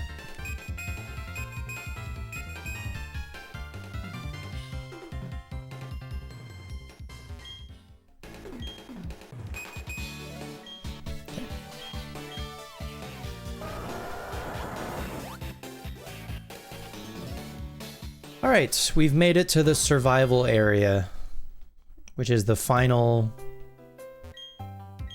town settlement thing on the post-game island. Oh. Probably Johto. Probably Johto. I would love to live in Ecruteak, I think. Like close to Goldenrod if I need to go to the city. Great, like Ecruteak, yeah, it's very pretty. Great, like local history and culture, but it's like pretty central in the region, you know? Not as central maybe as Goldenrod, but like still maybe like second most central.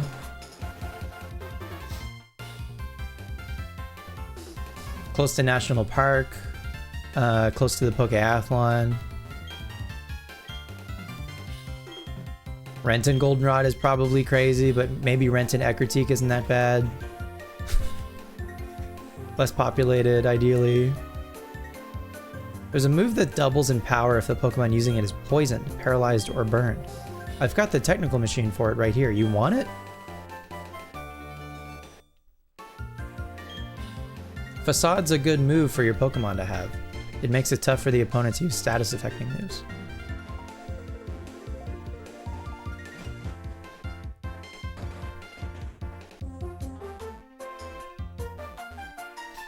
Anyway, Ecruteak, final answer.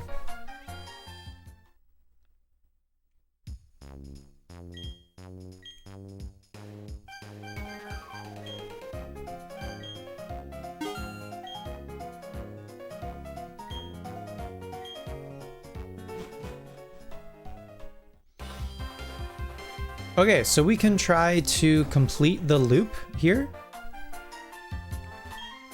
Let me tell you about the volcano named Stark Mountain. That volcano dates to when Sinnoh was made by the melding of time and space.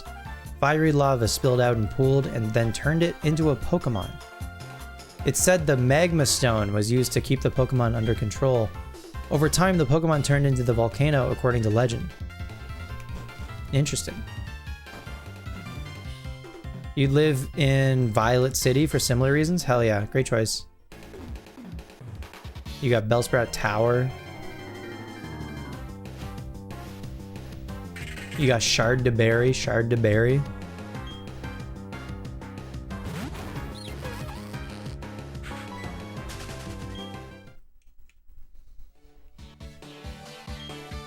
Maybe it's this one?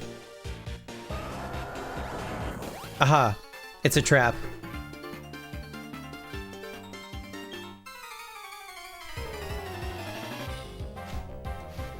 Oh, sorry, you said region. I gave you a town. Okay, still Johto.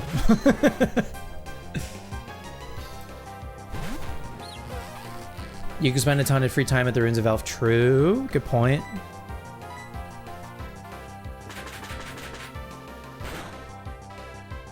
Yeah, where in Sinnoh? I'm gonna guess. Liv is gonna say Sunny Shore.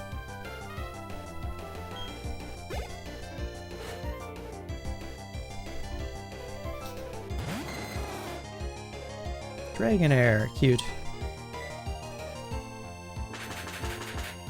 How'd I know? Australia.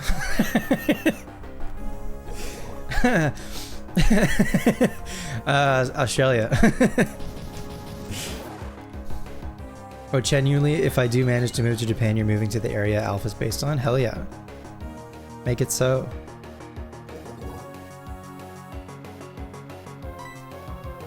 Plus, I don't know, Sunny Shore's cool. It's got a lighthouse.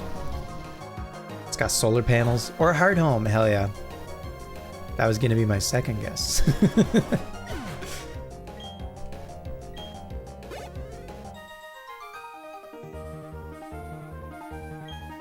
I think places where it would be a pain to live, Pacific Log, would be fucking annoying to live there.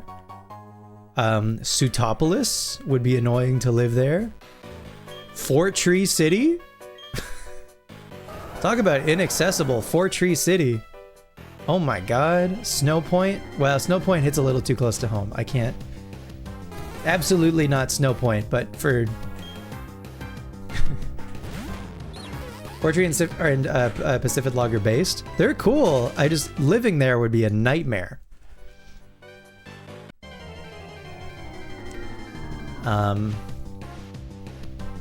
Lava Ridge would be sick because hot springs. I think Lava Ridge might be my pick for Hoenn, and Mauville's not that far away, so I can go gambling.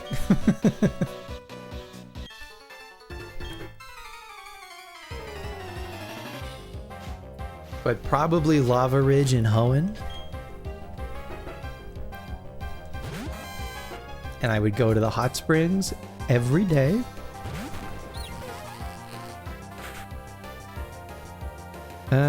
You got static. Nope. Canalave is your Sinnoh pick? That is a great pick. Public library. Ferry.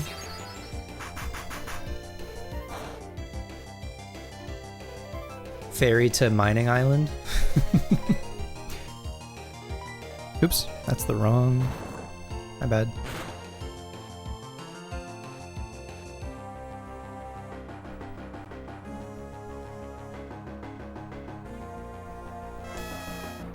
Yeah, definitely something to be said for a public library.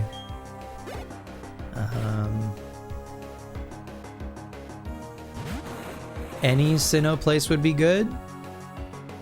I feel like Celestic could get boring. So could Solaceon.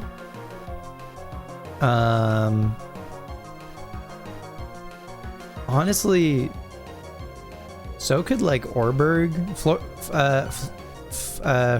Floroma would be really pretty. What am I doing against Tropius? Probably Casey. Jubilife would be cool. Canalave would be cool. Hard Home, Sunny Shore.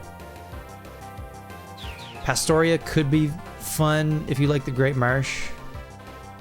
Floroma feels like a tourist trap. Because once you're there, what do you do? Like, yeah, it's pretty. I feel like Floroma almost like loses its charm after a while or something. I don't know.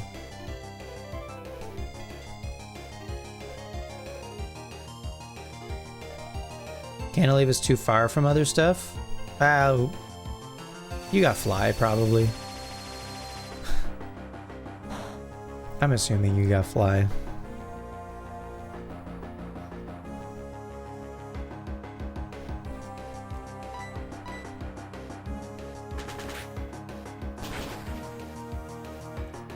You would pick your Gracidia for your beloved shaman, and fair enough.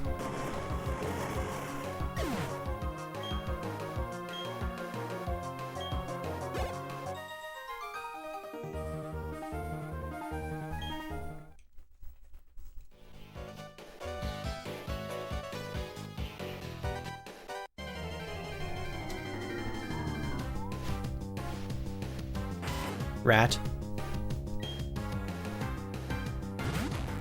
Where would you live in...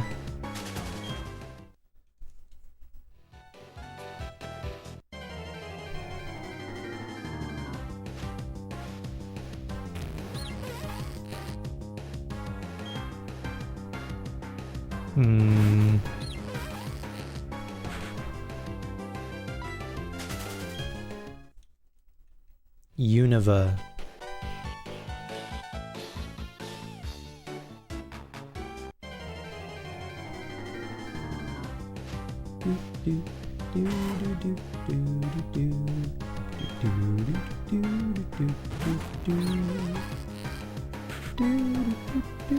Can't escape. Sure would like to.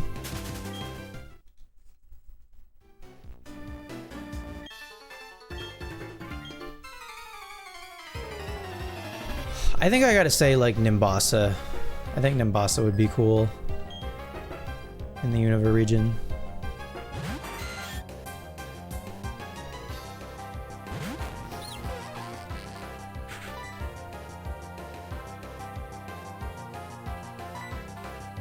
I mean, you probably know a fighting move. But okay.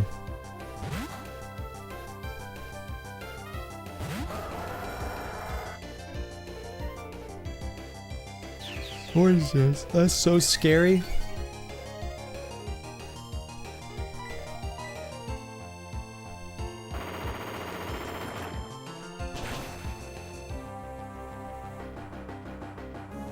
Ooh, Verdant Turf is a great shout. I mean, that's where Wally moved. For health reasons.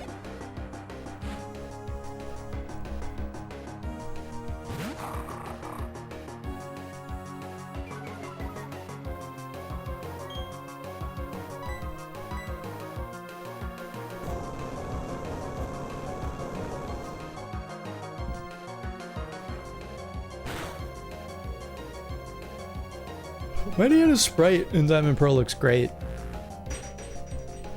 They cooked.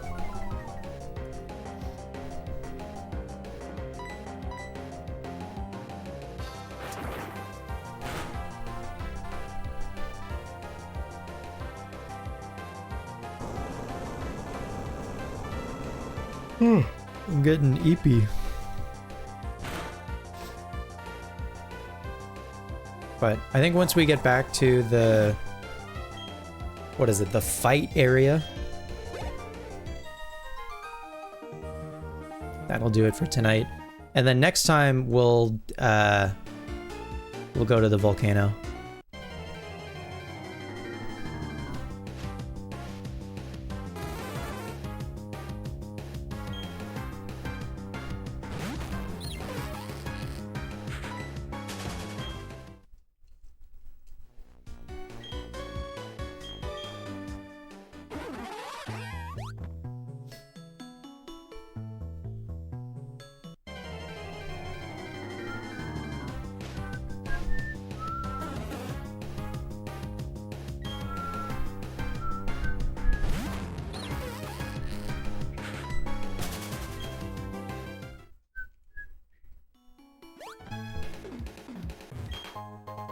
My dubious disc. Undella Town or Nuvema? Good picks.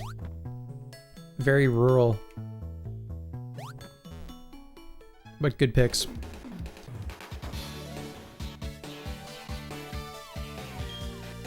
Are you traveling to train? Here, have this refreshing drink. A single fresh water. Water is the wellspring of life. Having said that, no one knows where Pokemon originated. Huh?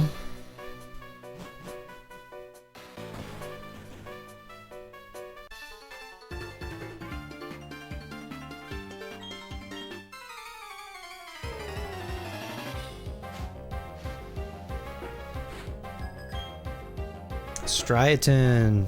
Striaton City. Cool. It's a fun pick. No Castelia. Lavender and Kanto. Spooky.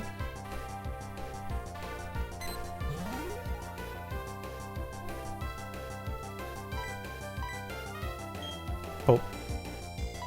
Oh.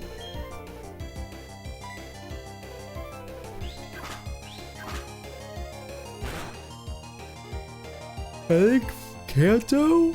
I'm between like Vermilion and Celadon. Striaton was so nice it made you sad about real America? Damn.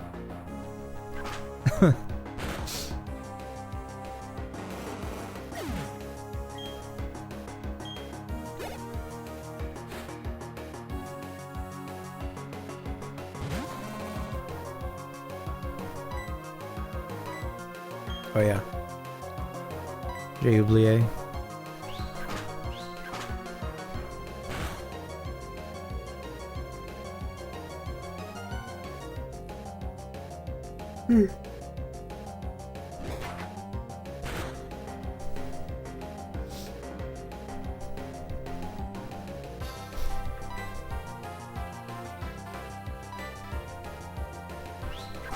Did I pick one in Sinnoh? Probably Hardhome. PBH. Amity Square.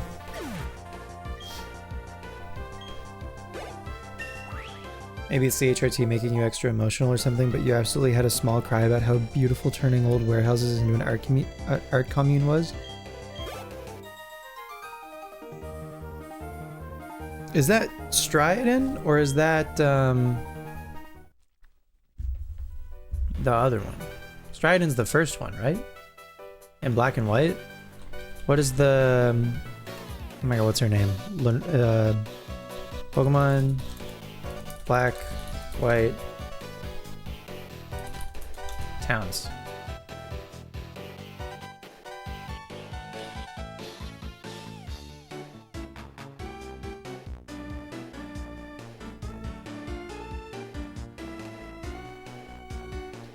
Nacrene? Nacrene City?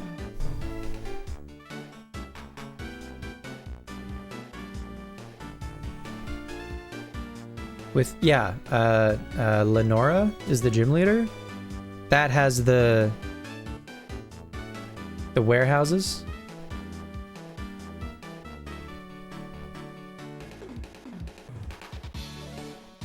Striaton is next to it. That's where the first gym is in Black and White 1. Nacrene City, a pearl of a place. A city established and restored storehouses built 100 years ago. Yeah, I do like Nacrene. Good shout.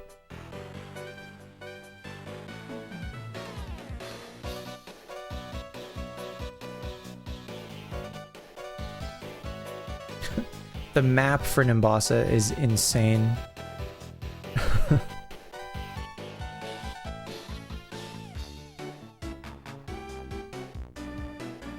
Striaton is also nice though. Like it has these like townhouses. It has a park. It has a big park. Like half of Striaton City is park. It has a restaurant, right? The 3 gym leaders run a good restaurant there. Striaton is also a great shout. Like, decent housing, like probably like good restaurant and a giant park.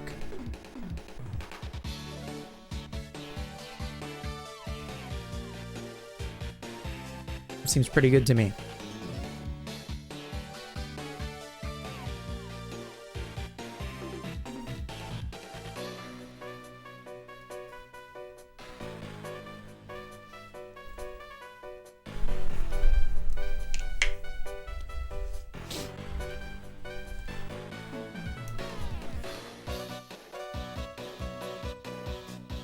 It's next to Nakreen, so you can still park in food? Right.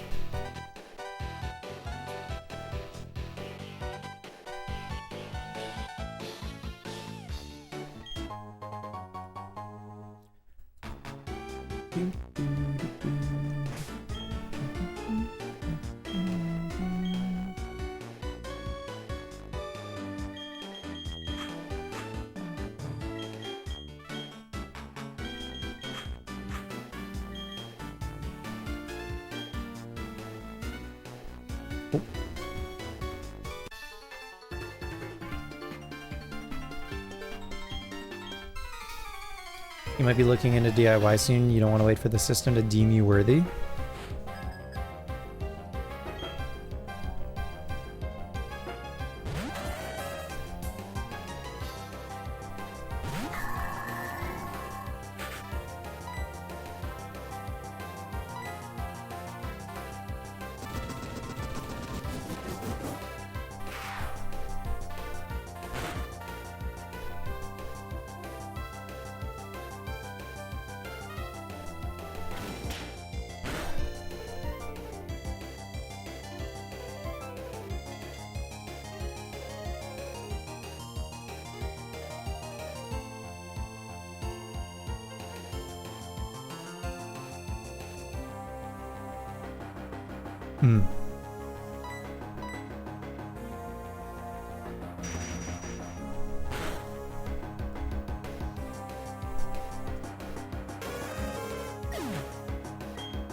Gotcha.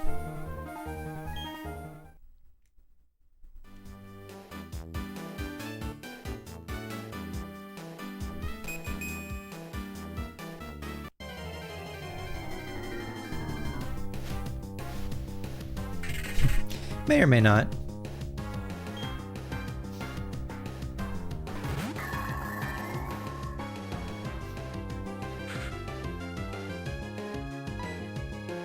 Can't escape. Rats.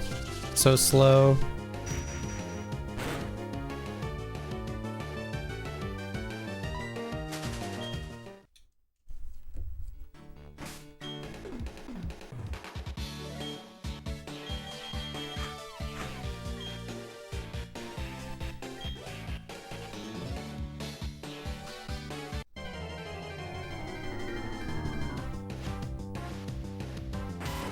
Rat.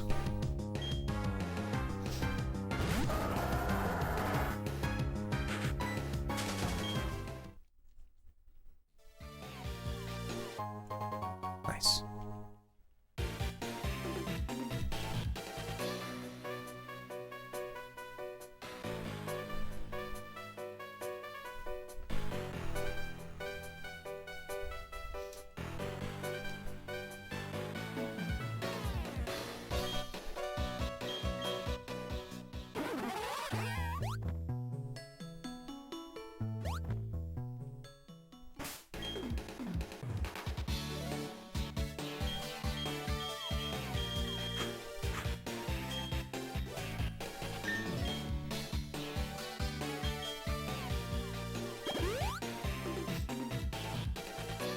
I think we're almost done.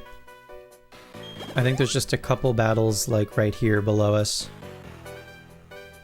And then I think we'll have made the full loop.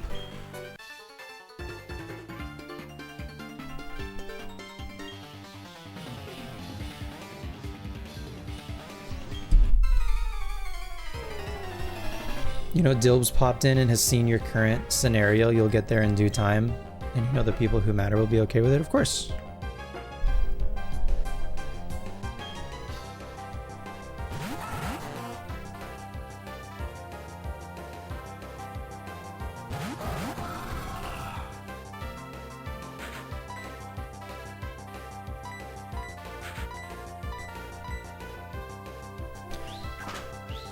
Slowpoke sprite is really good in Diamond Pearl. Rest in peace.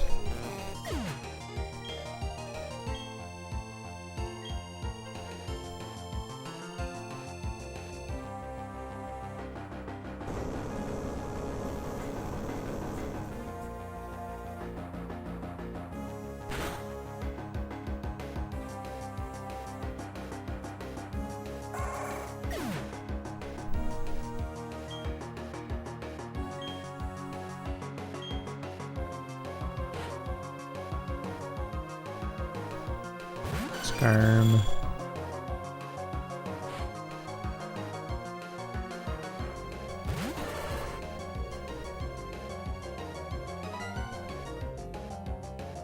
I'm assuming any of the trainers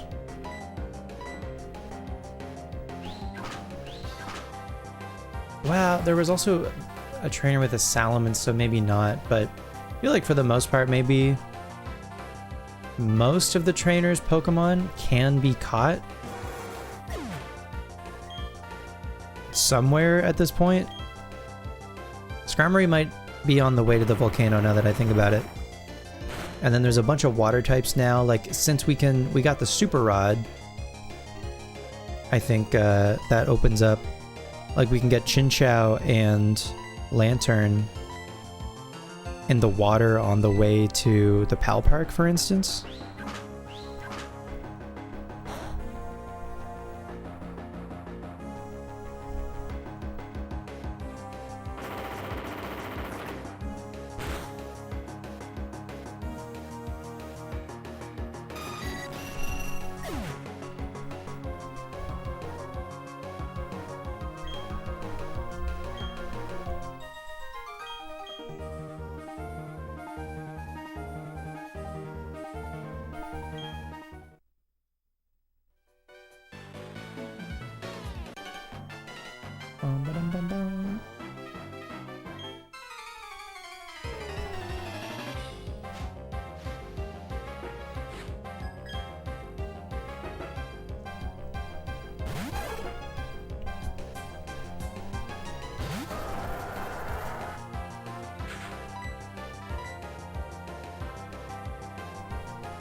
Just hit.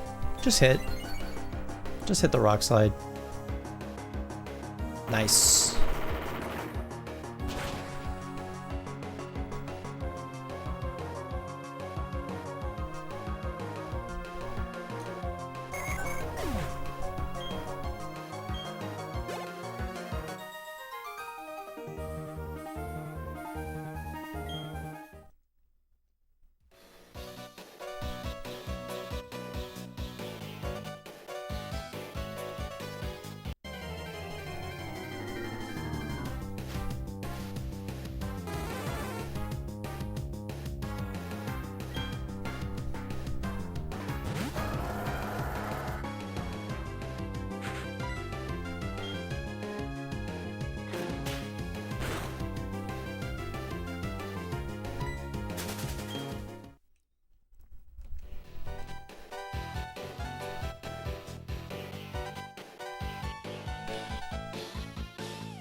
Do you have any opinions on where to live in Gen 6? In Kalos? I mean, Lumios would be pretty cool. But I'll hit you with I don't remember a lot of the names of towns in Kalos.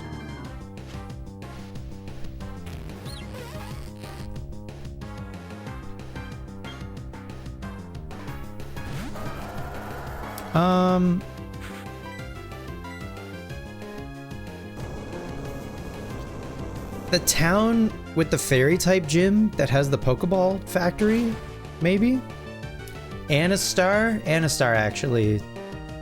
It has that nice, like, purple gemstone monument thingy in town.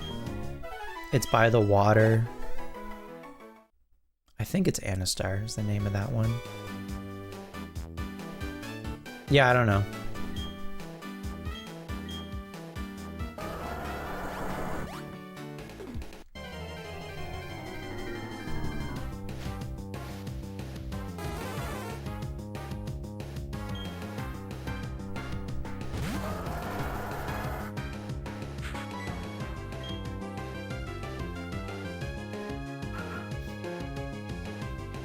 Okay, fine. Firo, you won't let me leave?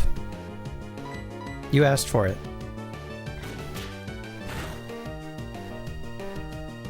Punk?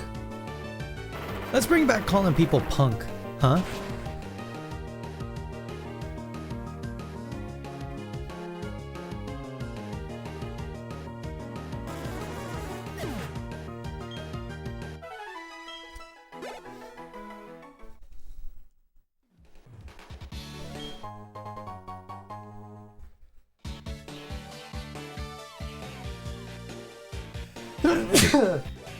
Sorry.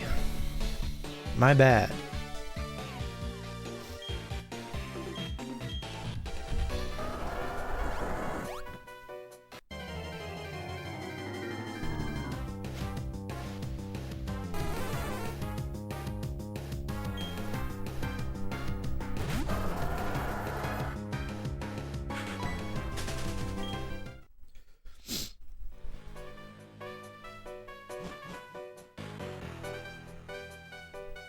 We did it. I should catch me some wicked Pokemon for the battle tower. The survival area is past here. Stark Mountain is this way too.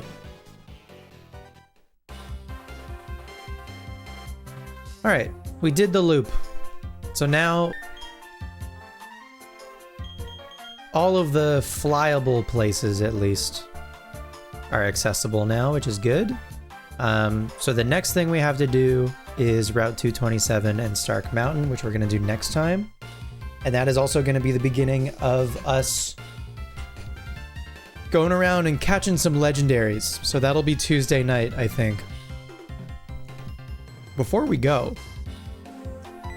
now that I know that they're here and possible, Dandemil? Is that the windmill? Is that windmill town?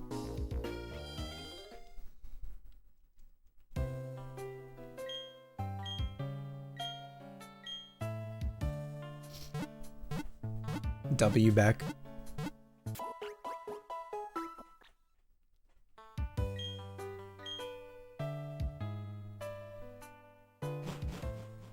That's the one that sticks out. Does that one also have the big waterfall?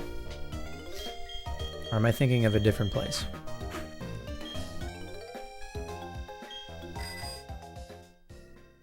Oh yeah, swarms. There's daily swarms. There's, oh my god, there's Trophy Garden. Route 222, there's a bunch of Skitty. Skitty. I do like Skitty. I think we can just surf, like, from here.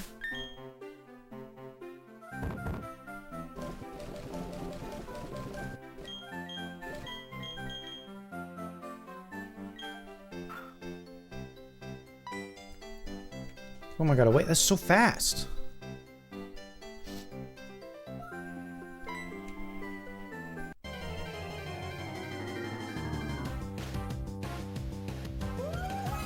Luminion. Okay, we don't have a Luminion yet, so that's good.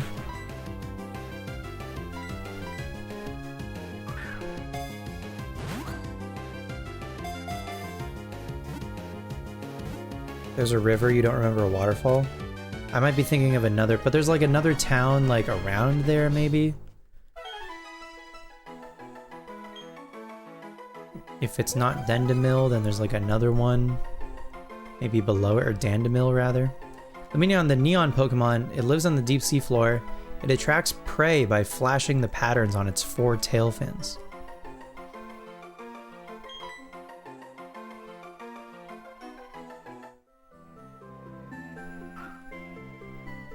I'm assuming it's just Super Rod for Chinchou and Lantern. There's Gyarados. We got Gyarados.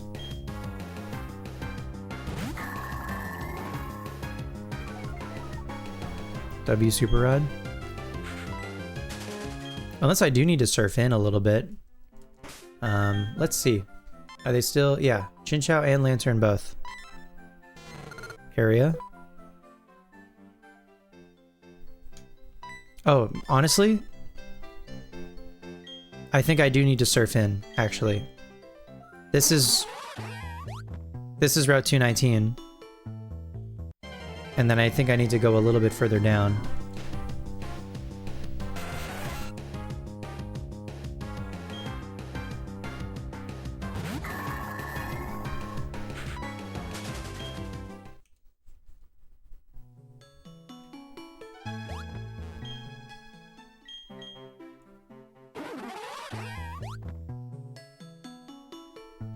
Oh, 220. Aha. Okay. Now we should be in Chinchou Lantern territory.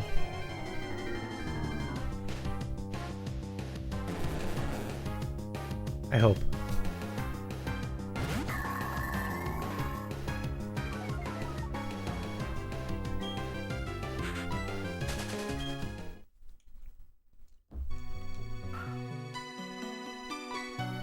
Which, separate from being 2 of my favorites, Chinchou and Lantern have great utility for being Illuminate Pokemon.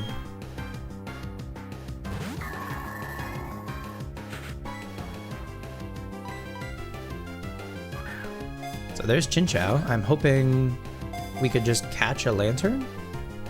That could potentially be a pretty low percent, but we'll fish here for a little bit. Hopefully find one. Chinchou, the angler Pokemon. Oh, negative positive angler Chinchou.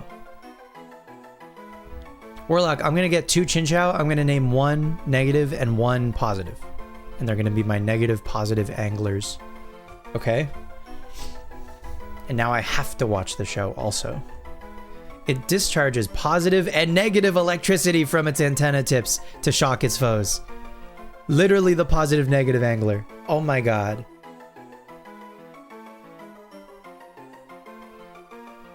It's meant to be. Warlock, it's meant to be. That's kind of unreal. Wait, is it negative positive or positive negative for the title? What is it? It's negative first, right? Negative positive angler. Yeah, negative first. Add to watch list.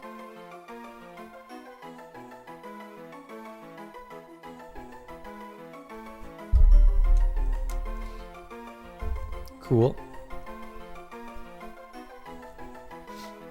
It discharges positive and negative electricity from its antenna tips to shock its foes. Incredible.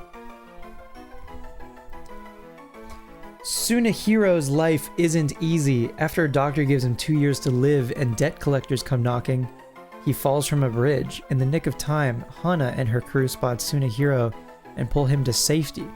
Before returning, they anchor offshore to fish, and Tsunahiro catches a huge sea bass in a bout of beginner's luck. As his apartment building crumbles, Tsunahiro's new life begins to unfold. Bro only has 2 years. This isn't gonna be a Your Lie in April situation, is it? This better not knock me out like Your Lie in April did. Warlock. I didn't realize this was gonna be sad.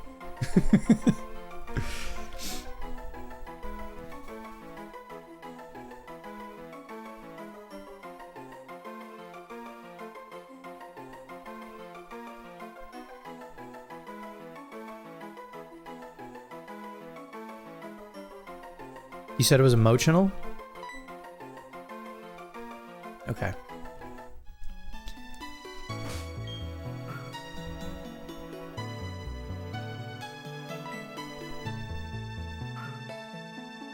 You haven't seen Your Lie in April? Oh. I mean... That might be required watching. Is Your Lie in April, Warlock, for what it's worth. I don't make the rules, but like...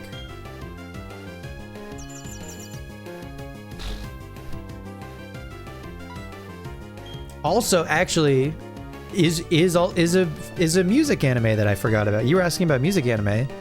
Your Lie in April, absolutely a music anime. I forget that it is because it's not. I mean, it is. It is and it isn't music first. I don't know.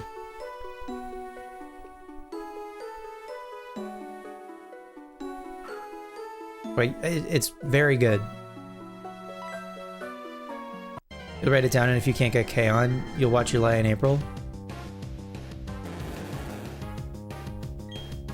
But Your Lie in April is sad. Did ruin me for a little bit. You've been warned. There's another show actually that a friend of mine told me to watch called March Comes In Like a Lion. Also sad, but like I loved it. Really good.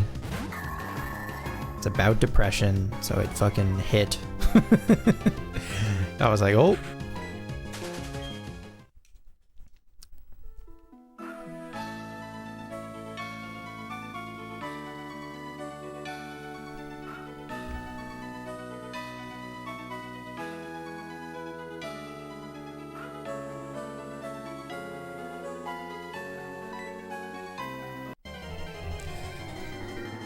If Lantern's like a 1% here, I'll catch a second Chinchou, I think. Just to...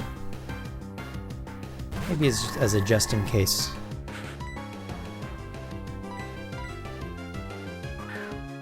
And then...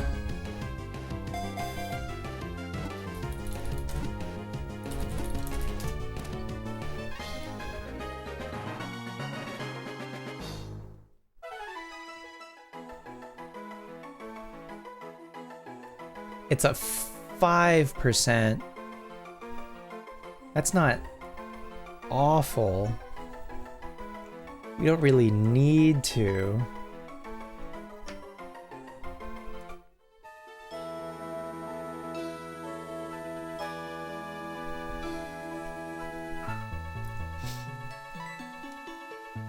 I gotta keep my finger on the A button if I'm gonna be fishing.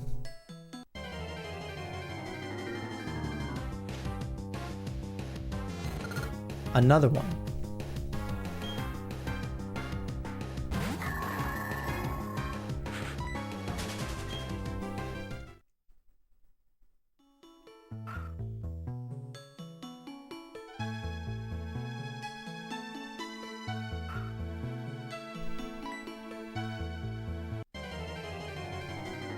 You've heard about the lion one? March Comes In Like a Lion?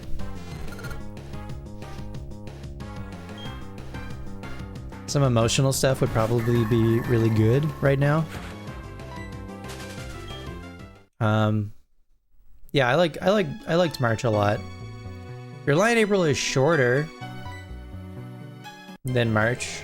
I think March was like 50 episodes or something, and I think Your Lie in April is just like a single season or a single core, whatever. I think Your Lie in April would be a shorter commitment.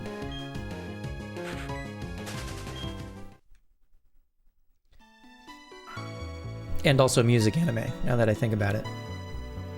March Comes In Like a Lion is about a kid who is a semi-professional chess player.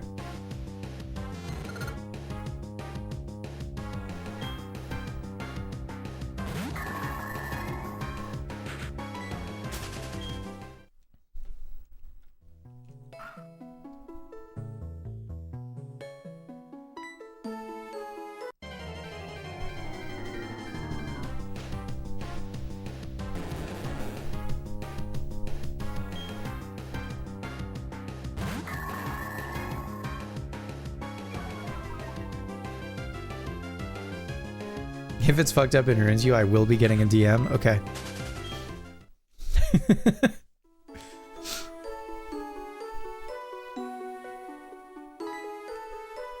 I can't wait for more Bochi though. Do we know when more Bochi is supposed to happen?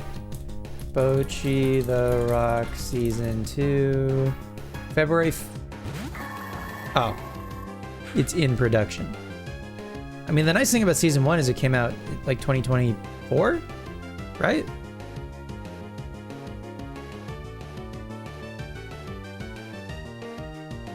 I don't know that there's a confirmed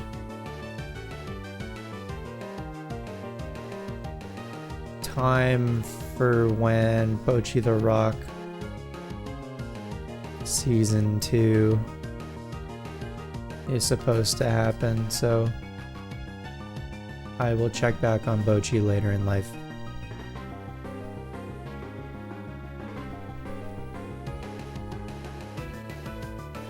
It's Unk now?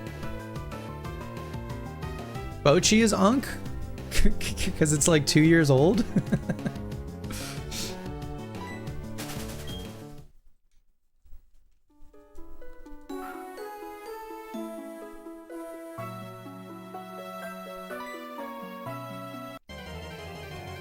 Okay, I'll do this for another like 10 minutes.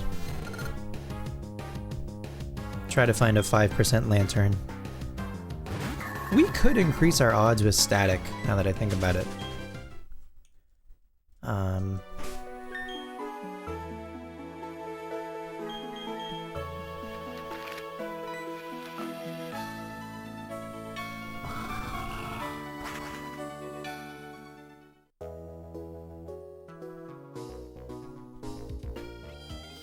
You thought she was going to be a cozy streamer? LOL. Yeah, wouldn't that just be the worst?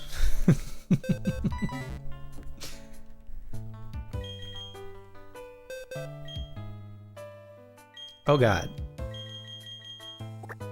Hang on, not all of these are...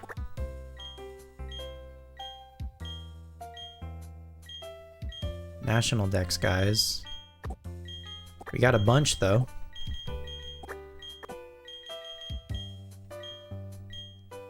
You both had strong opinions over cozy streamers?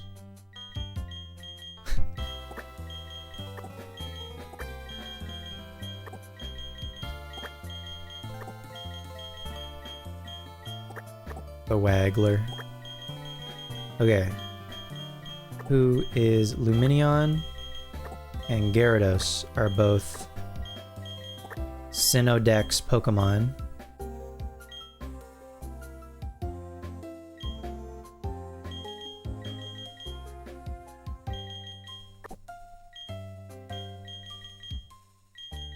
We need to trade one of our Finneons for a Magikarp. That could probably just be you. Yeah.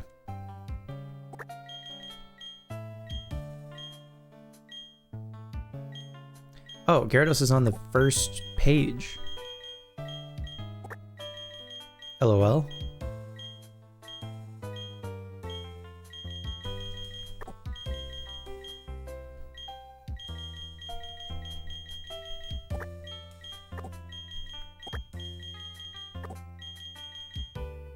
Oh, I don't have a spot for Mantine, actually, now that I look at it. I got Octillery, Milotic, Mantine, and then these guys. Okay.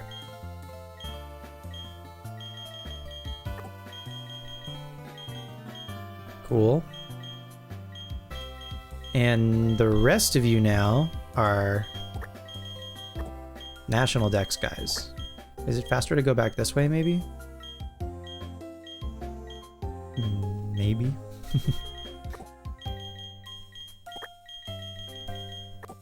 Rat. Bird. Frogs. It's how Kay and you became friends too? Bidding about the cozy community? Twitch rocks. You've met some great people here. Sorry if you're being too wasteful. No, you're good. Me also have met great people. English. English good. Your English is good. Tokyo Police Club. Oh my god, full circle.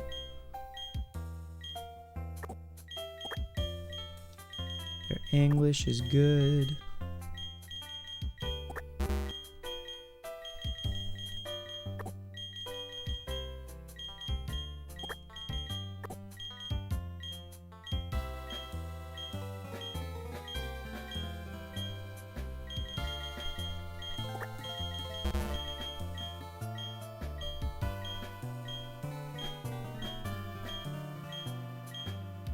Okay.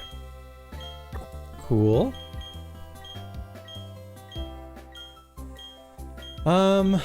I mean, you would have static.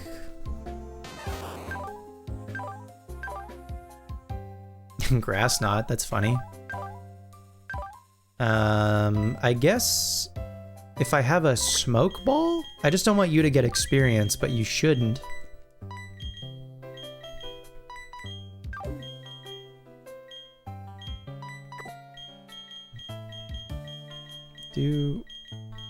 Do I have a smoke ball, do you think? Like, y'all, right back at you. I mean, yeah, y'all being here via Beck is very nice, and thank you for sticking around.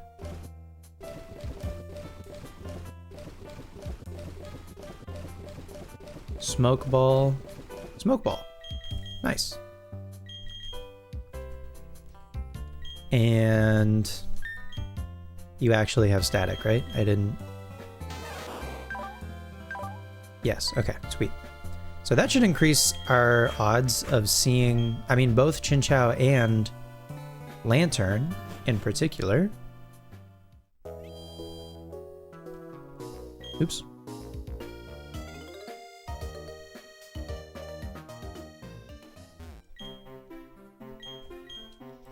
In fact, just because I'm curious, I'd like to know what the full amount would be. And I have a little... I have a thingy. See if I can find it. I haven't used it in a little bit.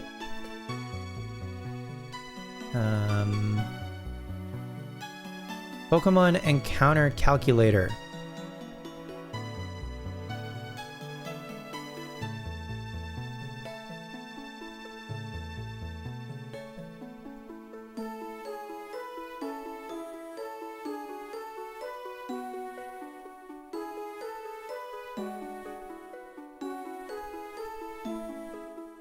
So we can choose a game,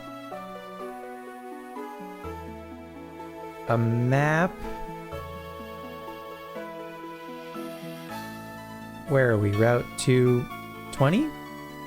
That's 221. I want 220. Fishing, super rod. Ability, static.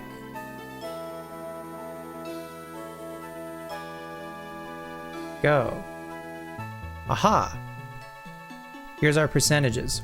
Wow! Lantern jumps up from a 5% to a 35% with static.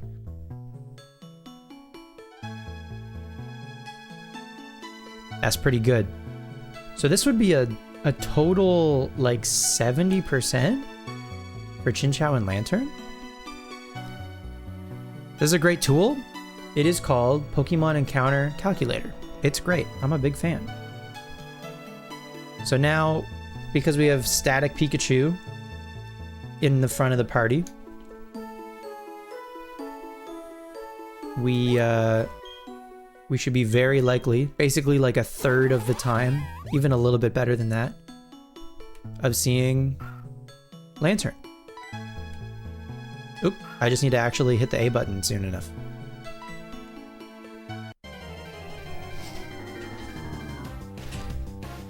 Also, okay, that's a 20%. That's a 20% Gyarados with static. And we can run thanks to Smoke Ball. But if Pikachu was dead and in the front of the party, we would still get the static effect. And then we could send out a different Pokemon, whoever's like second in the party.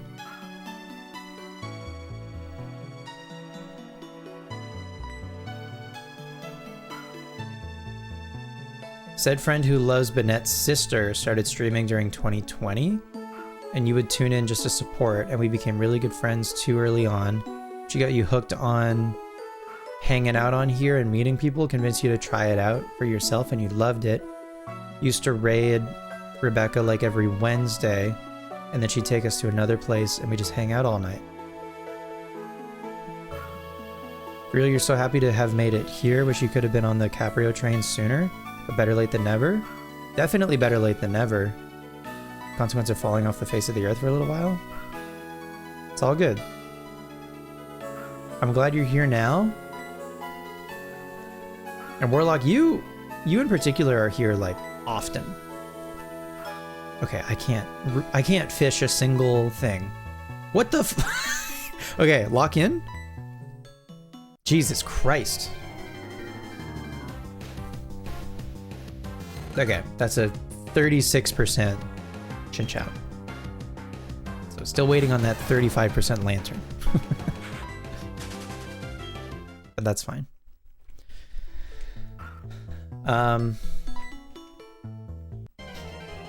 I started streaming again regularly. There's our Lantern. She's a Goral. I started streaming again regularly, I want to say 2022? 23? The watch streak function is low-key embarrassing. I don't think it's embarrassing. I think it's cool. Well, genuinely, I think it's cool that Twitch does reward a viewer for returning to a stream. Even if it is like just a couple hundred channel points, it's still something.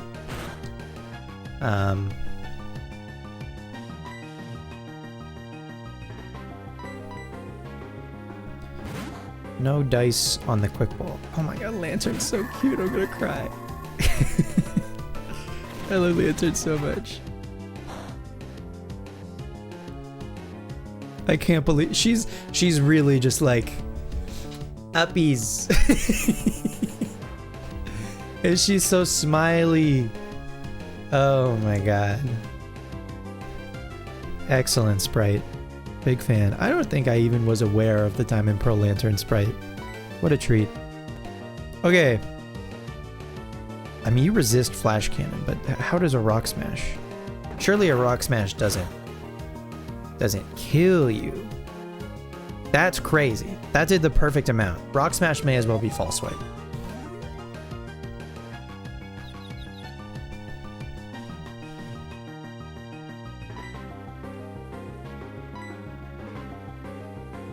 Honestly, Luxury Ball. Get in there. New best friend.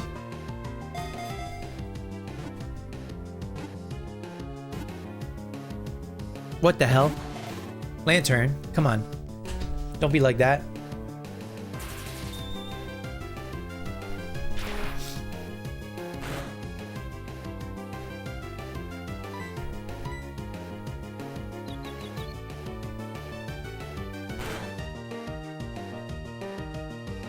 It just dawned on me, I don't think I have any Lantern merch. Is there a Lantern sitting cutie? There must be. I would... And there's no way it's going to be sold out on the Pokemon Center, right?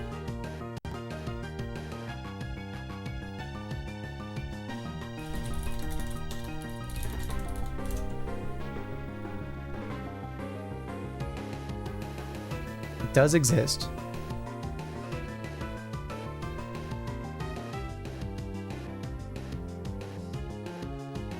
It's kind of cute. I don't know. I think they did Lantern dirty. As for the plush. Yeah, I guess there's sitting cuties of like all of the Johto guys. Or they've done sitting cuties for like most of the Pokemon up to this point, right? They did do... This is adorable, though. They did a photo shoot and they put the plush on some rocks in a creek. That's pretty funny. Do you love the photo shoots? And they got Chinchou also. I kind of want both of them. $15. Oh my god. Back in stock. There's 9 reviews of Lantern. This plushie contains the perfect amount of silly. Quality is good. Works best as a desk decoration. Not a cuddle buddy. Okay. Not a cuddle buddy. Okay. Fish. Oh, that's Fish.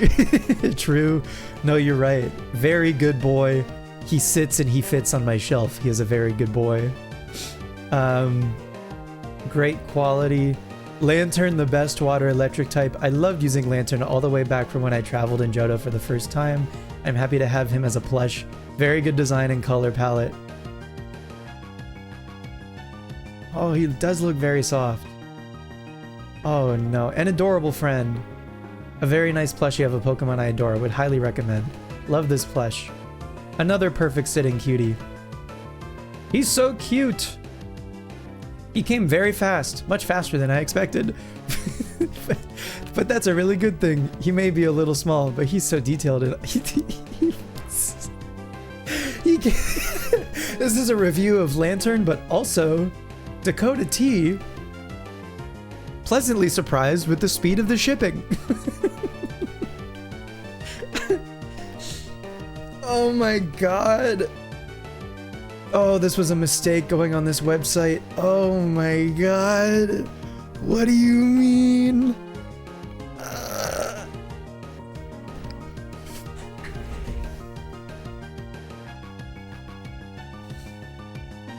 What have I done? Oh no. Only one review? Oh, I assume it's brand new. I assume this just happened. These Daydream plushies are the absolute cutest. I love my little Munchlax holding Snorlax. Soft, but not so much a snuggle plushie. Okay, why are people...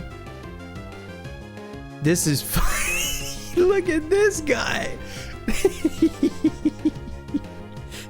He's just happy to be here.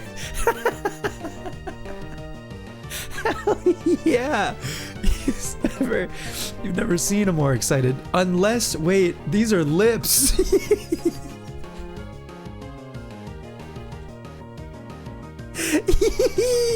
These are lips. These are lips with 2 of those like piercings. Those like, what are those? Like snake bites or whatever? Those 2 piercings? These are lips with those piercings. Oh, that's so good. Oh, it's a finger puppet. Pokemon Theater Munchlax plush finger puppet. Yeah, I'm sorry, I don't know how to read. I'm still learning how to read. Oh my god.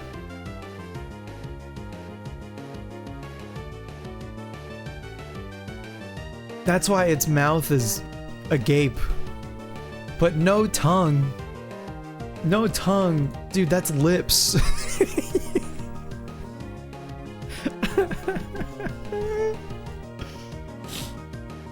Munchlax. He's just a little guy. 10 out of 10. Can't recommend enough. Great looking lunch, by the way. Great to include the lunch in the finger puppet Munchlax pick. Oh my god. Anyway, this is adorable. But yeah, this is so funny.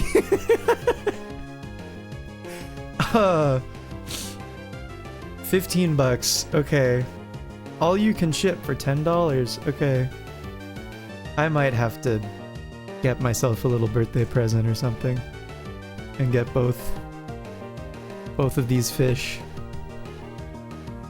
for my shelf. Because it dawned on me, I have none Lantern or Chinchou representation, and I have Magikarp and fucking Wormadam is up there. But no When's my birthday? You're not allowed to know.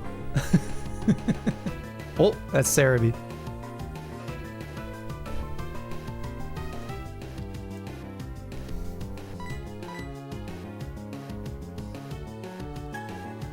Alright. I would like to catch the lantern now, and then I'm gonna go to bed. Thanks for hanging. Appreciate the company. Next stream is gonna be Tuesday night. Oh yeah, I was gonna luxury ball you. Next stream is gonna be Tuesday night. We're gonna go to Stark Mountain and maybe catch some legendaries. I don't know. Who's to say? We'll see what we find. Let me think. How many are there? Not counting like event mythicals. 4? I think there's 4. I think there's 4.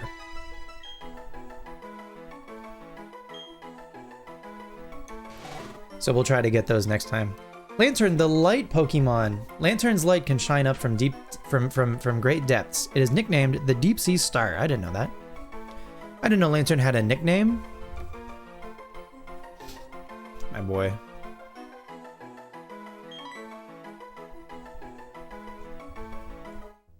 All right.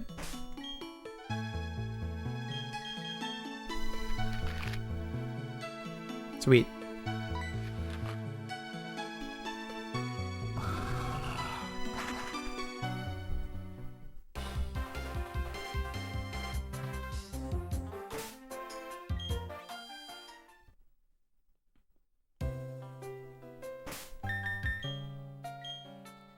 $84 hours. That happened fast. I feel like that happened quickly.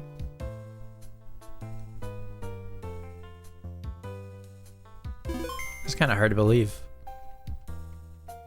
Anyway, thanks again for hanging. I'll see you Tuesday night. Have a great rest of your night or day. And yeah. Take care. Please, also, if you continue your own Gen 4 playthroughs, feel free to post updates in the Discord. Bye-bye.